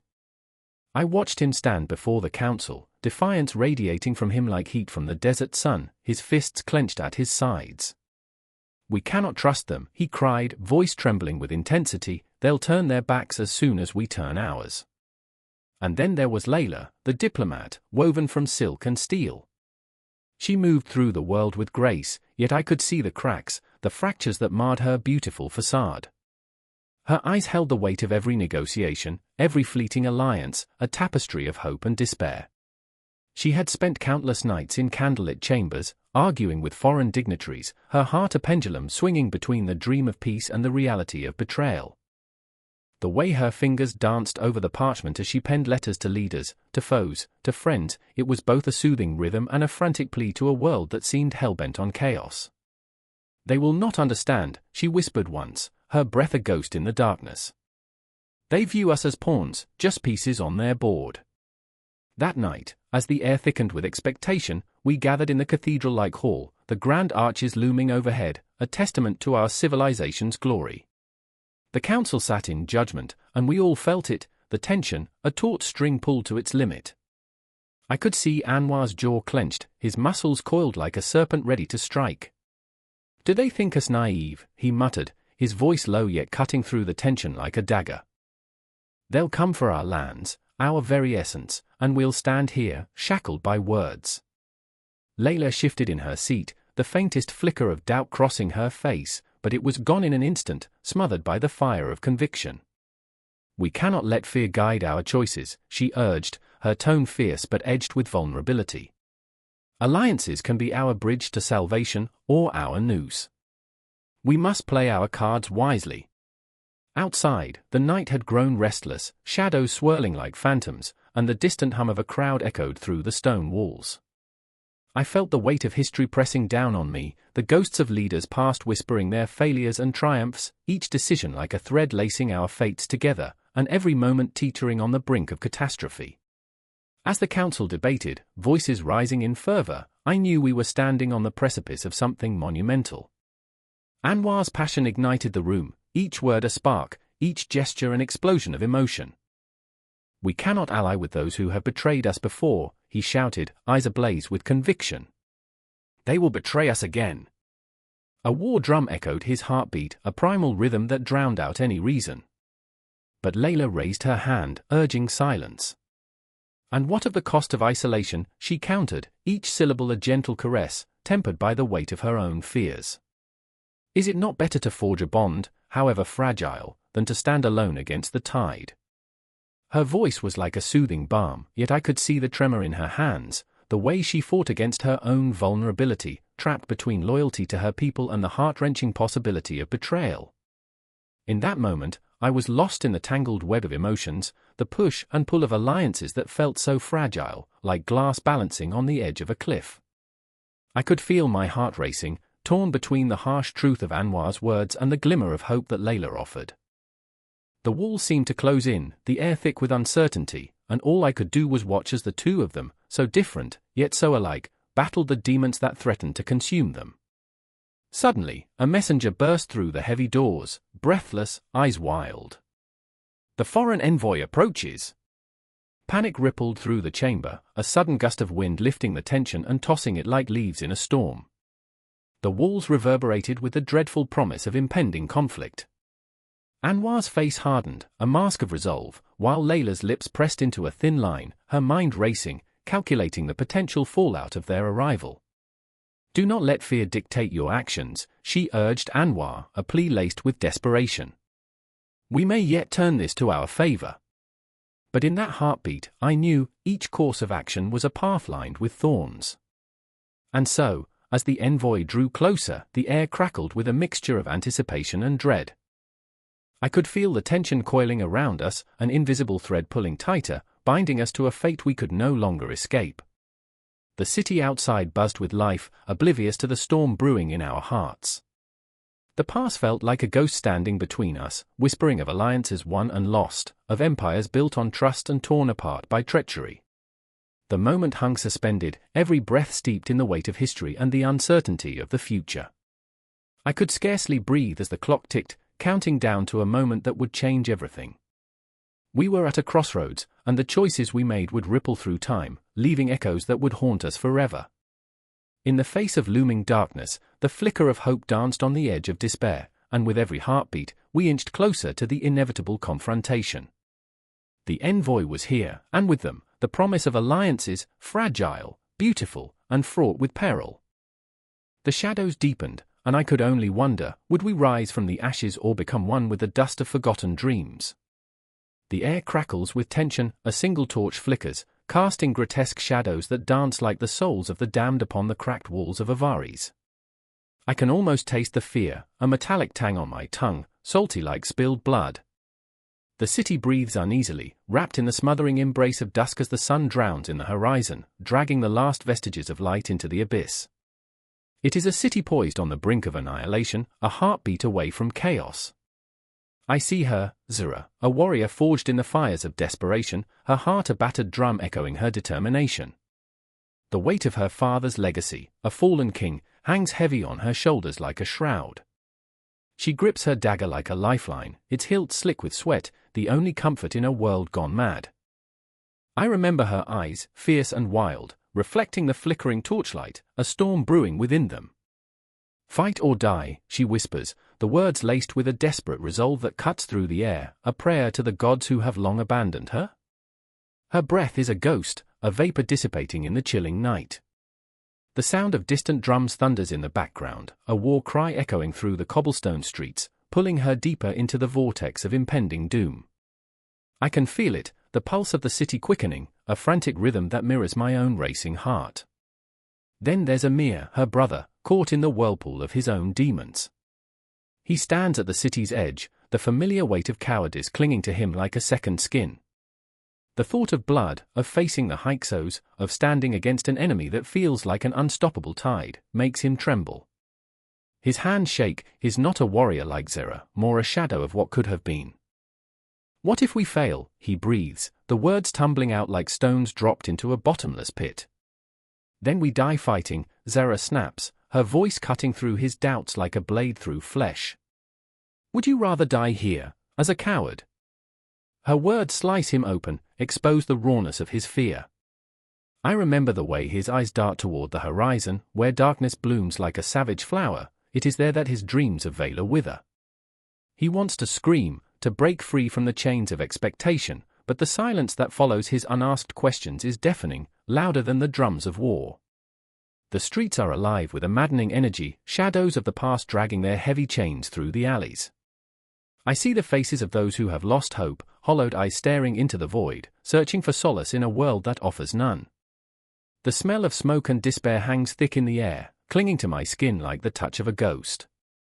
I remember the tales of the Hyksos, lurking on the fringe of history, wolves in sheep's clothing, ready to devour everything in their path.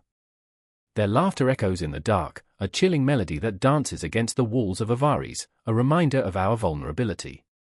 I feel Zera's hand on Amir's shoulder, steadying him, grounding him. We are not alone. They think us weak, but they do not know our strength. Her voice is a lifeline thrown into the churning sea of his doubts. For a moment, I see a flicker of belief spark in his eyes, a tiny flame fighting against the overwhelming darkness. Together, she breathes, and the word hangs in the air, heavy with promise and fear. Yet, the clash of swords draws nearer, a symphony of chaos approaching with the inevitability of a storm. I remember the chill that runs down my spine as the shadows lengthen, creeping closer, threatening to engulf us whole. It is a grotesque ballet of life and death, where the lines blur and what is real fades into nightmares. Avaris trembles beneath the weight of history, its bones creaking as if mourning the ghosts of its former glory. The air is thick with the cries of the dying, the echoes of battles fought and lost, reverberating in the very marrow of its walls. Every heartbeat is a countdown, a reminder that time is slipping through our fingers like grains of sand. I feel the world spinning, the cosmos yawning wide, indifferent to the struggles of a single city teetering on the edge of oblivion. As the first battle cry pierces the night, it rips through the veil of uncertainty, shattering Amir's resolve like glass. Fear floods his veins, and I see him shrinking into the shadows, wanting to be swallowed whole, to escape this nightmare. But Zera stands firm, a beacon of defiance amidst the chaos. "Run if you must, Amir. But know that I will fight. I will fight for you, for our home." Her words are a balm, a whispered promise that ignites something deep within him, a flicker of the brother he always wished to be. And just like that, the moment breaks, the wall of fear crumbles, and the clash of steel bursts forth, a cacophony that drowns out all thought. I can almost hear the cries of the fallen, the lamentations of a city that knows it will never be the same again.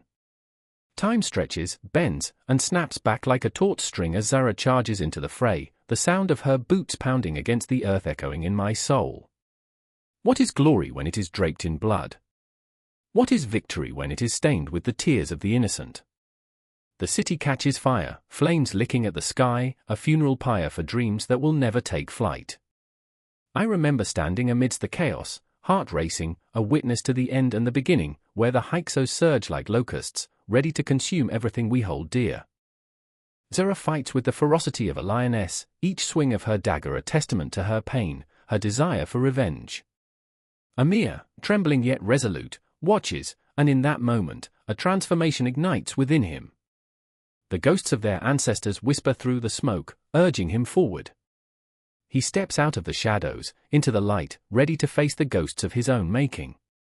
The climax is a whirlwind of emotion, a storm where hope and despair collide, where the echoes of the past haunt every corner of Avaris. I can feel their hearts beating, the rhythm of fear and courage intertwining, inextricably linked like the fates of a brother and sister forged by fire.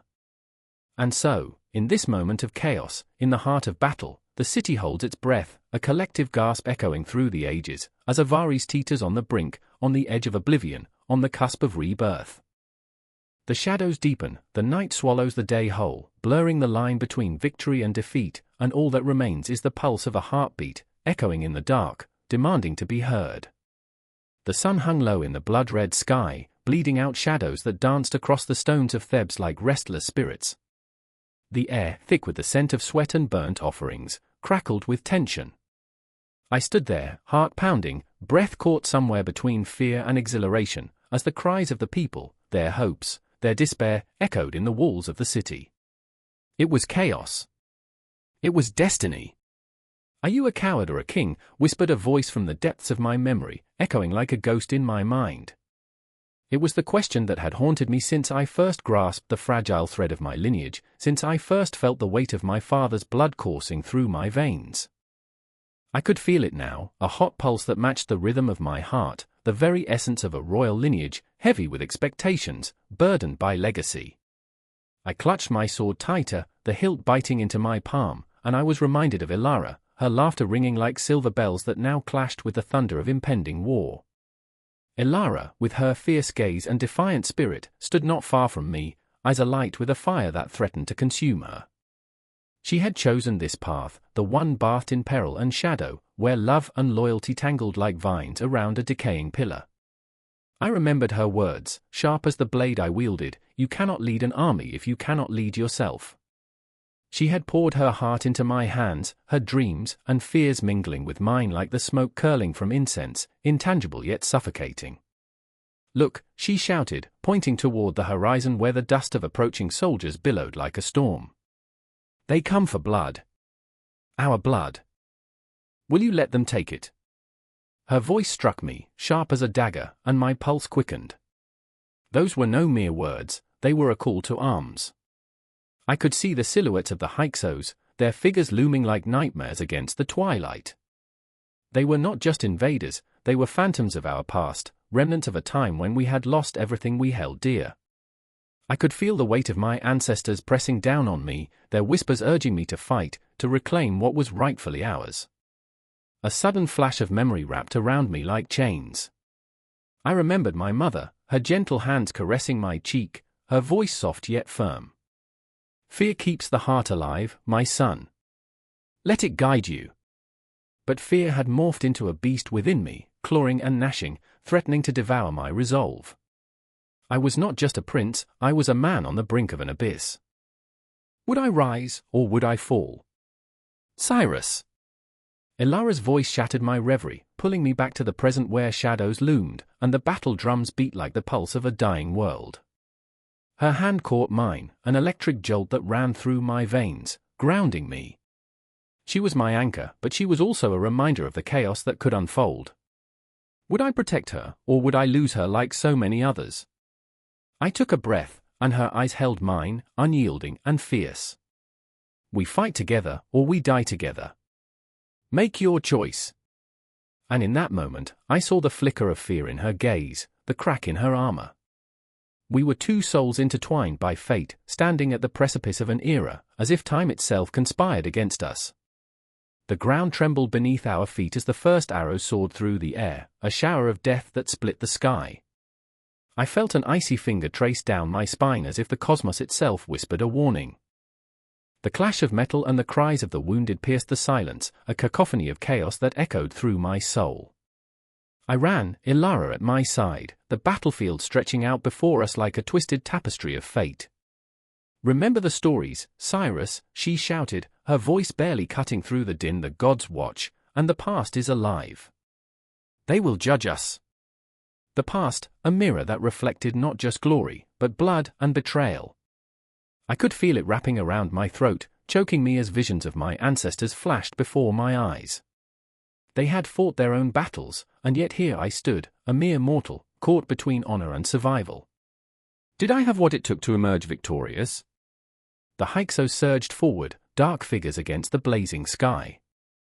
With every clash of metal, I remembered their tyranny, how they had taken our lands, our people, our very identity. I could taste the bitterness of vengeance on my tongue, and with it, the sweet thrill of possibility. This was not just a fight for land, it was a fight for the soul of our civilization. And then, a body fell, my heart stopped. It was not just a soldier, it was a part of me, a reflection of all I held dear. A friend, a brother, lost in the chaos. I felt my chest constrict, rage bubbling up like molten lava. I roared, charging forward, my sword raised high, ready to carve a path through despair, through loss, and into the bright, blinding future that awaited us. But even in my fury, shadows clung to my thoughts. What would I become in this fight? A hero or a monster? The line blurred with every swing of my sword, every scream that echoed in my ears. Ilara fought beside me, her spirit a burning star amidst a collapsing sky, and I could feel the warmth of her presence, even in the deepest dark. I could sense the tide shifting, the air thickening with portent. The future was a fragile thread, wavering in the winds of war. I did not know where we would land, if we would survive this day, if we would emerge from the ashes like the phoenix we so desperately wished to be. All I knew was that we were entangled in this moment, where the past and future collided, a tempest of human emotion and the weight of history crashing down upon us. Forward! Ilara screamed, her voice cutting through the chaos. And I followed, not just as a prince, but as a man ready to fight for all that was sacred, for all that was ours. The battle raged on, a storm of fury and blood, and within it, I found clarity. Each heartbeat, each breath became a testament to our will, our resilience. Together, we would forge a new dawn. The moon hung low, a cold eye watching over the desolation of a city once vibrant, now cloaked in shadows. I stood there, heart racing, as muffled echoes of history crept through the alleyways, whispers of an age when the Hyksos ruled, when the very sands of Egypt trembled beneath their feet. The air was thick, heavy with unanswered questions and ancient grudges, it pressed against my chest, suffocating yet thrilling. I could almost hear the heartbeat of a civilization, pulsing beneath layers of time and dust. Why do they call them invaders? Came a voice, cleaved from the darkness. It was Zara, her eyes wide with defiance, lit by a flickering torch. They came in like a storm, yes. But they brought horses and chariots, innovations that turned the tide. They were more than marauders, they were architects of change. Her passion ignited the night, but there was a tremor beneath her words, a crack in her armor. She wore her obsession like a shroud, a weight that made her both fierce and fragile. She turned, fierce energy radiating from her, and I was drawn to the way her fingers clenched the torch, a lifeline in this sea of uncertainty. They called them foreign. But what is foreign but a reflection of our own fears? The shadows around her danced, and in them, I saw glimpses of the past, echoes of an age that refused to be silenced. Her conviction was intoxicating, yet I could feel the tension, the fear of rejection, of being dismissed as a lunatic for her radical views. Then there was Amir, his brow furrowed with doubt, an insatiable hunger for truth visible in the depths of his gaze. He stood at the edge of the light, half in shadow, half in illumination, oscillating between belief and skepticism. But they destroyed cities. They sowed discord. Mistrust ran deeper than the Nile's floodwaters. How can we romanticize that? His voice trembled like a reed in the wind, caught between academia and instinct. His hand shook slightly as if grasping at the threads of a tapestry unraveling before him. I remember, his voice lowered, barely a whisper, the moment I read their story, their exile, the descendants left behind in bitterness. It was like a ghost haunting my thoughts. The moonlight caught the glint of moisture in his eyes. I remember the weight of betrayal, how it stained our history, and yet, their legacy is a tapestry woven with blood and brilliance. Zara interjected, her passion igniting the air between them. The Hyksos were not merely the shadows of our past. They were visionaries. Could it be our fear of their foreignness that blinds us to their greatness? Her fervor surged, cresting like a wave, but with every breath, I sensed her vulnerability, the ache of a heart yearning for recognition, not just of the Hyksos but of her own place in the narrative. And in that moment, the air thickened with unspoken truths, fear curling like smoke around us. The city loomed, a ghost of its former glory, a witness to centuries of debate and division.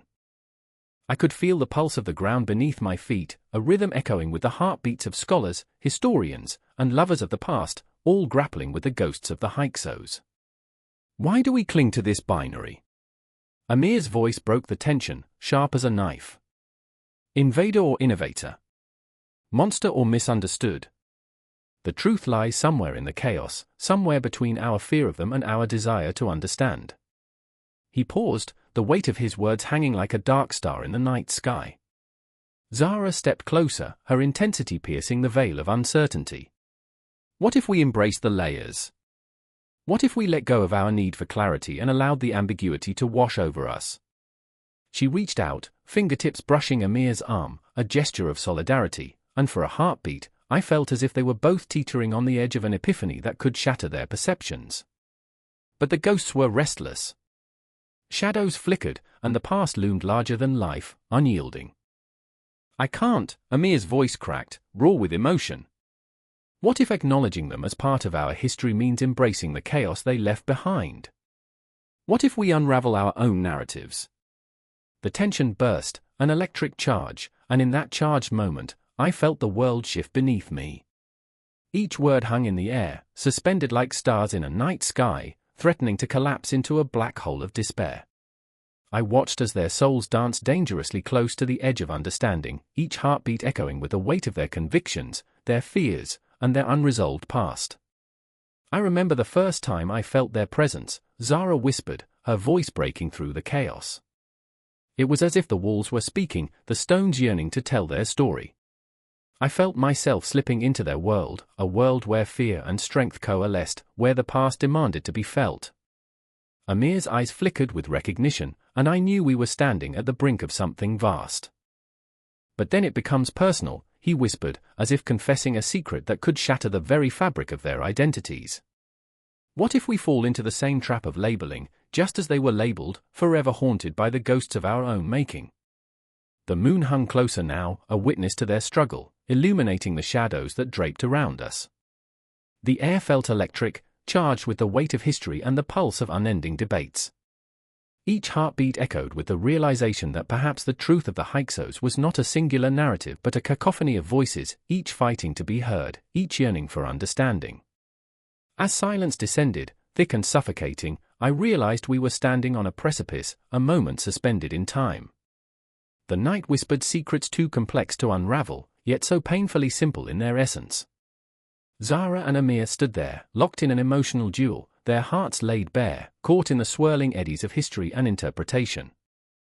The Hyksos were not simply invaders, they were a mirror reflecting our darkest fears, a testament to our unending quest for meaning in a world of chaos. And somewhere in that chaos, perhaps, lay the truth of who we all are, lost souls seeking connection, understanding, and a place to call home amid the ghosts of our past. The moon shivered, casting long shadows over the alleyway, and I felt the weight of their struggle settle into my bones. The story was far from over. It echoed on, a rhythm that promised to linger, tempting us to confront the shadows of our narratives, forever intertwined. The air hangs heavy, thick with the scent of fear and the smoke of burning dreams. In the dim light of flickering torches, shadows dance across the ancient stone walls of Avaris, the Hyksos stronghold. The sound of hooves thunder in the distance, a dark, relentless tide, crashing against the frail defenses of a people caught in the grip of chaos. Shouts echo, mingling with the cries of the wounded, a symphony of despair. I can almost taste the grit of panic on my tongue, a bitterness that clings like a ghost in the throat. I see Kinwasit, his eyes wide, brimming with the fire of desperation. He's the son of a pharaoh, trained to lead, to conquer, yet here he stands, trembling, clutching a spear that feels like a feather in his hand. The weight of expectation bears down on him like 1,000 tombs, ancient and unyielding. "What do I do?" he whispers to the night, his voice cracking like brittle clay. I remember the stories told in hushed tones, that he would be the savior, the one to repel the invaders. But the Hyksos, with their chariots of iron and hearts of stone, march forward like a nightmare refusing to end. Then there's Aset, fierce and unwavering, a warrior draped in the colors of her ancestors. Her braided hair glimmers like obsidian under the torchlight, and her fists are clenched so tightly that her knuckles turn white, a silent testament to the fury raging within her breast. "Fight," she bellows, her voice a clarion call. "We will not be mere shadows in their history." But I see the tremor in her hands, the way her breath hitches as she grips her sword. She is caught between the legacy of her birthright and the stark reality that they are outnumbered, outmatched. I remember her laughter in quieter times, a melody that filled the air like sweet wine. But now? Now it's as if that laughter has been swallowed whole by the encroaching darkness, leaving only a hollow echo. The clash is imminent, a storm brewing on the horizon of their resolve. I hear the grinding of metal against metal, the cries of warriors driven mad by survival. The Hyksos, the invaders, they are not simply enemies, they are demons rising from the ashes of a world gone awry. They're driven not just by greed, but by a hunger for a homeland that has been lost, a fire that burns deep in their bones. I remember the tales of how they crossed the desert, the whispers of their gods that promised them victory, each step a pained pilgrimage towards a destiny draped in shadows. Kinwasit stands, paralyzed by indecision, while Aset charges forward, her spirit igniting the air with a fierce flame. "We will stand together, or we will fall apart," she screams, and in that moment, her voice crackles like lightning across the stormy sky. I can feel the palpable tension crackling around them, an electric moment where the past meets the future in a violent embrace. They glance at each other, fleeting yet potent, a shared understanding flickering between them like a dying ember, begging to be rekindled. But what is it that binds them? A bond of blood? Of shared dreams woven into the fabric of fate? Or is it merely the desperate hope of survival that casts a long shadow over their hearts, anchoring them in this relentless tide of chaos? I remember the fleeting moments of laughter that once filled their youth, now twisted into this grim reality where every decision they make could lead to salvation or ruin. Each moment stretches, expands, time itself a cruel trickster, allowing them to feel every heartbeat thundering in their chests. And then, as the Hyksos surge forward, the air grows thick, almost suffocating. Shouts, screams, the metallic tang of blood, everything blurs into a cacophony of horror. Kinwasit's resolve shatters, and he lunges forward, not as a prince but as a desperate soul wrapped in the rags of fear. "We have to fight," he cries, his voice raw, a plea to the remnants of courage that flicker in Aset's eyes. But in that moment, I can see the ghosts of their pasts, lives lived in the comfort of palaces, gardens filled with laughter, and the promise of tomorrow. Now, it feels like tomorrow is a distant memory, an echo lost in the sands of time. "What if we lose?" Kinwasit whispers, a question that hangs heavy, like a stone tied around a neck. Aset's gaze sharpens, and for a fleeting second, I glimpse the fear masked by bravery. "Then we lose fighting." "We are not mere pawns in their game," she responds, her voice like iron. The clash of swords erupts, a terrifying symphony of chaos. I watch as Aset becomes a whirlwind, a tempest unleashed, her blade carving through the dark, a fierce dance that breathes life into the battle. Kinwasit follows, hesitantly, but with a fire ignited by her unwavering courage. I can feel the tension, the raw, palpable emotion that hangs thick in the air, like a storm waiting to break. And there it is, the moment when time folds into itself, a heartbeat, a breath, a cry swallowed by the night. The clash of metal. The shouts of the dying. The sharp, sweet stench of victory and defeat intertwining in the air. The Hyksos, relentless, push onward, their ambition a tidal wave, threatening to engulf everything. But Kinwasit and Aset stand, shoulder to shoulder, two flames flickering in the overwhelming darkness, defiant, unyielding. They fight not just for themselves, but for a legacy, for the memory of laughter that once danced through the halls of Avaris. In that single heartbeat, I am both spectator and participant, caught in the delicate web of their fate, the weight of history pressing against my chest like a rock. And as the night deepens, the battle rages on, a tapestry of blood and honor, woven together in the very fabric of existence. The Hyksos push forward, relentless as shadows stretch long under a dying sun, merging into the complexities of a world where fear and hope collide in a desperate embrace. The echo of that moment will ripple through time, leaving a mark upon the sands of history, forever intertwining their souls in the tapestry of a conflict that will never truly end. The night presses on, and I'm left breathless, teetering on the edge of tomorrow, wondering if the dawn will bring light or merely the haunting remnants of a battle fought in the shadows. The sandstorm raged outside, a hellish symphony of winds howling like the souls of the damned. The walls of the city trembled under the weight of fear, and every heartbeat pulsed with the dread of what lay beyond the battered gates. I stood in the shadows of my own mind, the flickering torchlight casting grotesque shapes against the cold stone, whispering tales of warriors long gone and of the ones who stepped over their bones. The Hyksos, or invaders, marauders, ghosts of our darkest nightmares, were not merely at the gates, they were within us, festering like an unhealed wound. I remember my brother, Kinwasit, his eyes aflame with anger and desperation, tearing through those shadows. "We cannot let them take this city," he'd shouted, his voice a thunderclap in the silence of despair. His hands gripped the hilt of a sword too heavy for the weight of his heart. He was a lion, fierce and proud, but beneath that bravado lay an unbearable fear of losing everything, our family, our home, our very identity. What has history taught us? We must fight. Each word fell like a stone, heavy and certain, but even as he spoke, doubt flickered in his eyes. Could we truly stand against the storm?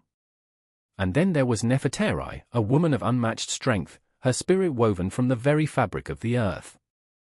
She was our strategist, the thorn in the side of every enemy, yet I watched as the shadows of self-doubt crept across her brow. "Every move we make is a gamble," she murmured, tracing patterns in the dust with her fingertip as though divining our fate. The weight of her intellect bore down upon her, a crown of thorns prickling her temples. What if we lose? What if our strategies, our cleverness, fail? Will we be remembered as heroes or fools? Her voice faded, swallowed by the cacophony of approaching chaos, the thump of war drums, the clang of swords preparing for slaughter. The city had once been a sanctuary, a cradle of civilization adorned with the beauty of the Nile. Now its beauty felt like a cruel joke, a mask hiding the rot beneath. I could see the city's heart, once vibrant and alive, now trembling with uncertainty. The Hyksos were more than invaders, they were a mirror reflecting our greatest fears, our vulnerabilities. Their chariots carved through the sand like harbingers of death, and I could feel the ground shake beneath us, each rumble echoing our collective terror. Time is a thief, I thought, remembering the whispers of elders who spoke of destiny as if it were a tangible thing, something to be grasped with both hands. But what destiny awaited us now? Would the gods smile upon our struggle, or would they turn their faces away, leaving us to writhe in our failures? I felt the weight of time pressing in on me, thick and suffocating, every second a reminder that we were mere mortals dancing at the edge of annihilation. We strategized under the dim light of flickering lamps, our breath mingling with the smoke, creating a haze that mirrored our swirling thoughts. Kinwasit was relentless, his passion igniting a fire in us all, but I saw the cracks forming. His desire to protect us was overshadowed by a profound fear that he might lead us to our doom. Nefertari, ever the voice of reason, countered with cold calculations, laying out maps like a game of life and death. "This is not just a battle of swords," she insisted, her voice like steel wrapped in velvet. "It's a battle of wits, of deception. We must outthink them." But what of the human heart? What of the fear that gripped us, that twisted like a dagger in our chests? Would strategy be enough to conquer the terror that kept us awake at night? I could see Kinwasit's internal struggle, the warrior's resolve clashing with the brother's love. "If I fail you, I fail myself," he whispered to me one night as we sat alone, shadows creeping in like dark memories. "What kind of man would I be if I could not protect you?" His pain was palpable, a living thing between us, and it clawed at my own heart, a reminder of the fragility of our bonds. The night before the battle, I wandered the city streets, haunted by the echoes of laughter that once filled these alleys, now replaced by the looming spectre of war. I gazed at the stars, those ancient witnesses, their distant light flickering like the hope I clung to so desperately. While Conquest and Nefertari prepared for the onslaught, I felt the weight of the cosmos pressing down on me. What will remain of us?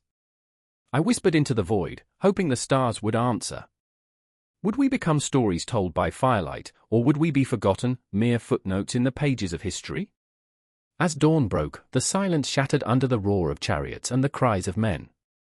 The first clash of swords echoed like a death knell, and in that moment, the world felt suspended, time twisted and warped as if the universe held its breath. We were no longer just defenders, we were the embodiment of every soul who ever dared to dream of freedom. I felt the heat of battle consume me, wrapping around my heart like a cloak, and I charged forward with Conquest and Nefertari by my side, our fates intertwined like the threads of a tapestry. In the chaos, I couldn't tell who was who, friend or foe, love or hatred. Everything bled together, a maelstrom of emotion and instinct. I remember the clash of steel, the sharp scent of blood in the air, and the cries of the fallen. I remember the moment our eyes locked amidst the chaos, Conquest's fierce resolve mirrored in my own desperation. We fight for each other, I screamed, though I wasn't sure if he could hear me over the dinner. We fight for what we love. But even as I fought, a part of me remained tethered to that ethereal moment under the stars, grappling with the question that haunted me: what would we sacrifice for our freedom, for our future? The Hyksos were not merely invaders, they were a challenge, an existential test of our will. We fought not just against them, but against our own fears, our own doubts, and as the sun dipped low in the sky, casting an eerie glow over the battlefield, I understood we were all haunted by our pasts, yet we pressed on, driven by the hope that tomorrow might be brighter, that we might rise from the ashes, forged anew. The battle was a blur, yet every emotion was crystal clear: rage, despair, love, and the unyielding thread of hope that intertwined our fates.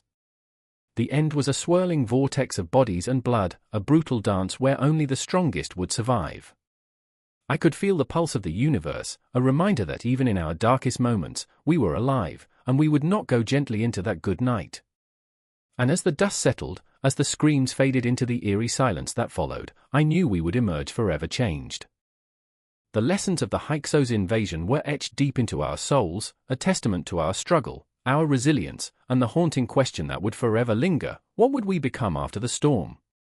The air hung heavy, thick with unspoken dread, as the last flickers of daylight surrendered to an ominous twilight. Shadows danced erratically along the crumbling walls of Avaris, the Hyksos' stronghold, where the whispers of the past carried a weight that pressed down like an invisible hand on the chest. It was a place caught in the grip of fear and uncertainty. In the heart of the chaos, a young woman named Shira clutched her baby son, her breath hitching in her throat. She had no time for hesitation. The world outside was a cacophony of panic, the clattering of hooves echoing like a death knell. "Where is he?" she muttered, her eyes darting to the door, willing it to burst open and deliver her husband, Benjamin, safe from the storm brewing beyond. Her heart raced, pounding against her ribcage like a prisoner desperate to escape. The Hyksos had been labeled invaders, thieves of a land that was not theirs, but the truth twisted within her like a knife. What were they really? Victims of circumstance, or conquerors in a land that had forgotten its own humanity? "Benjamin," she called, her voice a fragile thread, barely audible above the din memories of laughter echoed in her mind, the warmth of his embrace, their stolen moments beneath the stars. But those days felt distant, as if the universe itself had conspired to erase their joy. She remembered the stories he told, of a life before the Hyksos. "I remember the sun-kissed fields, Shira. I remember when we lived freely." His voice lingered in her thoughts, a haunting reminder of what could be lost forever. Outside, the clash of swords erupted like thunder, shattering the fragile silence. The ground trembled under the weight of reality, the very earth whispering secrets of betrayal and blood. She could almost taste the metallic tang of fear in the air. A chill crept up her spine, wrapping around her like a serpent, squeezing tightly. She felt the weight of her son's tiny body against her chest, a living heartbeat against the backdrop of a world that threatened to collapse beneath their feet. Meanwhile, Benjamin fought. Each swing of his sword felt like a desperate plea for survival, his heart heavy with the burden of choice. He was a man trapped between two worlds, one that had raised him, and another that had claimed him. What have I become, he thought, the question gnawing at him with relentless urgency. As he clashed against a soldier, the man's eyes wide with fear, he saw a reflection of himself. A mirror of chaos, of desperation. They were all just pawns on a chessboard, moved by unseen hands. Fight for your family, he shouted, but the words felt hollow. Would they fight for him, too? The questions lingered in the space between breaths, the echoes of their ancestors swirling like a tempest in his chest. The Hyksos were painted as monsters, but beneath the armor and blood was a tapestry of shared humanity. Each swing of his sword was a confession and a curse, a desperate dance with fate as he sought to protect what was rightfully his. In a nearby alley, a shadow watched, pale and sickly, a ghost caught between the past and present. Nefertari, a former priestess, felt the weight of her own failures pressing down upon her. She had once whispered prayers to the gods, her faith unshakable. Now, she stood lost amongst the ruins of her beliefs, the world around her unraveling like an ancient scroll. I remember when the Nile overflowed with blessings, when the sun shone brightly over our fields, she whispered, her voice trembling like a leaf caught in a storm. But the gods had turned their backs, and the people had turned on each other. She had seen the darkness, tasted the bitterness of betrayal. We are all Hyksos now, she murmured, a grim acceptance settling over her. The irony clawed at her throat like a serpent, coiling tightly. She had once been a voice of hope, now just a witness to despair. Nefertari had lost her purpose, her courage swallowed by the shadows creeping ever closer. As the battle raged on, Shira felt a tremor beneath her feet, a shift in the very fabric of her existence. I will not let this be the end, she roared silently, her heart pounding in sync with the chaotic rhythm of the fight outside. She pressed her son closer, the warmth of his small body grounding her amid the storm. Benjamin, she whispered, a prayer and a promise wrapped into one. You must return to us. Time slipped through her fingers like sand, each moment stretching into eternity, warping into something unrecognizable. She could see flashes of battle, hear the cries of men and women, the war drums echoing in her chest. The city of Avaris, once alive with the laughter of children and the bustling trade of merchants, had become a stage for tragedy, a theater of the absurd where life and death waltzed together, hand in hand. And then, silence. The kind that sends chills racing down your spine. It was a silence that promised nothing, leaving only dread in its wake. Shira's heart stopped, caught in a vice of fear. No, no, no, she pleaded with the universe, her breath hitching as she fought against the inevitable. Benjamin stumbled through the door, blooded but alive, and in that moment, the world rushed back to life. Shira met his gaze, the storm within her raging like the very battle they had survived. But as he reached for her, something flickered in his eyes, something dark, something that hinted at secrets yet untold. I found something, he whispered, his voice a mere breath. Something that changes everything. The words hung heavy between them, a chilling promise of revelations waiting to unfold. The shadows of the past loomed large, and in their midst, the future felt like a tangled web, waiting to ensnare them all. Nefertari watched from her hidden corner, a ghost among the living, her thoughts spiraling into the abyss. What will become of us, she wondered, knowing the answer was as elusive as the dreams that haunted her nights. In that moment, the world around them shifted again, the past intertwining with the present, the echoes of their choices resonating far beyond the walls of Avaris. The questions remained, unanswered, clawing at the edges of their reality, a haunting reminder that sometimes, the mysteries of history are not meant to be solved.